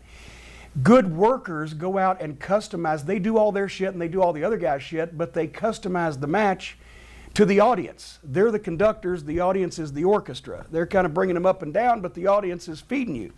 So when something's laid out ahead of time, which a lot of independent matches are, using stuff that's only seen on television, over a period of time, there's a lot of stuff that everybody works the same, and there's a lot of stuff that never gets done. And that, to me, they're just going for the, oh, this will be a cool move. Well, did it mean anything when you did it? Why did you do it? What happened afterwards? You know, did you follow a shooting with a stabbing? Et cetera, et cetera. TJ, why is it that we don't see a lot of Australian talent overseas? Would it be due to the structure of Australian wrestling? What is the What is structure that? of I was gonna ask Australian you. wrestling? Well, in years past, obviously, if you're from Australia, TJ, then you might remember these names. Ron Miller and Larry O'Day were a tag team from Australia that came to the United States in the early 70s, worked Florida, worked Tennessee. George Barnes and Bill Dundee from Australia. Mario Milano, I think I don't know if he started in Australia, but became a name in Australia, came over here. You know, there were a lot of Australian stars in the business in the past. I think it's probably just because of the constriction of the business that there's not a lot of top names in Australia to come to this country anymore. Just like there's not a lot of top names here to go to Australia, to be quite honest with you. Thomas from the Netherlands. Dear Mr. Cornette, do you believe professional wrestling could become more popular by adding MMA influences, like having matches won by KO or referee stoppage? Definitely. You know, I'm not saying let's go all the way to Strike Force, and if they break out into an angle, cut away from it and don't mention it. I'm not saying that. But anything that makes pro wrestling more credible, where you can suspend your disbelief, anything that makes it more sport-like, becomes an alternative to the WWF, also takes wrestling back to what was so popular with so many people for so many years, which was, we can buy this, we kind of know what's going on, but just don't slap us in the face with it. I think, yeah, referee stoppage, knockouts, anything. The MMA and UFC in general are really hot now and are kicking Vince's ass on pay-per-view and are doing these mega gates, and everybody's reading about it in the papers. Take advantage of that, because MMA and UFC are pro wrestling from 30 years ago with a few tweaks in high def. You know, basically they've changed it a little bit, and it's in high def, and it is real, and basically it's pro wrestling. So wrestling ought to steal something back from MMA. Todd Matthey, how is your salary as a manager determined? Great question. My salary as a manager was determined, especially in some of the places that I worked in the territory days, just like the wrestlers was. They would take all the money from the show in a bushel basket, grab it, and throw it up in the air, and whatever stuck to the ceiling, the boys got.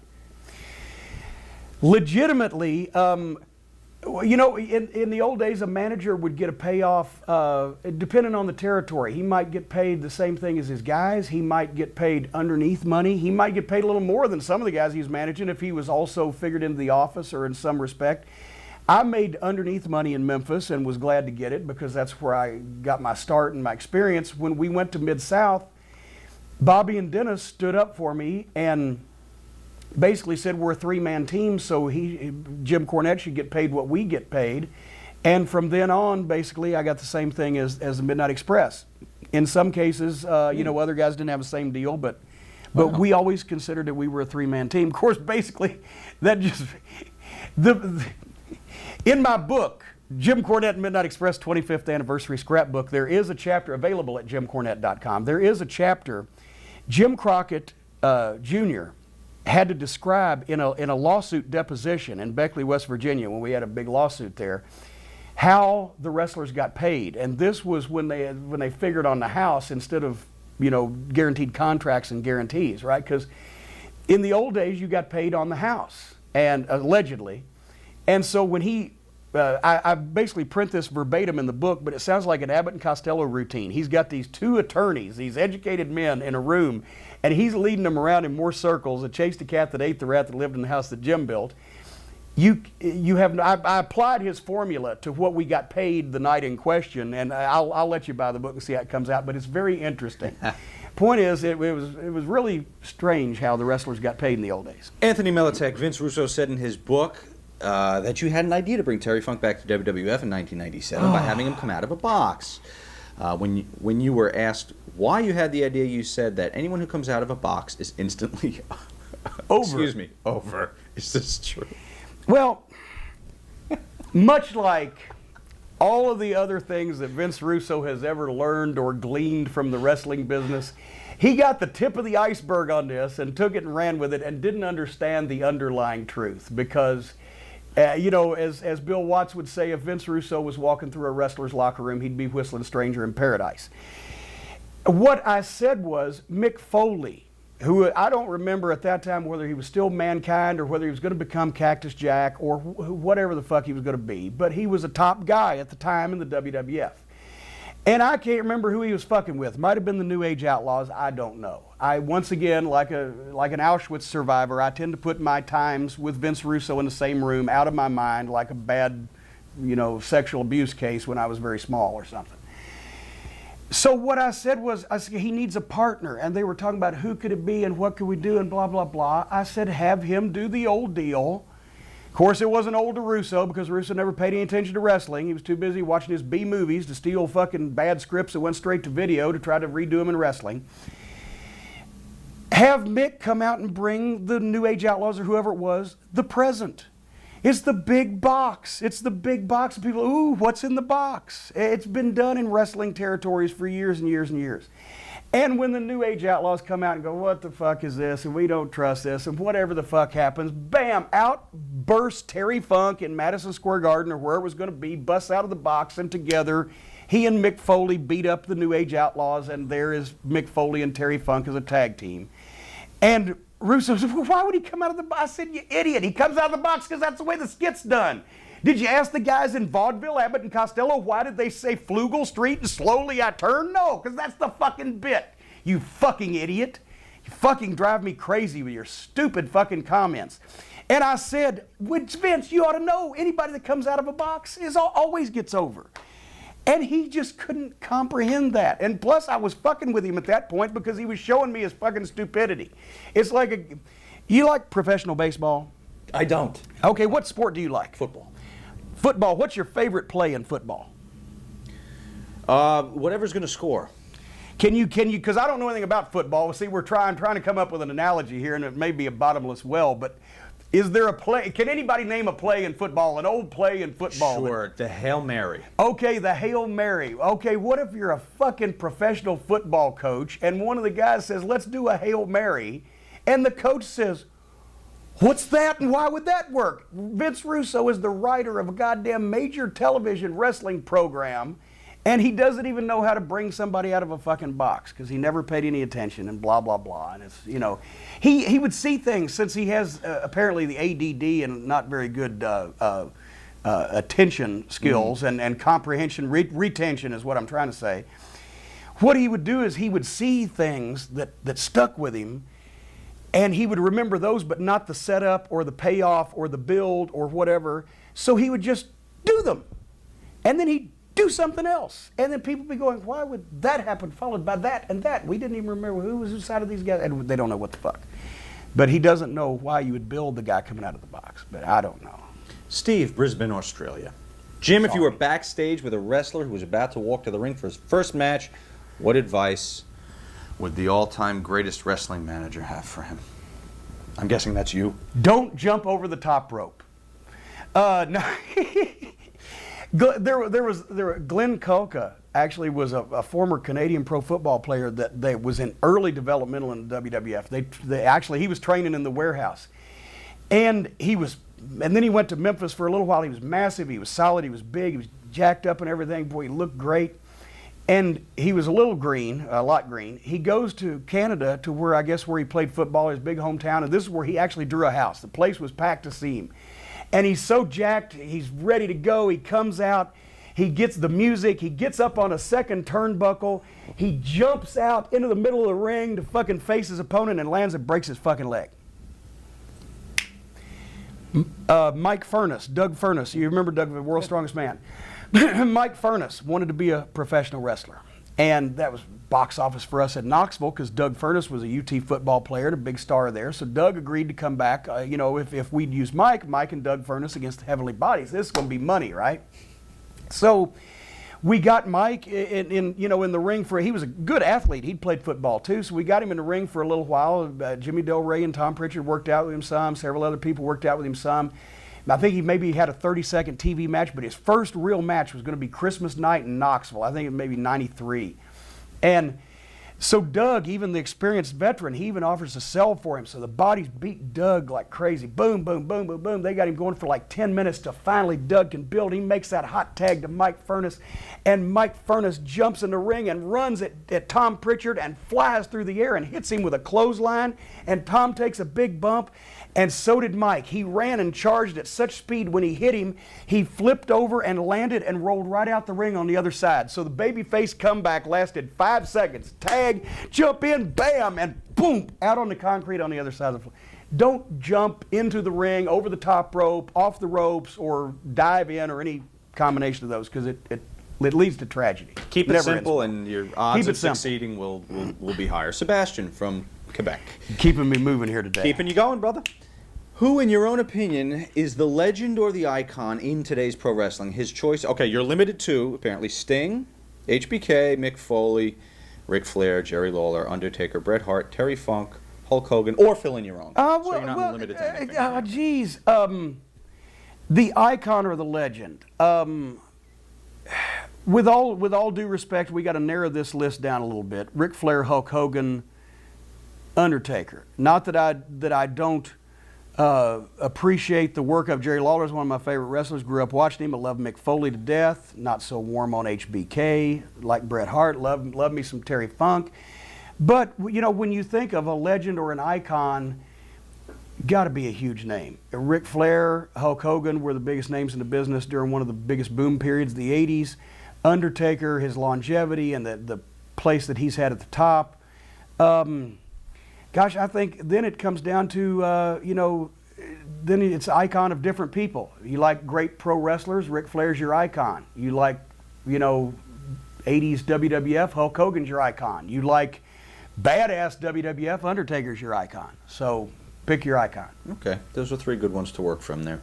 Supersonic, courtesy of F4WOnline.com, wants us to ask Jim what he thinks he really knows about drawing huge money in 20. Oh, they like to needle you sometimes. Oh, yeah, they're sticking me. What exactly is so great that he could come up with that could sell out a stadium for WrestleMania? Why has he allowed himself as a booker to amount to jack shit? I'm sure he was great in OVW, but why hasn't he ever brought that booking side of himself to a much bigger, drawing ridiculously huge money stage? Okay, well now let me take them one at a time. What do I really think, or what do I think I really know about drawing huge money in 2010? Nothing. Reason being, the promoters have, I mentioned TNA and WWE specifically, and a lot of the independents and the hardcore stuff is just ancillary damage. But the business now has become so hokey and so overdone and so over drawn out, dramatic, choreographed, scripted, fucking passionless, emotionless that I don't think huge money can be drawn in 2010 except for WrestleMania and that type of event, which if you notice, it now pretty much does the same business no matter who's in the main event. I mean, obviously there's a difference between having, well, I hate to mention anybody's name as the fucking Mulkey brothers. I'll go back. They love it when I mention them. The Mulkey brothers can't be in the main event, but huge money is reserved for the UFC. What exactly is so great that he could come up with that would sell out a stadium for WrestleMania? Well, I don't know, motherfucker, because I haven't come up with it yet. Because number one, I haven't been trying because I'm not going to sell out the stadium at WrestleMania, and secondly, it's not my fucking job, and third, for the reason I just mentioned, business is in such shitty shape. Why has he allowed himself as a booker to amount to jack shit? Hey, that's pretty good for a fucking wrestling booker to amount to. I worked hard to amount to jack shit, I'll have you know. I'm sure he was great in OVW, thank you, I was, but why hasn't he ever brought that booking side of himself to a much bigger, drawing ridiculously huge money stage? I have been. I was on the booking committee of WCW. They weren't drawing any fucking money, but it wasn't my fault. Jim Hurd, see the book. I was on the booking committee in the WWF. That's where I first developed blood pressure problems, because unfortunately this moron named Vince Russo was next to me at the fucking table, and that prevented anything from fucking happening. And secondly, TNA, I tried, but once again, C, answer B. So, and I'm not saying I'm the greatest booker in the world, because I'll tell you what, Bill Watts said himself that he learned from Eddie Graham. Eddie Graham taught Dusty Rhodes. Eddie Graham taught Bill Watts. Eddie Graham taught Kevin Sullivan. Eddie Graham taught a lot of people. He was great. You had great bookers in the past who proved time after time, year in and year out, in their territories that they could pack the buildings week after week and month after month with different talent because they had an affinity and a feel for the business. I've tried to learn from them. Vince Russo tries to learn from some guy that writes fucking scripts for B movies that go directly to fucking video. Bootleg bowling won't even sell them. So, you know, I may not be the best. I'm certainly no Bill Watts, and I never said I was, but I'm better than these fucking comedy writers that get a degree in college that have never performed or been in any type of sport, either one, to know what it's like to be involved in professional wrestling. They've never been fans of wrestling, so they don't know it from the inside, they don't know it from the outside. They get a degree from some college that says that they're writers and they go write comedy, and then the boss's daughter hires them, or some moron that had success because he worked for a company that had its shit together 15 years ago, somehow suckers other people into letting him control the destiny of fucking professional wrestlers. That's what the problem is. Them, I'm better than. So thank you for your question, and fuck you very much. All right. Mr. James E. Cornette. This is the Hess Express here on the OffTheMarkShow.com. I want to know, are you ever going to start another wrestling promotion? Is that it? That's it. No. I'm not young enough. I don't have the energy. The talent is not out. Why would I start another wrestling promotion now when you got one that's doing well and one that's pouring money down a drain, and Ring of Honor is treading water quite nicely in the pool and everybody else is fucking starving to death? Yeah, I want to jump into that.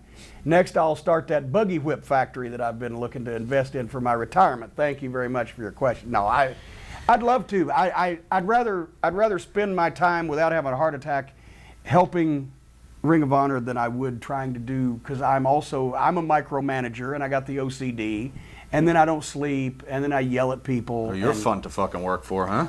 Well, you know, it's not that I'm a perfectionist, it's just everything has to be flawless.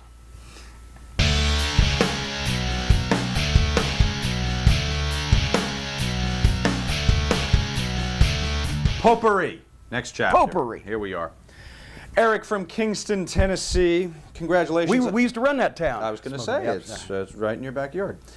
Congratulations on the website, CornettesCollectibles.com. I bought both Midnight Express 25th Anniversary Scrapbook and Wrestling Rarities. DVD the set. Midnight Express set, which I didn't even mention yet. Right. You didn't even talk about that. Amazingly enough. He loves them both. Can you give us any hints on future projects or releases? This is QVC today, but go ahead. Yeah, well, the Midnight Express DVD is, everybody's seen all the classic TV matches and pay-per-view matches that we had, and Vince McMahon owns those in the library of the WWE, and you see him every once in a while when he wants to jack us on royalties. But I had some home video, some camcorder footage, some stuff that aired on Japanese television. It was never part of showed in America. That some cable access stuff, some different things. Quite nice quality, if I do say so myself. And that gave the people a chance to see the Midnight Express that you never see on tape. And as a matter of fact, there's about 5 World Tag Title matches with the Rock and Roll Express from 1986, including a couple of the best ones we ever had: Philadelphia, Charlotte.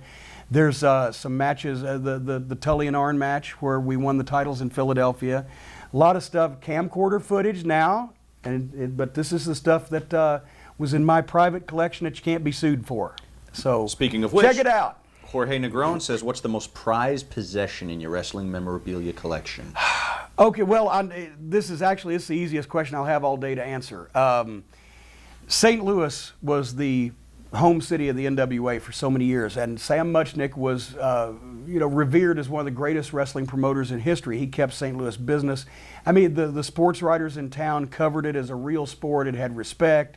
The attendances over the years were huge. He started promoting in 1945, retired in 1982.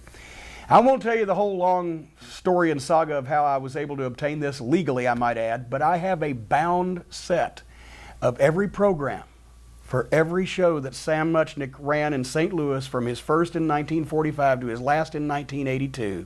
So this many volumes, and the first volume is autographed by Sam Muchnick, Lou Thez, Jack Briscoe, Dory Funk Jr., Terry Funk, Harley Race, Ric Flair, and Gene Kiniski.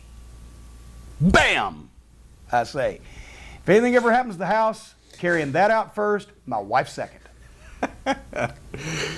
Yeah, you won't be playing this one at home, I guess. Oh no, I've told her that. I've told her to prepare. I said, if you got to slide out a pole or jump off the deck, do what you got to do because I'm taking the St. Louis. Well, she program. has an affinity for the business, Yeah. so she understands. Sebastian, how many wrestling tapes or DVDs do you have in your own personal collection? Round it up to the nearest thousandth for us.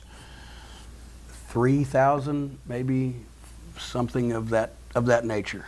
Greg Pike, if you wanted or requested a certain match, would WWE make a copy of it for you? I don't know that they'd slap me in the face and call me Barney, much less make something for me. I would love to see the old Florida stuff they've got. I'd love to see some of the older stuff just for historical purposes, but I'm quite happy with my collection. I used to ask them for stuff every once in a while for the OVW television show when we'd have some of the talent coming down, and they would always send me a tape of a match and cut the finish off. Like I'm trying to. So you couldn't use it. But yeah, basically I just get in there and rig up my own music video. But they were like they didn't understand. They didn't understand how to work with another promotion. The idea of sending talent to a promotion so that they will sell tickets for that promotion is that promotion takes tape of that talent that you actually own and puts it on their television to get your talent over by seeing them winning and beating people. But they're like, oh, we can't give away the finish of the match. No, you fucking idiots! That's not the way you do it. So anyway, I just make music videos. But anyway, so I don't even know that I'd see the finish on it then. Eric from Kingston asks again, you were voted Pro Wrestling Illustrated's Manager of the Year in 85, 93, and 95. Are awards like this special to you? Yeah, as a matter of fact, I still have the plaques, and I am. Wait a minute. Was I Manager of the Year in 95 though? I think it was just 85 and 93. Well, Eric seems to feel you were. Well, Maybe that's enough for you. I did win the Wrestling Observer Manager of the Year 13 times. Sherry Martell broke my string. It was, but I'll take that from Sherry. Anything Sherry can do to your string. She was a string puller. Yes, I like those awards. I don't even know if they were worked. I don't know. Probably, but I can't say for sure because I never asked because I just, assumed. An expose on the magazines today, how they worked. Well, there's nothing to expose. They wrote stories, that they thought would be evergreen because if they got pictures, it was going to be 3 months before the magazine was on the stands. So they wouldn't say, except for the big title changes, they wouldn't say so-and-so just beat, so-and-so in Cleveland last Tuesday. They'd come up with something a little flowery, and sometimes Bill would stretch credibility a little bit, and I didn't like the apartment wrestling, Well, in his defense, that was Stanley Weston probably that used to do those, right? They was sort of pushed on him, somewhat, but anyway, overall, I love the magazines because, like when I was a kid, I remember I waited for 2.5 years from the time I first started. Well, 3 years from the time I first started watching wrestling on TV to where I could actually go see the Sheik live because Sheik never came to Louisville once every few years, but I'd read about him. It was a big deal. Oh, the Sheik's going to be there. Now it's not a big deal anymore. You see everybody every week on television that's of any consequence in the business. And so nothing's a big deal. The magazines used to be the way because you didn't have national television that these guys got over. So anyway. I like stuff like that. Jay Zaretsky, Ontario, Canada. WWE recently put out a list of the top 10 managers of all time, and you weren't on it. It's like making a list of the best fast food places and leaving out Dairy Queen. Wink. Does it bother you at all, or is it just par for the course with WWE's ineptitude? Well, it doesn't bother me. It is par for the course. And I wouldn't put Dairy Queen on a list of top 10 fast food places because actually I saw the Dairy Queen, I got to tell you this story. I saw the Dairy Queen grill burger commercial the other night. And I said, we haven't had Dairy Queen in a while. On the way up to New York, we're going to stop at Dairy Queen, right? I like their chicken sandwiches, get a little burger, foot-long hot dog, whatever the case. Go to this Dairy Queen. And it was in rural Kentucky. They couldn't figure out how to punch the button to put the extra cheese on the burger, so the manager has to come over, and she's about to turn to dust from age. If they told her to act her age, she'd drop dead. So I said, I want a double grill burger, because I blow the diet now that when I'm on the road, it's only a weekend. I want a double grill burger, chicken sandwich. Stacy's getting the hot dog. They screwed everything up. They left the grilled burger completely off the order. They gave me the chicken sandwich with the toppings that were supposed to be on the burger, and left off the small fry. And then the flood had gone through there.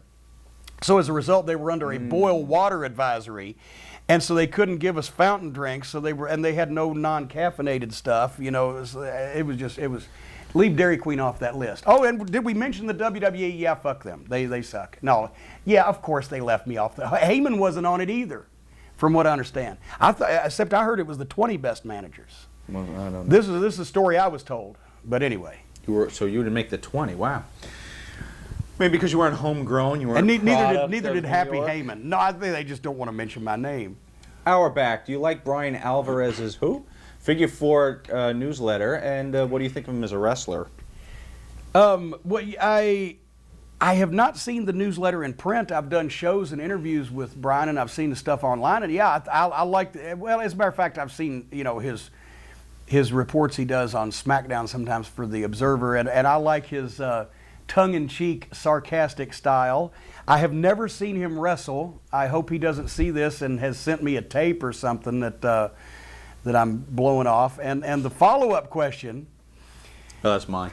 Would you ever manage him? Well, see, that's why I was pitching it to you there. See, we work like this, back and forth. Just stick with me, kid. You'll be all right. We should call NBC. I'll graciously get out of this one by I wouldn't, because I'm not managing anybody anymore, because I'm done. I decided I'm done falling down on purpose. Except if Stan won't get in the ring anymore. If Bobby and Eaton and Dennis Condrey are wrestling, I will manage, but I will not fall down, and I ain't starting managing anybody new. Particularly someone you never saw wrestle, which is why I didn't ask it to you. Well, and I just wanted to get it out there. We got it. We got it. Oh, he's back.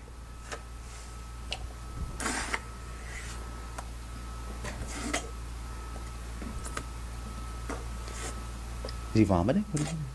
I'm sorry. I know, Sean, you think I have marbles in my mouth? Oh, I've told him before. And I ask questions all the time, but I really don't, Sean. He really is easier to understand if he puts the marbles back in. Mr. Jim Cornette, did you always use your tennis racket to hit people? Or is that just the only weapon you could find? Well, way to punch that go home line there, pal. I'm having him do promo class, by the way.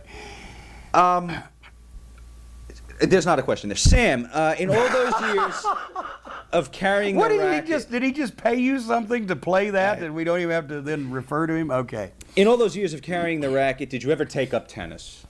No, I put it down. Pretty. No, I actually...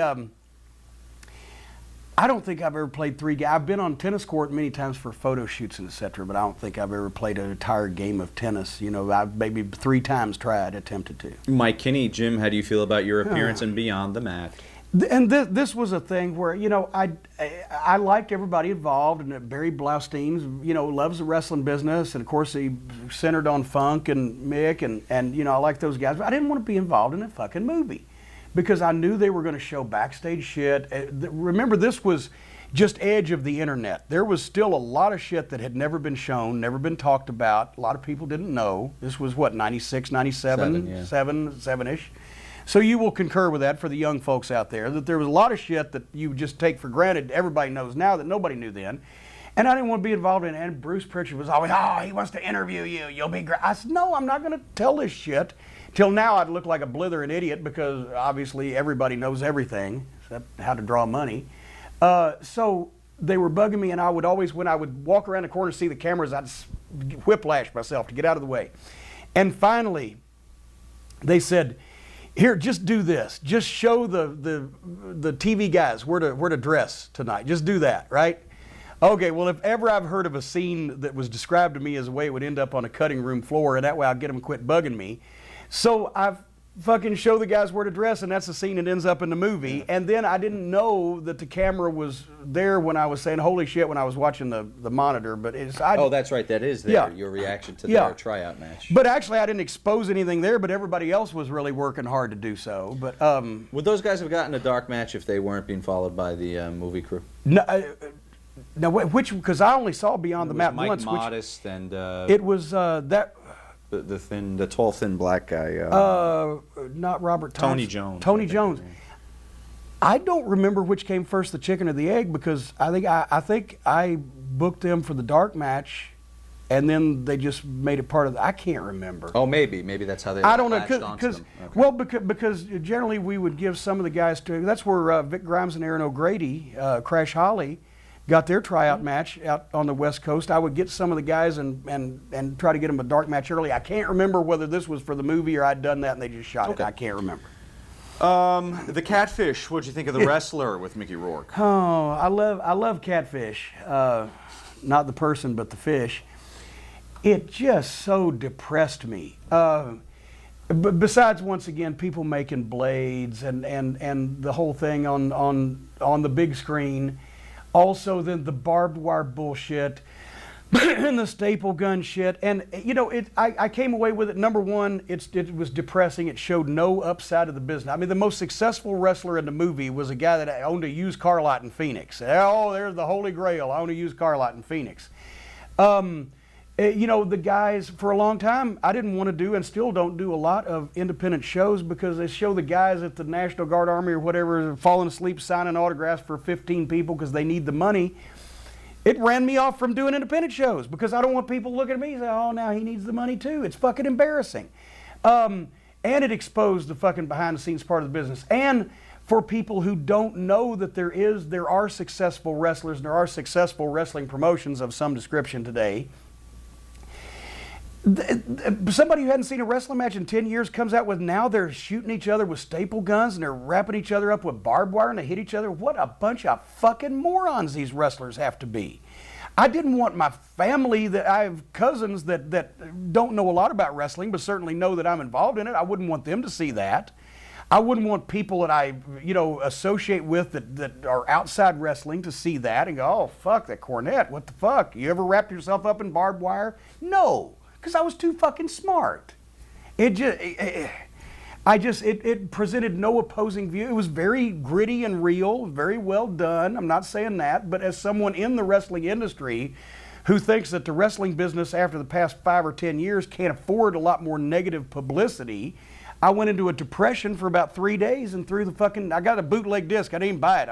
I didn't pay for it. I got it for free. I threw it out the fucking window. I was driving down the road. Jason Worthing, I'm a fellow wrestling Just so you know. fanatic and also very terrified of flying. It is well documented that you also dislike flying and sat next to Hawk so he could knock you out if the occasion was needed. Would you please share an airplane story that you recall as a very frightening experience? Well, and that is true, especially because Jim Crockett had the plane, right? And actually, I was always on the Jabroni jet, which was the Gulfstream. It was like a G20 or what. It was a commuter plane that they had converted to where it had 14 captain's chairs and had a stereo and a TV. We could watch fucking videos, all that stuff. And then they had the jet that was a real jet. You couldn't even stand up straight in it. It only seated like 9 people, and you know, so that was for the executives, and we didn't get on that one much. But anyway, I would always get next to Hawk because I said, okay, Hawk, here's the deal. This fucking plane, if something happens, knock me out. Just hit me as hard as you can. He's like, okay, brother. I said, now, make goddamn good, sure and well that there's really something bad happening. But when you have established that fact, knock me out. I'll take care of it, Jimmy. You're the guy. Because you jumped off a scaffold for me, I'll knock you the fuck out. It was, and really, he was serious, and I was too. Because fuck it, if that plane was going down, it wasn't going to be any of this fucking Captain Sullenberger water landing business. That thing would have broken into 15 million pieces if you'd have bumped into it with the luggage cart. So, as far as scary plane, yeah. Fuck, I mean, I've been scared on a plane a lot when people weren't scared, but the worst turbulence I was ever in, we were a Southwest Airlines coming back from El Paso to Dallas. And this was turbulence to where the stewardesses were upset. And I won't mention anybody's names, but there's a couple of the boys in the back that just said, fuck it, I got a couple drinks and lit up a joint on a Southwest flight with the girls that they didn't even know they'd met on the plane were hanging on to them. And I'm like, motherfucker, I'm gonna get down, I'm never gonna get on this thing again. The wings were shaking like that, you could hear the shit creaking. It was just horrible turbulence for about 30 minutes, and then we landed in Dallas. I said, fuck that, and I drove everywhere for like 2 weeks after that. But El Paso was 700 miles from Dallas. That was, see, now I can make the 700-mile drives because I only work 2 days a month whenever the moon is blue and I give a fuck to feel like it. But then we had to be somewhere every day, so it was a little tougher. Greg Pike, what's the most number of days you spent on the road in a row? In my book, The Midnight Express and Jim Cornette 25th Anniversary Scrapbook, available at jimcornette.com, you could actually go through and figure. I have not figured the exact answer out to that question. However, I know that at one point when WCW, we had the big contracts and they were trying to run us off, we were gone out of 40 days, the better part of them, over a month. And the Great American Bashes, the worst schedule we ever had, the 88 Great American Bash schedule, I figured it up in the book, but out of like 45 days, we worked 42 of them, and several of those were matinees and TV tapings. We had like 48 fucking matches in that period of time, and that was from Charlotte to Seattle to Los Angeles to Florida back to the Northeast. But we were home, like we'd be home 2 or 3 nights because we'd be in Greensboro or Spartanburg or whatever, and then we'd go for a week, and we'd come back home for a day, but we'd still be working that night. Mm-hmm. So it wasn't, days on the road in a row was not as much as working in a row. Mm-hmm.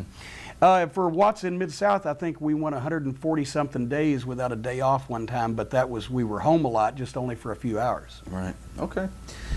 Thank you, Greg. Noel Medina, want to have some fun now? He says, do you ever get the urge to do the WrestleRock Rumble? Let's watch this together. Oh, my God. I'm curious to get your commentary on it. You thought you didn't want to show your cousins the wrestler because of how it shits on the business. Here's something from the Gagnes, circa 1986. This is Ken Resnick, and I'm here to say we've got the greatest wrestlers in the AWA. I remember You're not here to listen to me mumble. Let's fill you in on the WrestleRock Rumble. Get on! WrestleRock, be there. We're the Midnight Rockers, Sean and Marty. We love to wrestle, we love to party. You don't have to worry, we're not gonna fumble, because we'll be shaking through the WrestleRock Rumble. Out! WrestleRock. I'm the Sheik, and that's not funny. I got my army and lots of money. If Gunny in my way, I make him crumble. He be sorry, I did the WrestleRock Rumble. WrestleRock, be there. I'm Jerry Blackwell, I want to see. I want to get my hands on that Pennsylvania geek as I watch the EDF fumble. I'm going to make my splash in the WrestleRock Rumble. Damn, I could break that. You, me, and WrestleRock. I'm Greg Gagne, and I'm in a rage. I want Brody, and I want him in a cage. A high-flying drop kick will make him see double. I grind him up at the WrestleRock Rumble. Woo! WrestleRock. I'm Kurt Hennig and Big Scott Hall. As tag team champs, we'll take on them all. So bring on the long riders, those dirt-ball dumbos. We'll smear those bushes through the WrestleRock Rumble.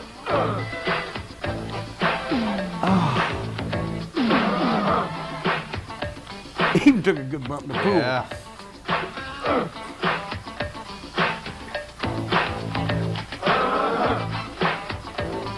Curtain call, 10 years before its time.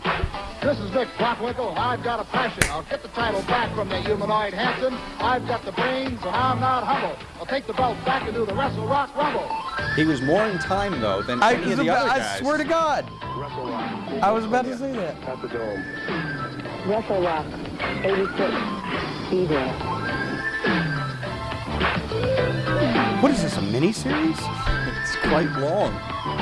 I'm Larry Zabisco. I won't be through till I get done slapping around Scott in the suit. Gonna beat the ugly bartender into a bundle and laugh all the way doing WrestleRock Rumble.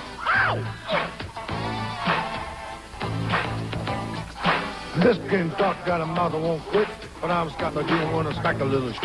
And when I'm through, you won't be able to mumble. I'll be left alone doing the WrestleRock Oh my Rumble. God, all those look like shit and hurt. Just one last word from the former champ Vern, but give a lot of thought to one more turn. There's some old scores that still give me trouble, and I'm starting to get the urge to do the WrestleRock Rumble. So there you have it, and now you know him. And on April 20th, it's at the Dome. So get your ticket to be under the bubble, because you two can be doing the WrestleRock Rumble. Do it! WrestleRock Rumble. Realistic insert shot there.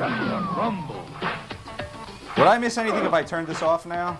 I don't think you would have missed anything if you'd turned it off 15 minutes ago. WrestleRock Rumble. Okay. Okay.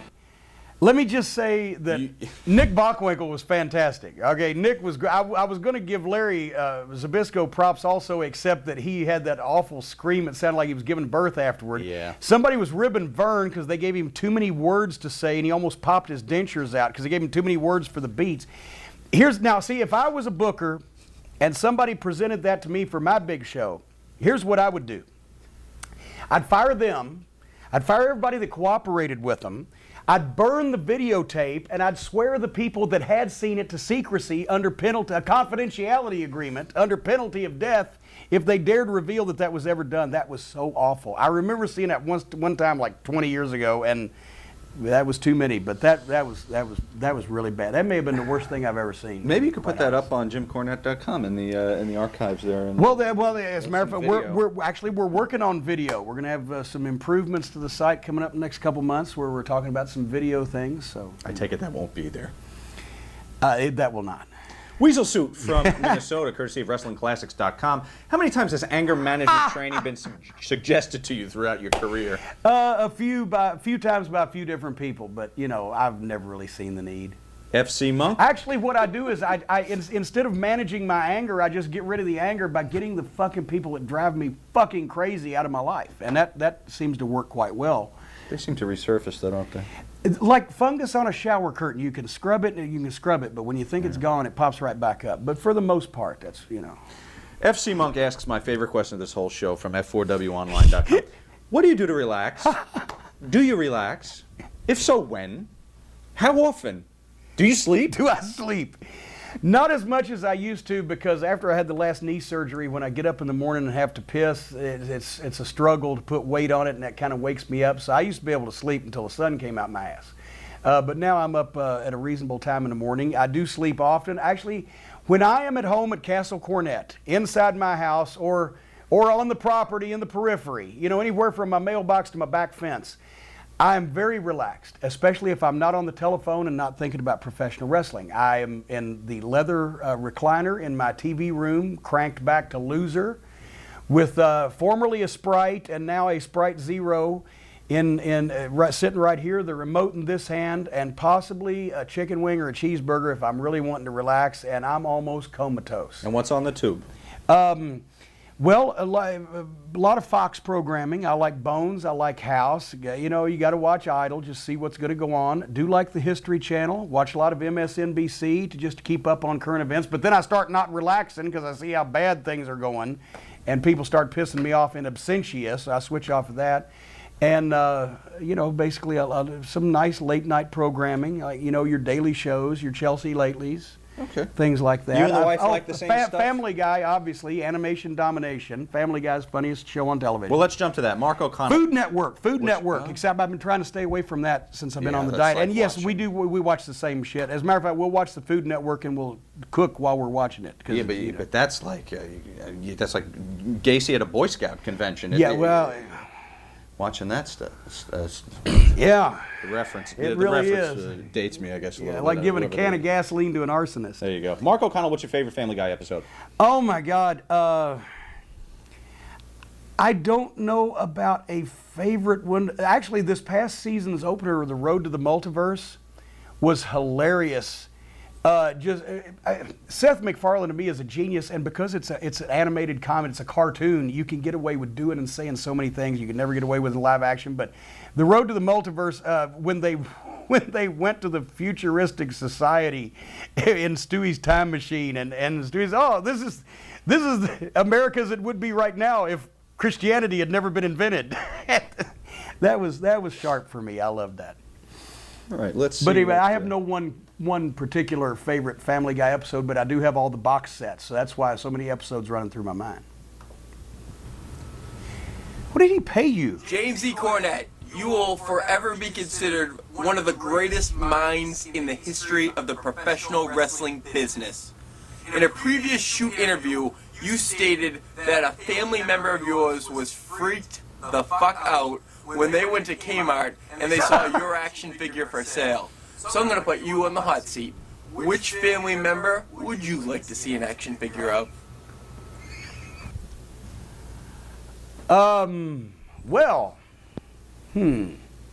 Living or deceased? I would. Actually, I think my mom, Mama Cornette, would have made an excellent action figure because she was always in action. What would it do if you pulled the string? What would Mama Cornette's figure do? Shake her finger at me and spank my ass, or possibly ride a lawnmower because she loved mowing the yard. But actually, I think tit for tat, so to speak. I shouldn't say that. I think that, particularly when you're talking about your mom. No, I was going to go somewhere else with that. Tit for tat. The family member that saw me hanging in Walmart, and it wasn't by the neck. It was my cousin Gail, and tit for tat. I might want to see her action figure. You never know. We'll see if Jax can see what do kind of that. action comes out of that. Jay Zaretsky, Ontario, Canada. If Sarah Palin becomes president in 2012, would you consider moving up to Canada with Jay? I'm in Canada. I'm thinking of moving even further should that unthinkable situation occur. I think if the country was to undergo such a mass hallucination that Sarah Palin was elected president in 2012, I wouldn't have to move to Canada because the Muslims would take that opportunity to blow us all to hell since we'd be totally undefended, and the force of the blast would probably deposit me in Upper Ottawa. Which brings us to the assassin in Jersey City. What are your thoughts on 9/11? Any conspiracy theories? Keep it to 2 minutes, Jim. No. I'm not Jesse Ventura on this one. No, this was 10 minutes for Sandman. I was talking. Should have heard that. Well, shit. I was talking about this with Brian on the way over here that picked me up. One of your fine staff members, your huge staff that you have here. No, my point was that I don't think that it was a conspiracy because George Bush and Dick Cheney, well, President Cheney and Vice President Bush, Bush obviously was completely surprised. I mean, he was completely surprised when he got up and remembered how to brush his teeth. But I don't think that they could have done anything like that and kept it quiet or reasonably quiet because they were so totally incompetent with keeping all the other crooked shit that they did under wraps, and people gradually found out about that, subverting the Constitution, and and Cheney becoming the first vice president since the Aaron Burr and Hamilton duel to shoot another person. I don't think they were competent enough while they were destroying the financial system of the United States, trying to spread Christianity to Muslims to convince them that they were in a holy war so that they would kill themselves until the end of time to kill Americans. Did I mention ruining the financial system and subverting the Constitution and doing away with many of our modern rights and liberties that now these crackpot, conservative, Christian, Republican, right-wing wackos keep saying that Obama's trying to do? I think they were too busy doing all those things to be able to figure out how to blow up the biggest buildings in New York City with their own citizens. I'm sorry, I don't buy that one. I think they were idiots, crooks, imbeciles, morons, and reprobates, but not, I don't think they did it themselves. I just think they were too stupid to prevent it from being done.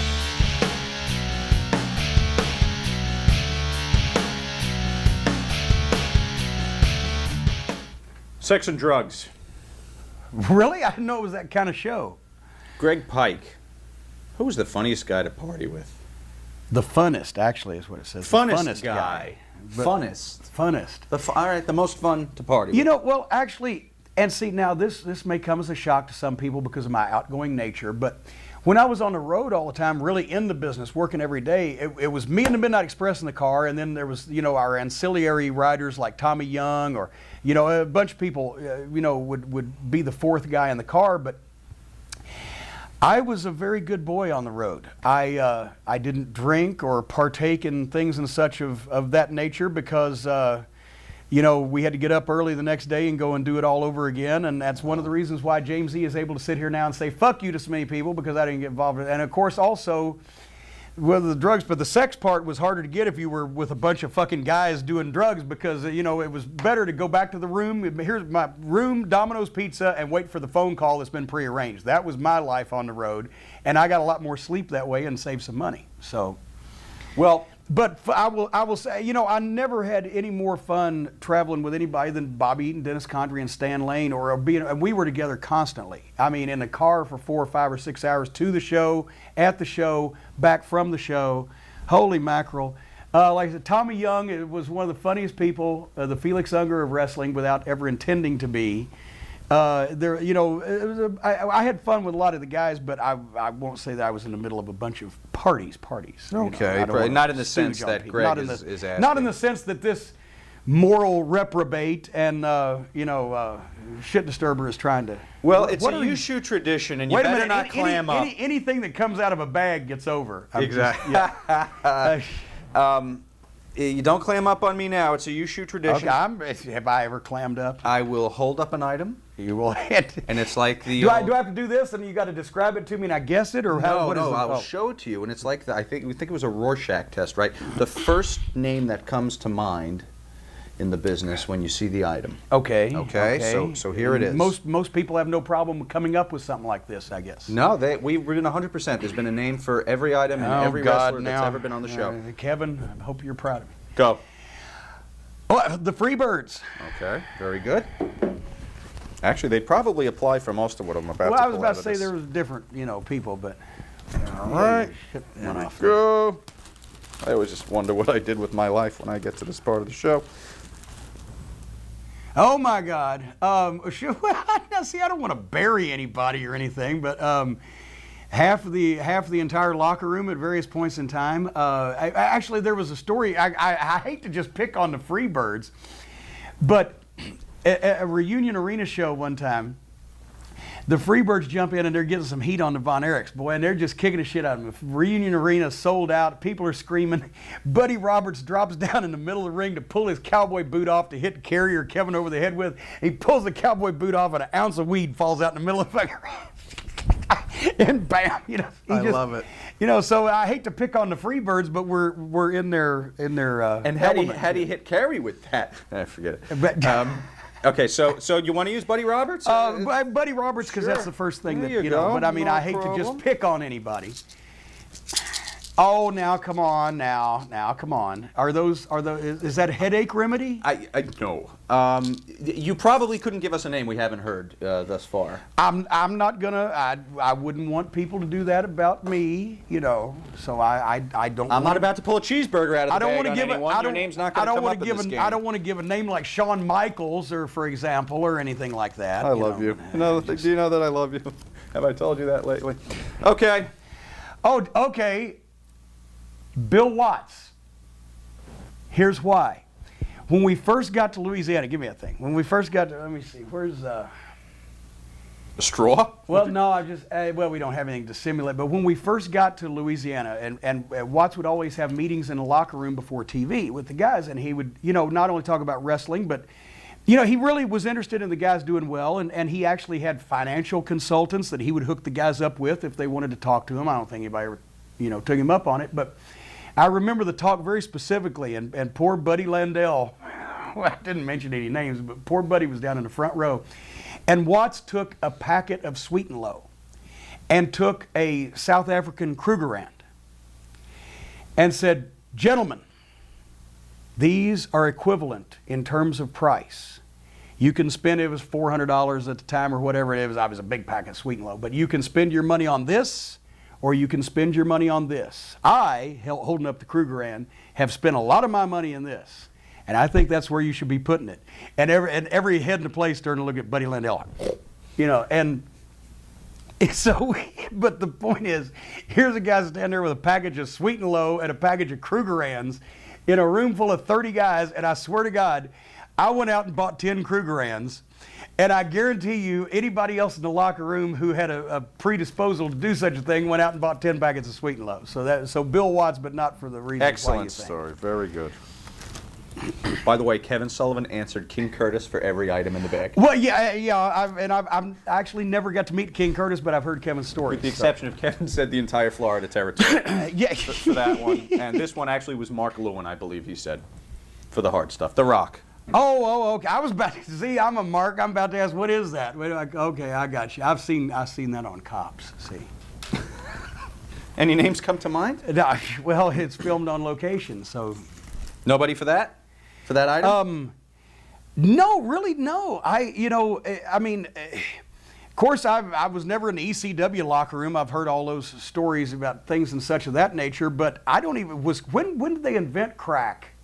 Early 80s. Yeah. Okay, well, see, maybe, because we were on the road, that time, and then in Smoky Mountain, as Dutch Mantell said one time, Jerry Jarrett came and had a meeting in Memphis with all the guys when he started to work for Vince McMahon. He said, "Now, I just want to tell you boys, I'm going to start working with Vince McMahon. Some of you may get the opportunities, so I want to make sure all of you are off any of the steroids and stuff. You can pass the drug test. And Dutch stood up and said, hell, Jerry, the way you're paying us, we're not even on food. So we didn't have any of that in Knoxville because, you know, the budget was light. So we could call this the ECW game, actually, when you talk about the ECW locker room. This is a gimmick bag, and New Jack almost broke his fingers trying to get into that thing when we were playing. Okay, the final item. Oh, geez. What is it? Actually, that's a glue dispenser in it. Now, are you diabetic or what? No, it's a pen. It's a writing pen. Yeah. Well, you didn't even bother to get the real props. If we get pulled over with this fucking bag on the way back from a shoot, that's the one thing they'd be able to... And the video equipment, they'll think you're shooting porn. You know, and that really isn't funny because, you know, the thing is, well, obviously I never had to worry about it with the steroid deal because it was my mouth and not my physique that got me over. But, you know, it's not even funny now because so many guys, you know, and I can kind of give, you know, I can separate the other stuff, the recreational stuff from that. It's almost like the guys were led to believe by Vince McMahon's hiring practices, if not anything that was ever stated, and by the way the business has evolved over the past 20 years, that you had to have a body, you had to have a physique. That was the most important thing. You weren't going to get a job, you weren't going to make money. So guys had to, you know, whether they were bodybuilders or not, whether they were into it or not. I mean, Vince loves that kind of thing. He loves to work out. He's a 62-year-old billionaire. I'd have people stuffing food in my mouth and rubbing my throat so I didn't have to chew if I had his money, but he still wants to work out and take whatever he takes to retard the aging process, let's say. But so many guys had to do that shit, and now whether it be just heart attacks or whether it be superstar Billy Graham's problems or whatever, you know, it's, I mean, now I'm just, boy, Mr. Blanket, first name Wet. I'm bringing things down here, but that's not even funny because the guys, we never needed steroids. You didn't need bodies like that. You didn't need human cartoon characters. The UFC proves that. The guys are in great shape and they're athletes, but they don't look like they're ready to blow up at any second. And I think the business would have been a whole lot better off without that. And I can say, as long as I've been in the business, I'm not going to say that nobody was ever using needles to do anything, but I never saw it besides steroids. And, you know, I think the whole drug thing until the last 20 years was, everybody used to, you know, a little of this and a little of that would, you know, was the wrestler's trademark, and now it's all of a sudden, oh my God, he had 16 different kinds of prescription medicine in him when we found him in his apartment, and it's just bullshit. Anyway. All right. Well, boy, I just brought a real fucking somber tone to that one, so didn't this I? is our exit, I guess. Time to play the game! Oh, Jesus. Let's see what we got in the bag today! That was going to be our intro for it, but I forgot to play it, but I thought it was worthy enough. Please don't edit any of these mistakes out. For the outro there. Okay. Here we go. Moving on. Back to, all right. Can I get back to the motherfucker? Here we go. Ah, well, here we go. Well, we kind of had that answered. And you're not going to do the roller joint. Let's just point out that Sabu. Well, we kind of answered that already. Oh, well, that was favorite, meaning the things that recreational gimmicks, and you really didn't have that. I can answer that. I can answer that. Well, we're going right to it then. There you go. Mr. Cornette, Jimmy James here from OffTheMarkShow.com. I've seen a bunch of your shoot interviews, and I don't think you really get into this topic much, so I'm going to ask it. Now, you've been up and down the roads, done the territories, the independents, WWE, WCW, ECW, Smoky Mountain, you name it, you've been there. Now, recreationally speaking, on the road, what were your favorite gimmicks? You know what I'm talking about.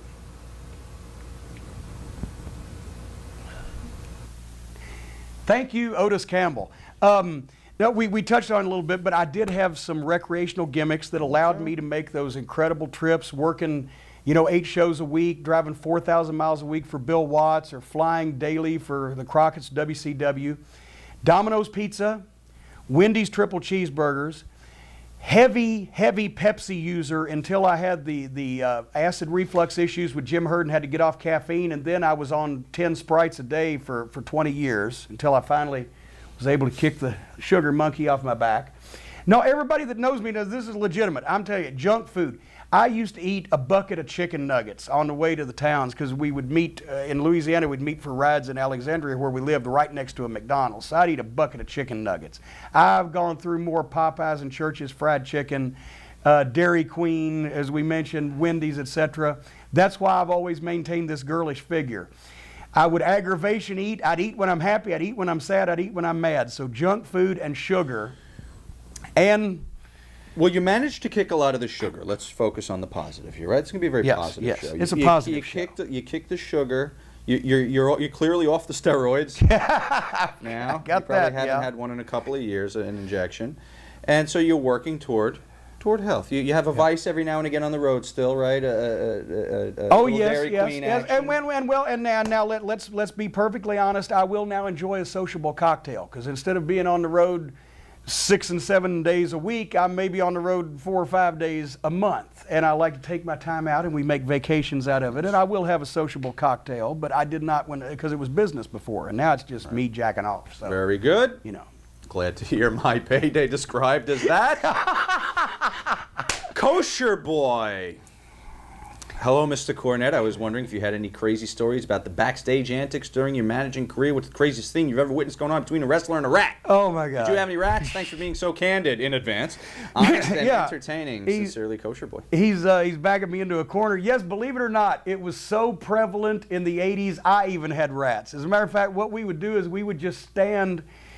maybe stay at the other end of the hotel from the Rock and Roll Express's room, and then you could just go and pick one off the back of the line because it was so long. Once it stretched around the corner, they wouldn't see you grab one of theirs. I found in my time that the girls who appreciated the talents of the heels were generally more like the kind of girls that I wanted to be around, because instead of your teeny boppers with the cute little skirt and a lollipop that had to go to elementary school, they were the ones with the whips and chains and leather and high heel boots and things of that nature. A little bit more off the center. So I like the heel girls much better than I did the baby face girls. Were just too bubble gum. So interesting. What is the crazy incident? Altercation. Altercation. You may be able to call. I've seen a few guys have a few altercations with. Oh my God! I'm not only trying to think of the craziest thing, but also how I could tell a story and not bury anybody that I'm not up on their marital status as of the current point. Well, this was back before everyone was married, wasn't it? It was the '80s, for Christ's sake. Look at it! See, he's so smooth. He slips, and most people would fall for that, type of thing. Yeah, it was the '80s. People that can even remember it, or it's a testament to. I will say that oh geez. God, I wish you'd let me prep for this because I really could have come up with something entertaining, but off the top of my head. Who was it that described Andre? Andre had left the curtains open in a motel one night. And was it Sheik Adnan? Somebody said that they walked by the room and it was Andre with a young lady from the arena that night. And it resembled a lion mauling a puppy. Well, I did see Polaroid pictures one time, and then he's passed away now. So Plowboy Frazier and a midget girl.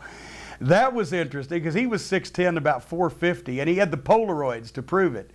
But I mean, there was a lot of things. That ain't in your book, is it? That's an original right here for kayfabe commentaries. There were a lot of things going on, but I don't want to spoil anybody's. All right, we're not getting it. Because once again, if you'd have given me a day to prepare, I could have worked around names and things. Dewey, I think it is, from courtesy of Cheatham and Howe, online.com. Who got more rats in the 80s, Flair, Morton, or Kerry Von Erich? Oh Jesus! Throw in Stan Lane too. Go ahead. Well, I was about to say you got to throw Stan in that fucking equation. Actually, I think.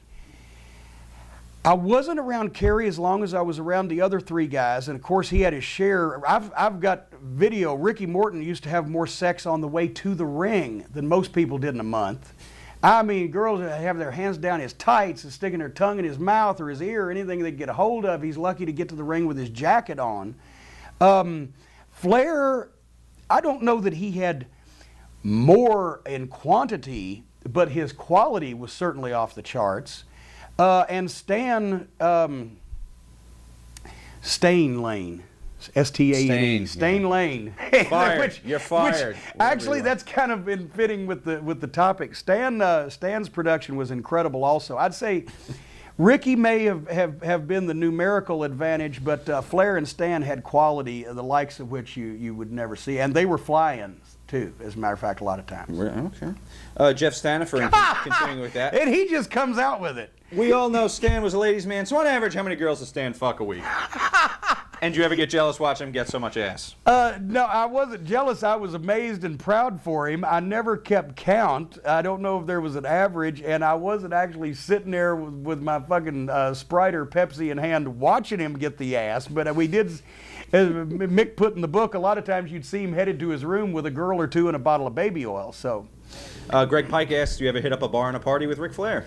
Well, and you know, I've been in bars and restaurants and places of that nature with Ric Flair. And yes, he's the same 24 hours a day, 7 days a week. And it's actually more fun eating with him, because when you have a chance to actually sit down and talk a little bit while, you know, if there's some food in between there, it keeps, you know, separates the alcohols. So Kamikazes, that was his deal, right? Yes, we've had all some night nice dinners, though, as a matter of fact. All right. Kayfabe commentaries. This is the Heads Express here from the OffTheMarkShow.com. I know, Sean, you were wondering why we had our shirts off in the last Youshoot. I did. Sean, we don't go that way. I know you like it. We have our shirts off because it's funny. And my question to you, Mr. James Cornette, I want to know how many ladies you slept with on the road. Because I know there's got to be tons. Did you have lunch yet? Okay, once again, way to punch that go home line in. Secondly, the thing with the no shirts, it's not funny. It's a little sad, to be quite honest with you. I saw the one guy naked one time. I canceled my check to prevent blindness. The answer to that question is I never slept with one single lady on the road. Not one single one. Not on the road. No, not one single lady. Hundreds of sluts. Hundreds. Feast your eyes and fantasize, motherfucker. Yes, even me, in my day. The racket ever come into play? Shh, kayfabe, I can't talk about that. San and Ed Antonio. I have pictures, actually. No. What was scarier, falling off that scaffold or fending off a drunken baby doll after Starrcade? No, wait a minute. Why are they? What is this? Am I not privy to something? Why? That I don't know if I'm. I've never seen Baby Doll drunk. Yes. And actually, we didn't work with Baby Doll at Starrcade. It was the Road Warriors and the Rock and Roll.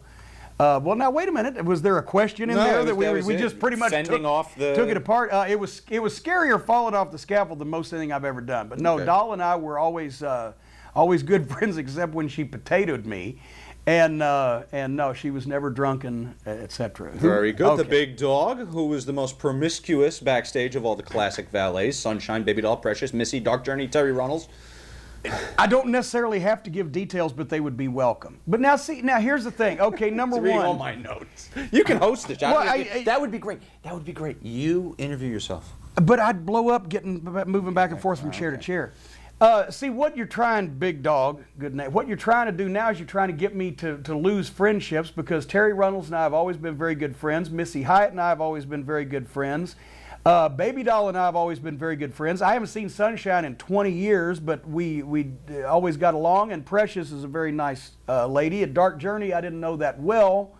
So I'll bury her. Yeah, she fucked everything. I said, I'm not. Once again, I'm not. These people are my personal friends. I'm not going to come out and call them the whore of Babylon. I will say Dark Journey, I've heard a few stories about. Missy has told some stories, so I'm not going to add anything, but I'm not going to say she was better or worse. Sickness and health, I don't know. You know, I can't. These are my personal friends. I'm not going to go. Pick up Youshoot Missy Hyatt at Kayfabe Comments. Yeah, if she did something, she'll tell you. Now, of course, a lot of the stories are exaggerated, because if she'd done that many fucking things, if she had as many sticking out of her, she'd had stuck in her, she'd look like a porcupine. We had her rank about 50 wrestlers by size. We brought out the board with the various Lex. Well, Greg Pike, would you bang Terry Runnels? I don't know if we're going to get an answer on that. Well, no, it would be insulting her to say, my God, who wouldn't? If you got a pulse. Well, if you weren't married back in it, you're not married? Whether I was married or not, it didn't matter. And I would actually, I would invite my wife to come along and pick up some tips, I'm sure, you know. Jason Worthing, here's the tough one. It's another Youshoot tradition. You got out of it last time. Fuck, marry, kill. You got to fuck one, you got to marry one, you got to kill one. Oh. Mae Young, ODB, Dixie Carter. Mae Young has always been a sweetheart to me. I love ODB. I think she's a great person. So Dixie Carter, on the other hand, not my favorite person. Now, just approaching this scientifically and hopefully entertainingly, but it's not starting out in that direction. I got to kill Dixie Carter because I wouldn't want to kill people that I like. But if I say kill Dixie Carter, then I could be indicted by the federal authorities for being some kind of terrorist. Right. So I don't know whether to do that. But now, the thing is, what about... That leaves you a fucking marry of ODB and Mae Young, I would just like to point out. What about if I fucked ODB, married Mae Young, then killed Mae for the inheritance and just ignored Dixie Carter like everybody else should? Does that work? We'll let you get away with that one. No problem. Mr. Jim Cornette. I want, this is the Hess Express here from the OffTheMarkShow.com. I want to know, how many illegitimate children do you have in the South? The Because delivery... we all know, down in the dirty South, everything was legal. It's a little Chris Walken. It's a little... maybe Jay Silverheels of Tonta. No, I'm thinking it's maybe a little special ed with a tad bit of New Jersey. No, sorry, the cameraman's from New Jersey. Boston. Well, They're Boston. from Whatever. Boston. I don't. It's hey, anything north of Indiana for me, it all kind of sounds the same. I do not have any illegitimate children. I don't even have any legitimate children, and I know this for a fact because I will say this: one time. Somebody went so far as to try to claim that I had fathered their child.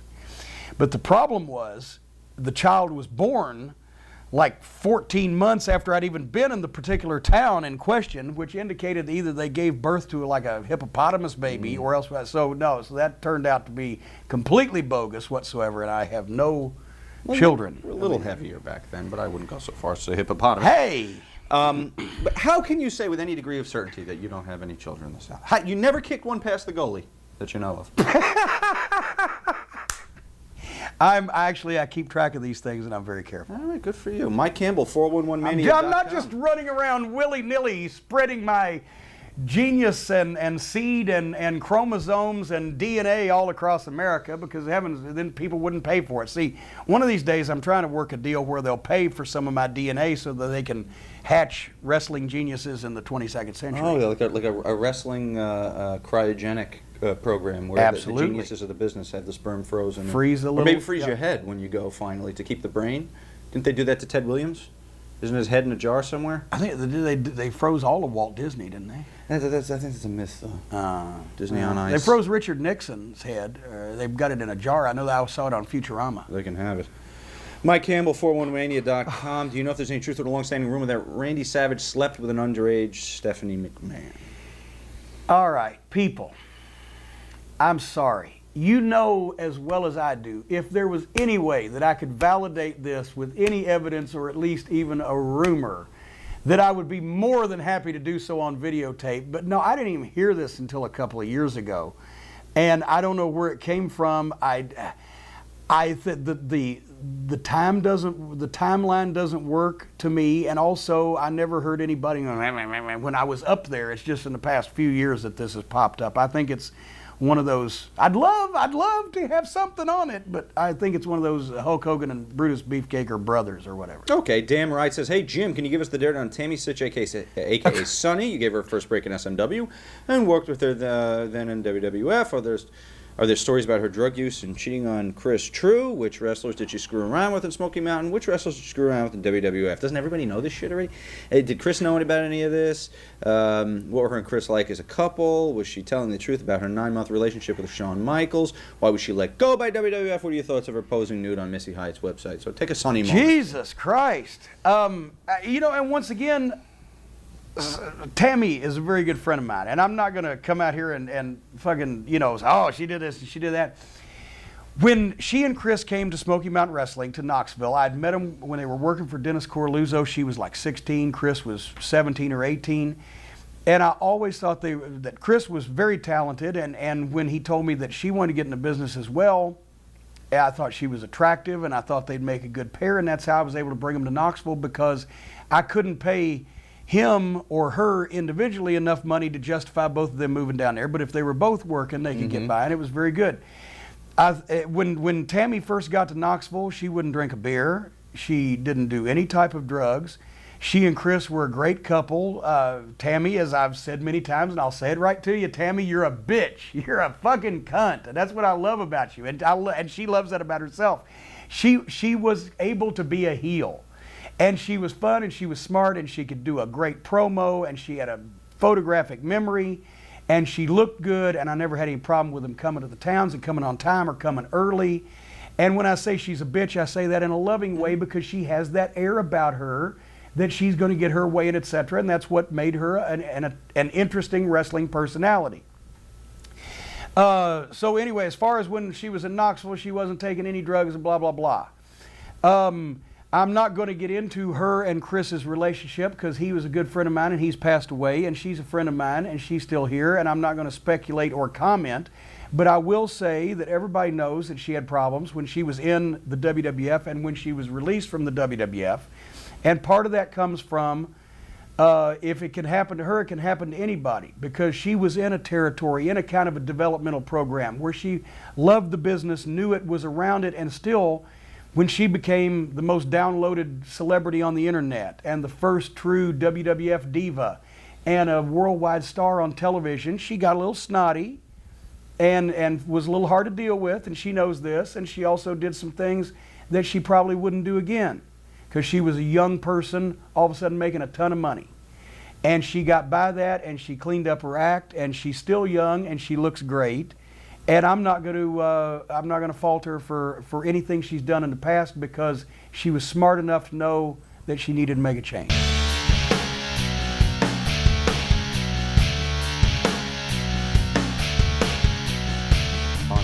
Sprite. Now, these questions will have to be asked in the past tense, of course, because you know, you're being a good boy now. Mike Campbell, 411 Mania. Do you drink anything? Did you drink anything other than Sprite for a long period of time there? And Mike Kinney follows up with, how many Sprites do you consume on an average day? And Jason Worthing pipes in with, what is the maximum number of Sprites you've drank in one day? Actually, for a period of from 1990 until January, no, I didn't drink anything else except the occasional sociable cocktail. Sprite, no water, no milk, no nothing. Sprite, Sprite, Sprite. Probably 8, 10 a day. Some of those hot TNA TV tapings, 12 or 14. I'd down them like water, no pun intended. And I think the sugar is, because immediately when I quit the sugar, I lost like 12 pounds straight off the bat. So I think the sugar was filled. But now, having said that, it is the nectar of the gods. It is the greatest drink that has ever been invented. And now that I have achieved some success with my weight loss program, after a wrestling show or for a special occasion like Derby Day last week, I'll get me a big 20-ouncer. I'll have a glass of ice. I'll take the top off, sniff it, decant it, feel the fizzing all over my hands, and suck that bad boy down and love it. You know, I tell you, and this is true. When did you show me that DVD, that videotape? In the 90s, at some point, that heel barbecue thing that you did, that was videotaped by someone. Yes, the fan week. That got out. And I remember saying to you at the time, this is before we dominated the shoot DVD business, before we were even in the business. Before you began your dynasty. consistently, at least 5 times on the tape, go, where's the Sprite? Can I get a Sprite? I said, what the fuck is wrong with this guy? So you are chronicled. If anyone doubts this, he is chronicled needing a fix many times on that DVD. I'm telling you, Right, it's the best drink in the world. All right, so now it is time to put this to the test. This is the Sprite challenge. There are 3 cans before us. They are hidden. This is not a work in any way. I have no knowledge, of which can is in which canister there, and they've been on Funk and Wagnall's porch in a mayonnaise jar since noon today, and no one knows, except you, because you put them in there, knows which can is which brand is which, but I, in my divine and borderline mystical way, will taste these fine beverages, these products, and determine which one is which. This will show a real commitment to the product, and this might even result in endorsements for you, because if you'd be able to do this, this shows that there is a real commitment. The only other person and we did it with Sprite, was New Jack on the Youshoot show, and because he beat somebody up over being given a 7-Up instead of a Sprite, or was it vice versa, whatever. It was. I heard that. Yeah, he pulled the person over the concession. It was a woman, I believe, actually, and yeah, there was a bit of an issue there. So we made him prove it on camera, as we will do with you. Okay, so A. And I'm going to turn away. I'm going to even make this more legitimate. 1, 2, and 3. I'm sorry. Is what we'll do. Okay, here. A, 2, and B. Crack this right here.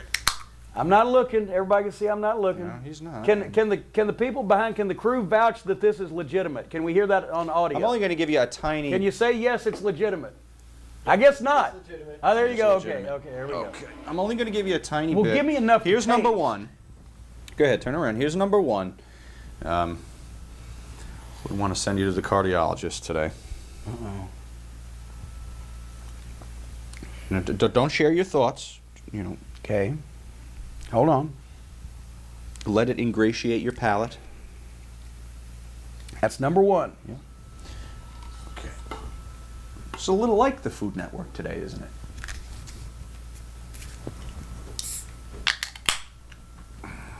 Ah, that sound. Okay, this is number. Is it safe for me to turn? Oh yeah, this is number 2.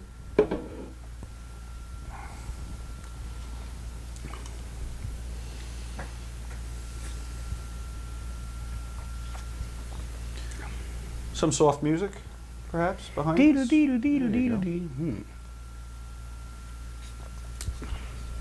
Alrighty then. All right, and... Now, also, we are in New Jersey, and if this was Yeah. from the New Jersey Bottling Company, the tainted water is going to have some part to play in We this. make great bagels, though, and pizza. Here you go. Number 3.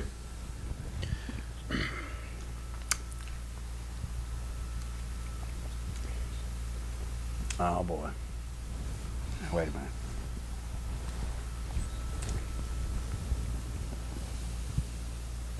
Now, what I learned in all the silliness just now was that there is actually a difference in color a little bit in the 3.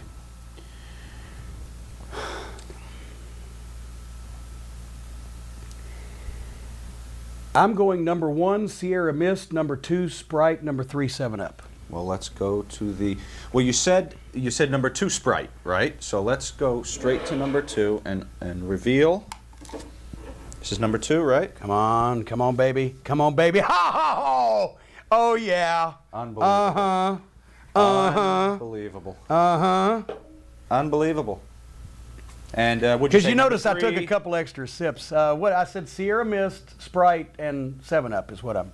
Okay, so 3 was. Oh, Sierra Mist. geez, The last one was Sierra okay. Mist. You know what?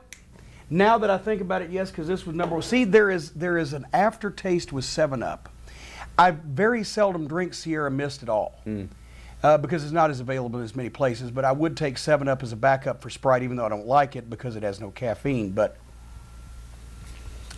I was confusing the 7-Up aftertaste with the Sierra Mist that I'm not as familiar with. But there is no comparison, as I just showed you, with Sprite. And actually, why do I prefer it? The question was asked, although not by you, by this gentleman here, who you've obviously bribed.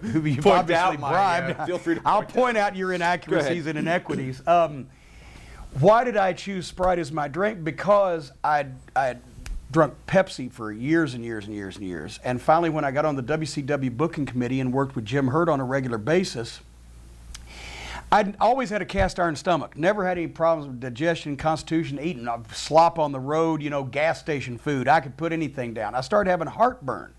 But I didn't know what heartburn was because I'd never had it before, and I didn't know what caused it. So I kept drinking cold Pepsis to try to cool it off at night. And then finally, I had to rush myself. Stan Lane had dropped me off. We were coming back from a town.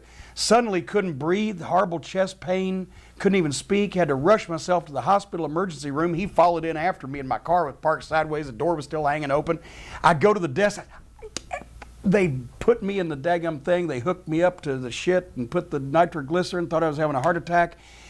Horrible acid reflux and overproduction of stomach acid, which was caused by, the doctor said, stress, caffeine, spicy food. He said, can you eliminate spicy food? I said, yeah, I guess. He said, can you eliminate caffeine? I said, yeah, I guess. He said, can you eliminate stress? I said, no, I work for Jim Herd.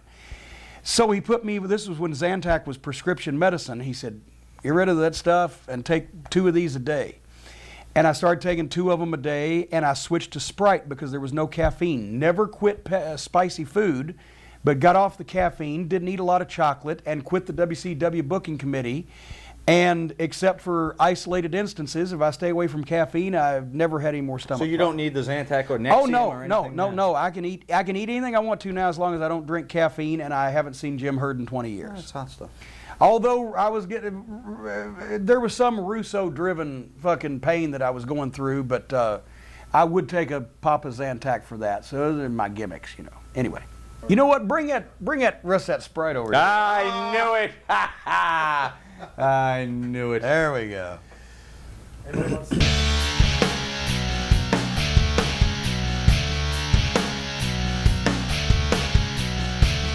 Fast food. Here we go. It all leads to this.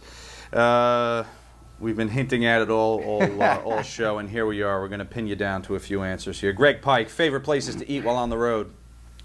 Well, and I do eat good food also. I just don't discriminate between fine dining, drive-ins, dives, and things like that. But I love great Italian food. I love a wonderful steak. I like to go to flavorful local restaurants like Gene and Giorgetti's in Chicago, or whatever the case may be.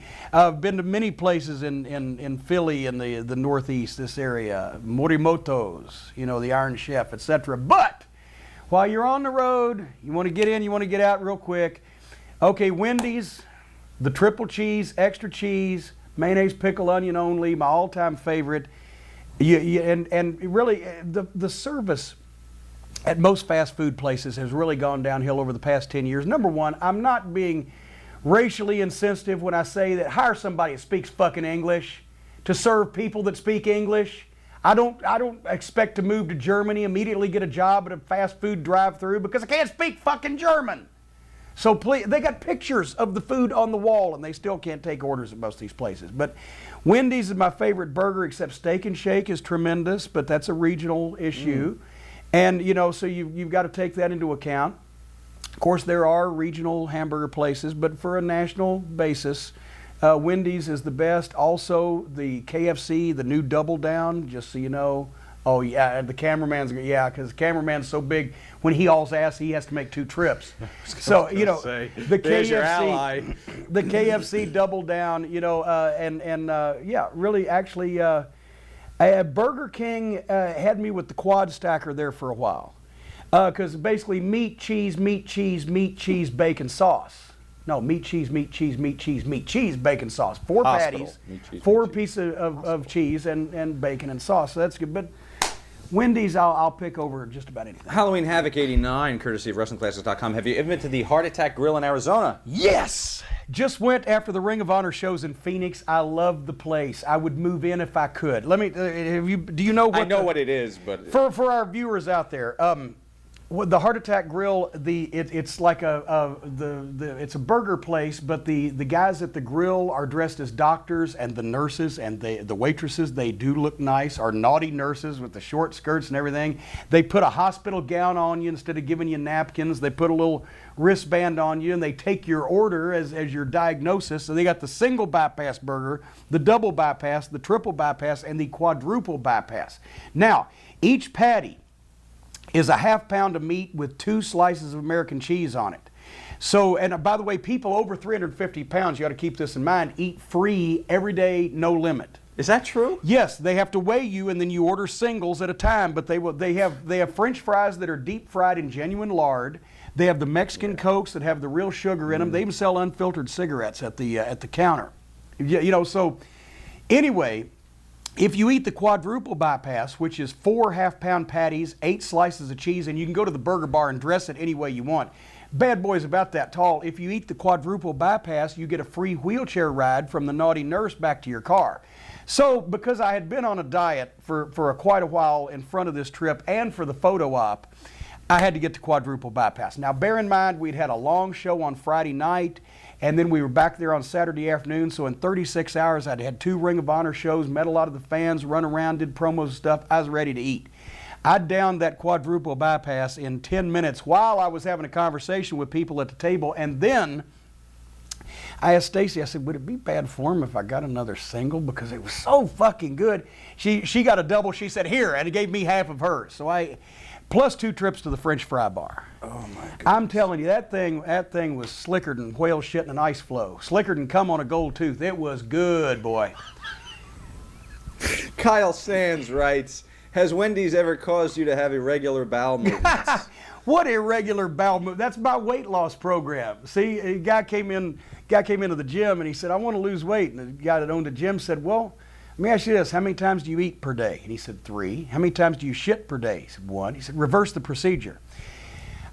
I'm not only regular, I'm almost unstoppable. I can shit the last bite while I'm still chewing the last bite. So, but then what they say about cheese stopping you up, not true at all. Okay, good. Greg Pike, Big Mac or Whopper? Well, see, that's your fish and fowl, apples and oranges. A Big Mac is 2 small pieces of meat with the 3-level bun and a lot of grated lettuce and a sauce and a couple of measly pieces of cheese. All you're eating is a bunch of bread. The Whopper is those a triple Whopper, which is what I usually get, is 3 giant patties of meat, on a big bun. But see, the thing is, Burger King's burgers are microwaved. So, the quad stacker where they melt all that cheese on it and there's a little sauce on it, that makes it go down easier. But the Whopper, if you get a triple Whopper, unless you get triple cheese on it, and even then sometimes they're not fresh off the grill. So really, both of them are sadly inferior to the Wendy's triple. There you go, Jason Worthing. This is kind of a 3-part question. It all relates to Dairy Queen. You've talked about it a lot, so here are some nuggets that we didn't get. Thank you, Jason, for the question. Did you know it was being taped? No. Okay. No. Who was in the car with you? Who was Brian Hildebrand? Mark Curtis, was he driving? I think he may have. Or who was driving? It was actually being taped by. It was being taped by Ron Head. Oh, okay. Jericho was sitting in the back. I thought it was being taped by Jericho. Jericho takes credit for it, but Ron Head had the video camera. Okay. Ron Head was this gentleman from California that had come out for Fan Week that since moved to Louisville and did some ring announcing for us in OVW. But he's been a friend of mine for 15 years. I thought he was a friend of mine. He take this shit. And my wife, she knew him from California years before that. He had his video camera there that night, and it was me, and it was Mark Kyle, Killer Kyle, and Brian Hildebrand, Mark Curtis, and I think Jimmy Del Rey was in the van. Jericho was back there. Ron Head was back there. We had come from a show at the Richard M. Nixon Center in Hyden, Kentucky. They were supposed to be heavily promoted by our local sponsors there, and did a massive gate of like 300 people in this giant building. And then we leave after this financial, fiasco that I'd gone through. And we're all driving back to Knoxville. It's 180 miles. It's like 11 o'clock at night. The only place to eat in Hyden, Kentucky, open to get anything that's even been remotely cooked that day and resembles food, was Dairy Queen. So we sit in this line and we order at the speaker. And by the time the line ekes around, it's been almost 20 minutes from the time we ordered to the time that we got to the window. So I remember I was in a passenger seat, and I think Brian was driving. We might watch this and we'll see. But anyway, I idly, and you'll see this now, I'm going to explain this because I did not just go off at random at these people. They say that'll be $42 because it's like 8 wrestlers in advance. We ordered a lot of shit. And Jericho got the, you know, the banana split without the ice cream because he's on a diet or some special order. I don't know what the fuck. So anyway, as we're handing over the food, I said, idly said, I thought in a jocular way, well, as long as we've been in line, we thought you'd have that ready. And the woman says, well, we'll start fixing it right now. I said, whoa, wait, you start fixing it right now? Well, we weren't sure you wanted it. I said, what do you think is a fucking rib? And then Jericho chimes in the back, yeah, it's the comedy bus, right? I said, what do you think? We wouldn't have ordered the damn shit if we didn't want it. We've been sitting here 20 minutes and you haven't even started this massive order we just made. Sir, you cuss me and you won't get a damn thing. Here we go. Just like when TNA sent me the lawyer's letter, it said, be confidential. I'll show you confidential, motherfucker. Don't tell me I won't get a damn thing when I'm trying to give you $40, probably the biggest order this goddamn Dairy Queen in Hyden, Kentucky has ever taken in at one time, and they think we're fucking ribbing them. So, therefore, boom, shit. Here we go. Went from there. And you know those two double cheeseburgers were extra cheese only, nothing else on them. Just extra cheese only, that's it. Extra cheese, nothing else on them. We figured you had that already by the time we got up here. Didn't know what? Didn't know whether to fix it or not. We wouldn't have ordered it if we didn't want it fixed. Goddamn. Who's a fucking idiot? This has been a fucking comedy show. Jericho. This looks like a fucking comedy bus to you. You know what? Hey! Don't you want me to goddamn cussing that fucking window? You know, she was cussing at him. She wasn't even cussing at me now that I look at this again. There we go. Hey! We ordered the damn shit. Because we're hungry, not because we wanted to fuck around. Don't cuss me, you fucking ugly bitch. Just clarifying. Candido and Tammy were inside at the counter. Fucking line, you stupid son of a bitch. Anyway, we order goddamn $30 worth of fucking food and sit here for 15 minutes and they don't even start fixing it till we get up here because they think we're fucking joking. We just sit here. That's the manager I'm telling, by the way. He's wondering what's going on. He said, I'm sorry, sir. I couldn't see who was driving. Fucking little cunt. Damn straight. We didn't start a fucking thing. I thought we were joking. 15 fucking minutes. Got to drive 200 fucking miles. I thought we were joking. Look at them. God, yeah. Damn it. You're stooges. Oh, I tell you, Mo. Why is that funny every time I see it? It's overplayed. I know, guys. I know what the fucking board is going to say. I know. I know. I used to have... Every time you see it, it's like, well, who's on first? 15 years ago, I used to have people at the WWF house shows in the third row of ringside chanting, Dairy Queen, Dairy Queen. But once again, simple matter of competence at your job. Good Lord. Well, and there you go. Yeah, Chris Jericho, Ron. Okay, so Bombshell Billy on the Kayfabe Memories board actually knew that it was Ron Head, so shout out to him.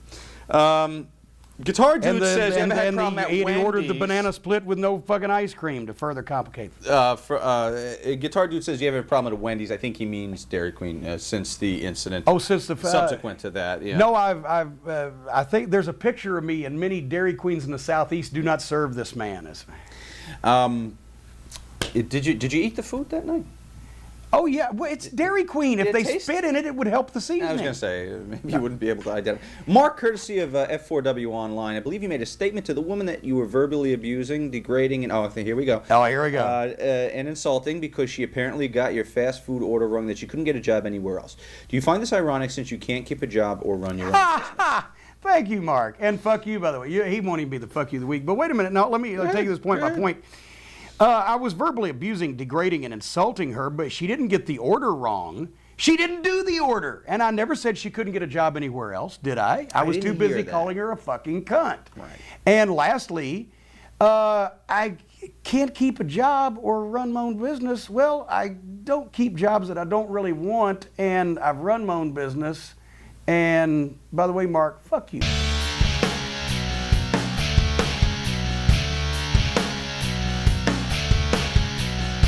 The Boys. The Boys. Halloween Havoc 89. The Boys. Courtesy of WrestlingClassics.com. Like his opinion on the following talent in and out of the ring, since this is a whole fucking disc. Word association. Jesus fucking Christ. One word or so. Okay. About each name. Let's start with Dr. Death. Dr. Death, baddest man in the world. I loved him. Lou Albano, crazy. Ahmed Johnson, great googly moogly. Thank you. Aldo Montoya, liked him better as PJ Walker. Scott Norton, did not know the man, but he was huge. Bad News Brown, tough son of a bitch. Yokozuna, tougher son of a bitch. Great guy. Great Muda, the Moonsault. Tajiri, C. Muda. Rick Martel, didn't know Rick that well. I don't remember. Anyway, I'm AWA champion. Honky Tonk Man. The Blonde Bombers. Ferris and Latham with manager Danny Davis. Vader. It's time. It's time. I almost gave him that. It's Vader time. Bunkhouse Buck. Jimmy Golden. He's been around the business since people saw in black and white. Sid Vicious. We print them as they send them. Yeah, okay. Copy paste. Sid Vicious. Psycho Sid. Larry Zbyszko. Very funny man. Also, The Stall. Larry Hennig, The Axe. Kurt Hennig, the son of The Axe, one of the great workers in the business. Greg Gagne, son of Vern. Terry Taylor, the Yellow Rooster. Chris Taylor, never met him. Probably not suited for the wrestling business, but he was huge. Bam Bam Bigelow, huge guy that was suited for the wrestling business. Dan Spivey. John Nord, the second Barbarian. Skandor Akbar, the General. Love me some Akbar. He was fun to be around. Mike Modest, good kid, never got the break. Motor City Machine Guns, got their break, turned out to be the worst thing that ever happened to them. Love those guys. Too Cold Scorpio, fucking innovator. He was at one time, he was on his shit. David Flair, like David, stood in too big a shadow. Danny Hodge. I'll come back to Danny Hodge. You can't do that in 2 words. Bob Backlund. Crazy as a rainbow trout in a car wash. I like Bob. Howard Stern. Why is he on this list? Bubba the Love Sponge. Trying to get you on the show to promote Rick Roasts. Howard Stern, take it again. Hold on. I was going to say, Howard Stern, why is he on this list? Bubba the Love Sponge, why is he on the air? You killed my fucking punchline. I'm sorry. Actually, my wife Stacy has Howard Stern's, and this is fine because she doesn't mind. Has his autograph tattooed on her ass because she was in San Francisco when he did his first book, right? And she's standing in line, and her mom saw her ass on the 6 o'clock news. They had film crews out there, but she's standing in line for like fucking 4 hours or whatever, and finally she got up there. She said, "Fuck it, just don't sign just the book here." So boom, so he signed her right ass cheek, and then she went and had it tattooed in. So some of my most enjoyable times have been spent thinking about Howard Stern. Anyway, China, great country, lousy wrestler. X-Pac. I like Sean. Most of it wasn't his fault. Trevor Murdoch did not get the opportunity he should have gotten. Heck of a worker. Al Snow, head. Love his work. Wasn't crazy about his booking when he was working at OVW. I love you, Al, but come on. It was a little funny. But you were doing sports entertainment. Alex Wright. Never met him. Do remember him. Could not dance worth a shit. But his father was a great wrestler. Steve Wright, the German guy. Disco Inferno. He legitimately, if he was, and I'm coming back to Danny Hodge, if Disco Inferno ever gets anywhere near the booking job of any wrestling promotion, please, somebody shoot him. Legitimately, he wanted to do shit like the Invisible Man and People from Mars and the evil architect named Bill Ding. And no. At first I was laughing and I thought, but then people said, and no, he kept with it. He's serious. Sports entertainment would look like goddamn, Marcus of Queensberry boxing in the 1890s compared to what he is. So I like the guy as a person, but if he ever gets anywhere near a book, somebody shoot him in the fucking head. Danny Hodge, I will go back to and say, I mean, without doubt, one of the all-time greatest athletes that this country has ever produced, and not even taking professional wrestling into account. If there was a UFC or a Dana White in the 50s, or there was a Danny Hodge in his prime today, there'd be no question who the biggest gate attraction in all of combat sports would be, and Brock Lesnar would be screaming in the streets for his mother. That's how bad Danny Hodge was. And you can read his book. And I don't even sell it at jimcornette.com. I'm just saying. Ray Luca from Naperville, Illinois. Jim, please tell us a good Bob Caudle story. Did you intentionally try to say something funny to make him laugh? Constantly. And you know, it was easy to get to Shivani, and I'd even get Big Bubba Rogers to stand back there, and every once in a while you watch the tapes, he'd have to turn. But you couldn't get Bob, and Bob's the most personable, you know, guy that you've ever met, but it just, he was really into what he was doing. And JR did a production meeting one time, and he said, and Bob will be interviewing maybe the Doom or whatever. So you got Doom there, and you got Bob Caudle. He called him the epitome of a white man in brown shoes. Bob Caudle is that's what his appeal was. He's the average, everyday guy that, you know, he would ask the questions that the fans, just the average fan, not the one of, was that a hammerlock or a flying crotch lock? No, just the average people. He would ask the questions or say the things that they would be thinking of asking or thinking of saying. And he was just a great personality and fun to be around. You would try to crack him up, but it was almost like he was so into what he was doing that it didn't really register with him that you were trying to be funny. And he and Dutch Mantell were classic, because Dutch would say shit that I'm dying on the monitor. And Bob, it's not that it's going over him, it's just going by him because he's into his thing. Mm-hmm. But Bob is great. And also, he at the Charlotte Fan Fest, I think 2 years ago, he was honored, and he comes every year, or tries to, and he came out. And it was almost like the professor on Futurama, good news, everyone, when he said, hello, everyone, and it just had that tone in his voice. It just cracked me up. But anyway. PBR Street Gang, courtesy of WrestlingClassics.com. Any good Ref Tommy Young stories? Tommy was hilarious without meaning to be, to me, and without doing anything that would be funny if anybody else did it, but because he did it or said it, it was funny. I would call him the Felix Unger of professional wrestling, because he was so persnickety. Like one time at a talent meeting at the office, Dusty, you know, opened up the floor. Does anybody say anything? And it's not Ric Flair that stands up, or it's not, you know, the Horseman or the Midnight Express or Nikita Koloff or anybody that stands up. It's Tommy raises his hand first. Guys, I'm telling you right now, I'm just telling you, we're meeting for rides at the Holiday Inn on Woodlawn. I was over there last week, the corner where we always park. Couple of beer cans, newspapers. I'm not saying anybody in particular, but we got to keep these areas policed. We got to keep them clean, or these businesses aren't going to let us trade, you know, park our cars there when we were out to the towns. Okay, thanks, Tommy. We'll take care of it. Or he was so cheap. He was so cheap. He would squeeze a nickel until a buffalo would fart. We would go every day. We're going through the airport, right? And Tommy was in our riding group. Me and Bobby and Stan and Tommy. So we would go to the airport together, and he would trade days with Bobby, of which day it was his turn and which day it was Bobby's turn, to buy the USA Today, which at that time marketed for a grand 25 cents. And if Bobby missed his turn, he would remind him, Bobby, it's your turn to buy the USA Today. Oh, sorry, Tommy here. And he'd peel out the quarter. I love Tommy Young. We just had him referee the Ring of Honor show in Charlotte to do the outside the ring referee, and by the best referee that's ever been in the business also. Just his facial expressions, his body language, everything he did to be surprised or shocked or make the match seem legitimate, you know. Uh-oh. Salvatore M., could you do your best Jim Barnett impression? Oh, my boy. Any news, any scoops? Oh, here, my wonderful stars, all in the light. He would walk in and go, and here's all my wonderful stars all together in the locker room. You know, everybody did Jim Barnett, but the reason I got... Only Tommy Rich. Well, no. Don't go there, right? The reason I got the James E. nickname was because of Jim Barnett, because his James E. Barnett.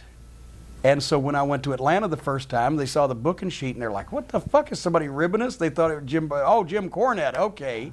So the guys started calling me, well, James E. or Jim Z, and I just adopted it. That I did not know. Larry Lambert, Mr. Cornette.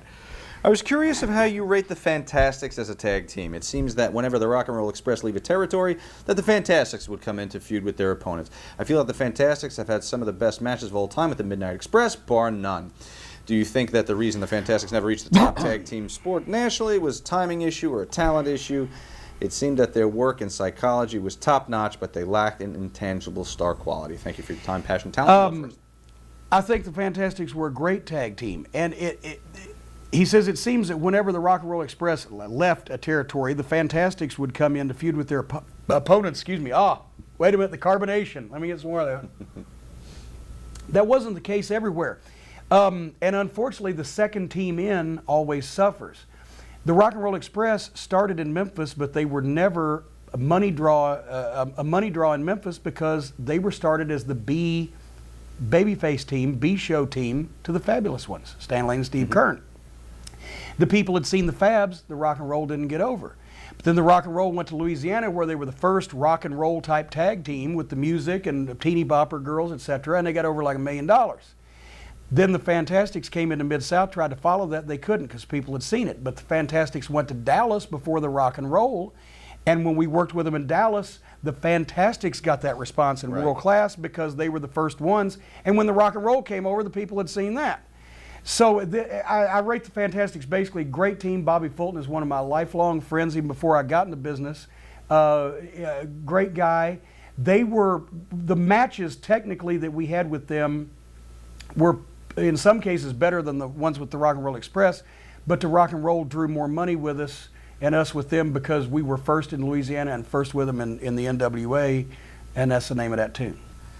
Greg Pike, did you know or ever interact with Iron Mike Sharp? Yes. Mike used to do a lot of the WWF TVs when I first got up there, and my God, what condition he was in. He would get there early, and he would do calisthenics and push-ups and squats and everything in the locker room and run the fucking stairs in the building just up and down. He'd be there like 3 hours exercising, and he'd go and have a 6-minute match, you know. Not that he would have gone longer if they'd have let him. And then he would take literally hour and more long showers where he would be in the shower and they actually locked the building up one time while he was still in the fucking shower. There was a bit of OCD going on there. A little bit, and I can identify with that. I got quite a bit. Okay. Jason from Melbourne and also Ray Luca ask your opinion of PG-13 and you got any good Jamie Dundee stories? Jamie Dundee, Youshoot, available at kayfabecommentaries.com.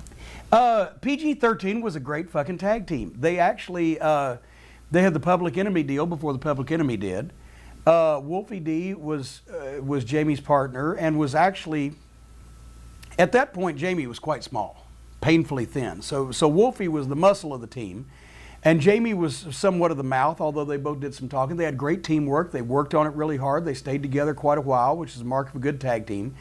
Jamie he's always been outspoken and off kilter a little bit, but my best Jamie Dundee story, I fired Jamie Dundee once, and he wasn't even working for me. They'd been working in Memphis for Randy Hales, right? And then something happened, and Randy gave him notice, right? Let him go. Well, then I came down with some of the developmental guys. It was the fall of 1999. And at that point, you know, after it had been a few months or however long it had been, Randy said, I'm going to bring PG-13 back. I said, well, good. They're a good team, you know. He said, but what do you think? I said, just tell them, you know, if it's Jamie or whatever it was, they got to show up, they got to be on time, they got to whatever it was, you know, just tell them, hey, here's another chance, but you got to do this. So anyway, I get to Channel 5 TV one Saturday morning at 10 o'clock like we're supposed to. Randy comes in and says, well, Wolfie's here. They ain't got no Jamie. So what do you mean? Where is he? Doesn't know. They got in last night into town and went to sleep in the hotel room, and Wolfie woke up in the middle of the night. Jamie was gone. He hadn't seen him since. Well, let's see if he gets here.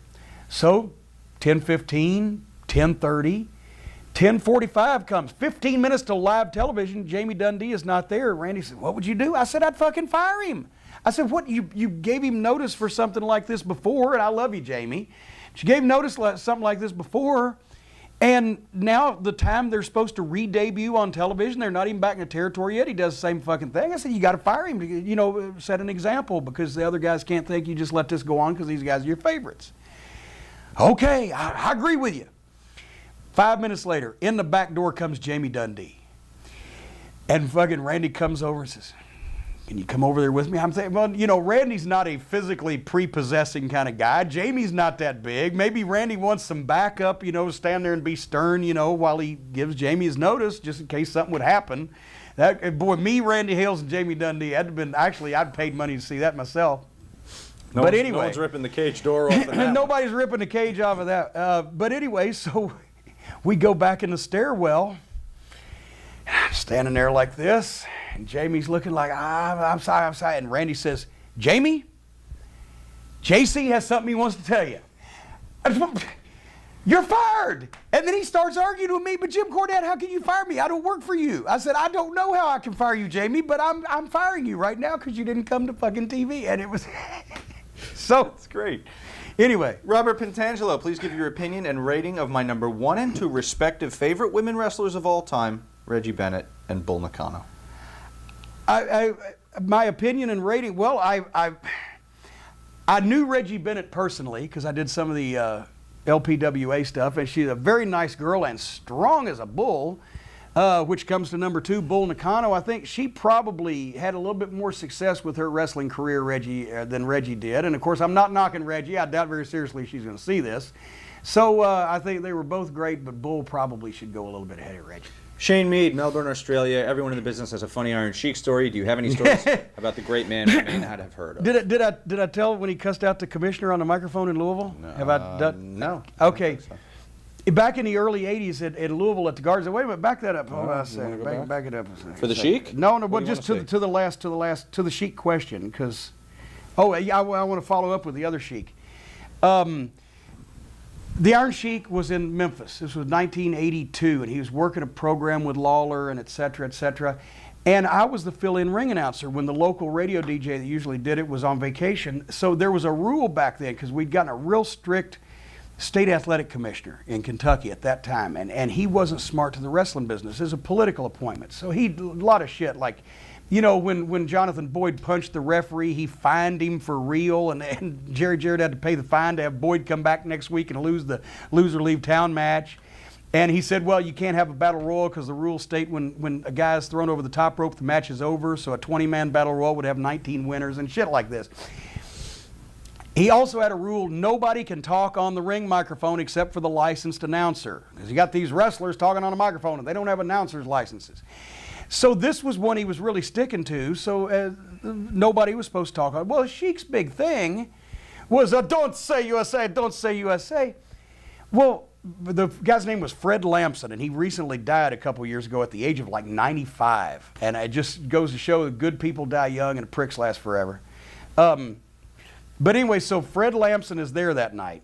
And the Sheik is on the card, so Christine Jarrett comes up to me and says, now you make sure, you know about, don't let the boys get the microphone, but Sheik's going to try. I said, don't worry, I'll tell him, I'll have this, don't let go of that. So now Christine Jarrett, who I would have jumped in front of a bus for, has told me, don't let go of this microphone. Here comes the Sheik, it's time for his match with whoever he's working with, I can't remember, it was Lawler or whatever, and here he comes down the aisle, and as he's coming toward me, he's coming right toward me, I'm sitting in a chair, I got this microphone, I'm going, the commissioner, like this, and he grabs my arm and he says, give me the mic. I said, no, the commissioner, no, give me the microphone. And the commissioner, and finally he pulls my arm up and the microphone's right in front of his mouth. He says, fuck the commissioner.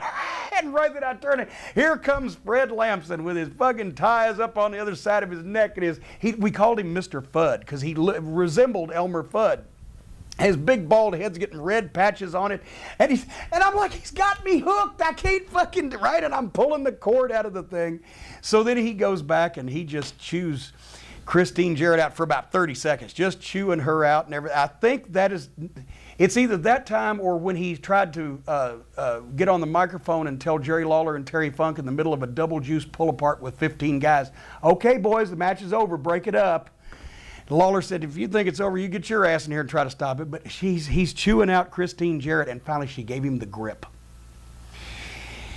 Any of the boys or anybody that did anything that was out of the way or stupid or not thought through very well or something they shouldn't have done, I don't care if they were 6 years old or 60, Christine Jarrett would give them the grip. She would take like this and she would grab you just like that and she would pooch your lips out and she would focus and look in your eyes and tell you, dress you down about what you just done and make sure you knew not to do that.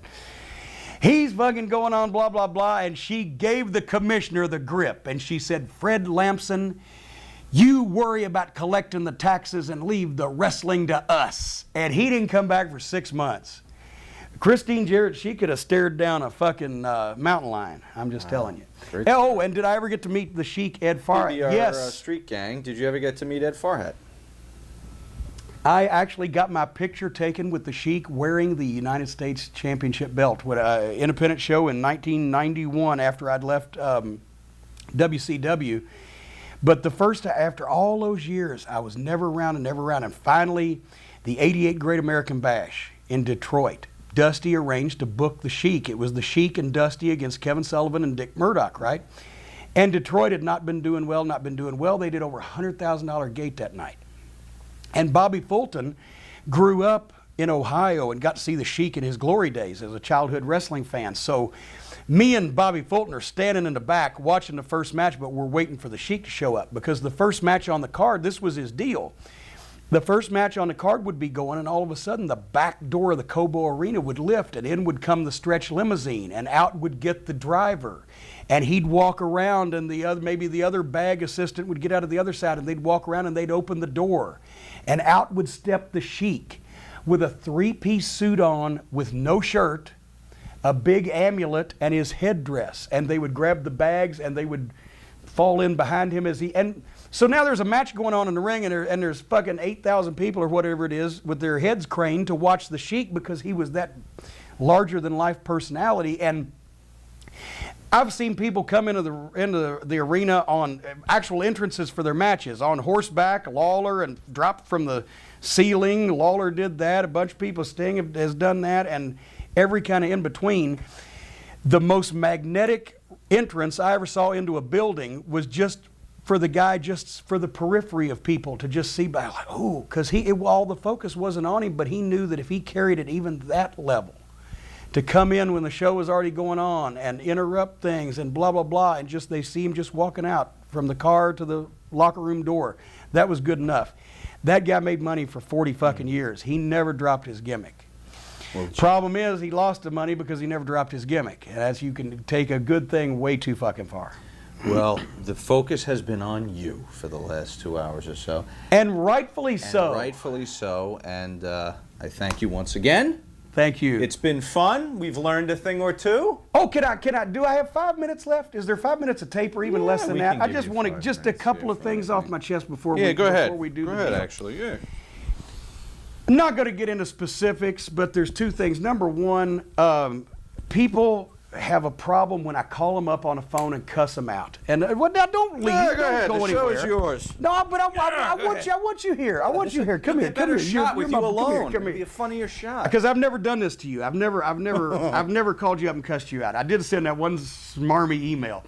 But people get mad when I call them up and cuss them out. Here's the problem. The problem is that I don't appreciate when people that I either have never heard of and don't know me, or that I know and have always treated fairly and politely and in a professional manner, knock me, lie about me, or say bullshit about me that I don't deserve to be said by them. Then, unlike most other people in the business, instead of fucking cutting their nuts off behind their back, what I do is I call them up and say, motherfucker, you pissed me off and here's why. Then if they want to do something about it from there, it's up to them. Now, I'm not a tough guy. I'm not going to whip most any professional wrestler. Maybe if Cowboy Lang was still around, we might be able to have a go. I could whip Vince Russo, but he's never been in a fight in his life. But I'm not saying I'm a tough guy, but I will tell you what I think. If I believe that I've treated you fairly, or I've never done anything to you and you fucking knock me, or if you lie about me and something that I haven't done, plenty of shit that I have done to fucking go ahead and pick from. You don't have to make shit up. The TNA put the, which I'll talk about in just 1 second, TNA put the story out trying to make themselves baby faces after they released me because I was making Vince Russo look bad by pointing out how shitty his stuff was. They put out a story I acted unprofessionally towards Russo. As I told the people in New York City when I debuted for Ring of Honor, if I had yelled and screamed at Vince Russo, if I had called Vince Russo names, if I had lunged for Vince Russo's neck, not only would I be telling you word for word, verbatim, exactly what I said, but I would hopefully have video from some bystander as well to share with you, and I would put it up on my website. It didn't happen. They were trying to make themselves babyface. And of course, Vince Russo, whenever I'm let go from a situation, is always 1,000 miles away from me because he doesn't have the balls to confront me about it. Now, having said that, last thing I'm going to say, the TNA situation with the legal letter came down to this. To be quite honest, I'd always, as I said in the letter, I'd always got along with Terry Taylor, and he had actually sent me an email saying, Jim, I've always been your friend. I like you, I really do. I'm sure we'll work together again someday, your friend Terry Taylor. And that was last October, the last thing he ever emailed to me. And since then, people had told me, you know, Terry Taylor's a stooge. He's a backstabber. He's a liar. He talks out of both sides of his neck. He was in on it with Russo. They were trying to take over the company, take over the direction of the company, and it would have succeeded, except then a month later they hired Bischoff and Russo to come in, or Bischoff and Hogan to come in, and they take over from Russo and Taylor, trying to take over from Jeff, and a whole bunch of backstabbers.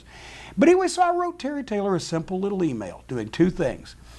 Putting over him and all the rest of the people in the company that I liked, many of them by name, and saying about Vince Russo what I've always wanted to have the opportunity to say to Vince Russo's face, not even on the phone, in person, because he's always been so gutless he makes himself scarce whenever there comes a time where it's got to be a him or me type of thing. So I figure one of three things is going to happen. Terry's either going to tell all these fine folks that I like and had fun working with that I don't take it personally, that I like them, but I will knock TNA because they've ruined their chances of being a competition to Vince McMahon. Or he can delete that email, or he can run that email right over to his buddy, Vince Russo. Guess who flunked the stooge test? And you know, I'm not as broke up about it. I got hundreds of emails over the next several days after this happened, and I'll tell you why it happened in a second, but I got hundreds of emails, and I know what it's like to lose a friend. You know, it's a pain that goes deep. Well, I appreciate y'all thinking about me, but it wasn't that painful because I'd had people that I really do respect and really do believe tell me, I didn't have proof, but they told me Terry Taylor's a fucking weasel. So I just gave him a weasel test. The email wasn't intercepted by internet technology people or whatever, the IT people, because number one, I've been to the TNA offices. These people are lucky to be able to get their own emails, right? They got no staff. Secondly, the letter that I got sent the copy of was not the email that I sent to Terry Taylor. It was the email that Terry Taylor sent to Vince Russo in the time and date that he sent it to him to his personal email address. So he forwarded it, shot it right over. Just like the fucking spineless, dickless stooge that Terry has become since he wears that empty suit now because he's scared he'll get fucking fired because he's had so many problems everywhere else and he couldn't get hired in WCW because of human resources complaints about hitting on the girls and all that stuff. But anyway, so the only reason that this became public knowledge, because once I sent the email, you know, I was going to forget about it because I never heard back. But a month later, I figured just delete, boom, and that's fine, moving on. A month later, up the hill at Castle Cornette comes the mailman. Now, if they don't leave the stuff in the box, if they come up the hill, they got to get a signature. You know it's some important shit, right? A letter from a Beverly Hills law firm saying that not only have I committed terroristic threats, now what I did was I said all the things that I wanted to say to Vince Russo's face in this letter to Terry Taylor. One of the things was, I said, if I could figure out a way to murder him without going to prison, I would do it. And that's true, I would. But I would also, if I could figure out a way to fuck Pamela Anderson every day, I'd do that too, and I'm having no luck on that one either. So I think we're safe here. And I said he was an abominable prick, and I said that he had ruined the chances of TNA to be competitive with the WWE, and he'd ruined guys' lives and careers with his shitty booking, and he'd cost me money, and that I hated the thought of him, and I wake up from dreams where I'm in the act of murdering him. All these things are true, but at the same time, none of them are illegal. And this lawyer accused me of making these terroristic threats. Like I'm Osama bin Cornette or something. Like I'm the Zodiac Killer. I'm circling Vince Russo's house with my SUV. I wouldn't circle his house. I'd go up and knock on his fucking door, but I don't know where he lives. And he's kept that one a well-guarded secret. I know it's somewhere in Colorado, and that's too far to drive. But I understand he is moving to Nashville. But anyway, this letter from his lawyer goes on to state, and let me know if I'm running out of tape here, but this letter from his lawyer goes on to state that in addition to the fact they've reported me to the federal and state authorities, I got news for you. They've been aware of me for quite some time now. You didn't tell them anything they didn't already know. But in addition to that, not only are they giving my information to all these people, if anything happens to Vince Russo, so what I'm doing now is I'm encouraging everybody out there, if you see him walking across the street, don't run over him. They'll come and hassle me. At least let me know so I can get an alibi or something. Because the whole thing's a fucking joke. But they also said you've revealed confidential information. And by your TNA talent contract, you're bound to confidentiality. It was an email sent to the guy that signed my TNA contract. Terry Taylor's the head of talent relations. What am I telling him he don't know? I probably could, but there was nothing in that email that he didn't know. So they said basically, we hold you to your confidentiality. I'll show you confidentiality, motherfucker. Here's the fucking problem. The fucking problem is I've known some of you people for 30 years, and you didn't realize that if I get a letter from a lawyer telling me because I hate Vince Russo, I need to shut the fuck up, I checked out billboard rates, but I figured the people couldn't read the fine print that far up, so I put it on my website, and I'll do the same thing because I want people to know what Vince Russo has done to the wrestling that they enjoy, that we perform, and that everybody has to suffer for. That's what I wanted everybody to know, and so they want to send me a lawyer's letter and tell me to shut up. Well, number one, I didn't do anything wrong. I ain't gonna kill a fucking guy. I will punch him in the nose if I ever see him, but I don't think that'll kill him. Boy, that would be a pay-per-view fight, wouldn't it? Me and Vince Russo? Everybody wants to know. Let's see what would happen. But anyway, yeah, work on that. But anyway, that's the point. I haven't lost it. I haven't gone off the deep end. I have this one thing. I have this burning hatred of Vince Russo, everything he's done to the wrestling business, everything he's done to the people in the wrestling business, everything he's done to the people who enjoy the wrestling business, and everything that comes out of his mouth is the direct opposite antithesis of anything that I believe in my heart and mind should happen. Otherwise than that, I'm a calm, rational guy. But I just wanted to give the explanation so everybody wouldn't think, oh, Cornette's going to run off and kill people. I'm unfailingly polite, especially to strangers, because I don't like confrontation, but if I detect rudeness or stupidity or a combination of the two, I will say something to you because I have no patience. If I have been nice to you or professional to you or not bothered you in any way and you begin to bother me, then we got a fucking issue and then I yell at you. And if I happen to hate you more than I can possibly describe because you have ruined a business that so many people have sacrificed their lives and their blood and their sweat and their efforts and their tears for, if I happen to hate you because you stand in opposition to all of that, Vince Russo, I will tell you. I will tell everybody until the end of time. And I don't think there's anything wrong with that. I really don't. Vince Russo wrote a book recently. I can't imagine he wrote one. I didn't even know he's ever read one. He made the statement, and I'll close with this. He made the statement that the wrestling business has, I'm paraphrasing here because I can't stand to memorize his words. The wrestling business has punished me and been harder on me, and I've done more of the wrestling business. I'm just so tired of writing fake wrestling scripts for wrestlers that don't appreciate what I've tried to do for them. Let me tell you something, you sorry sack of Brooklyn shit. One of the reasons why nobody in this business respects you, why people in your own company, when I would ask them and grill them, how does he keep a job? What does anybody see? They don't have a fucking clue. They roll their eyes behind your back in the production meetings. They laugh at you. The wrestlers get actively angry at the shit that you ask them to perform that's completely impossible. And you are a joke to veterans and rookies alike, to office staff and wrestlers. And the fans' emails that I've gotten, Vince, call you names that I've never even begun to attempt to come up with. Part of the reason is because you insist on talking about the fake wrestling business. And it comes as a surprise to you that that's a slap in the face to anybody that's ever worked in this profession, anybody that's ever enjoyed watching it, or anybody that's ever spent any time or effort involved in putting a show on or going to see a show. You disrespect them. You slap it in the face. You act like only you and your brilliance can make this better. And in the process, you make wrestlers do silly, stupid things that hampers their ability to get over and shortens their careers, or you give them stupid gimmicks or meaningless stipulations to kill their programs, or you take away their television time altogether for the sake of seeing your brilliantly scripted comedy come to life in backstage antics instead of giving the wrestlers an opportunity to do what they do in the ring, which is go out and be athletes. You jock-sniffing son of a bitch, something that you've never been, and I admit I've never been. Instead of being athletes and getting themselves over, if it ain't about your writing, Vince, then you don't like it. And that's why you don't like wrestling. And that's why we don't like you. And that's why we wish you would all piss up a fucking rope.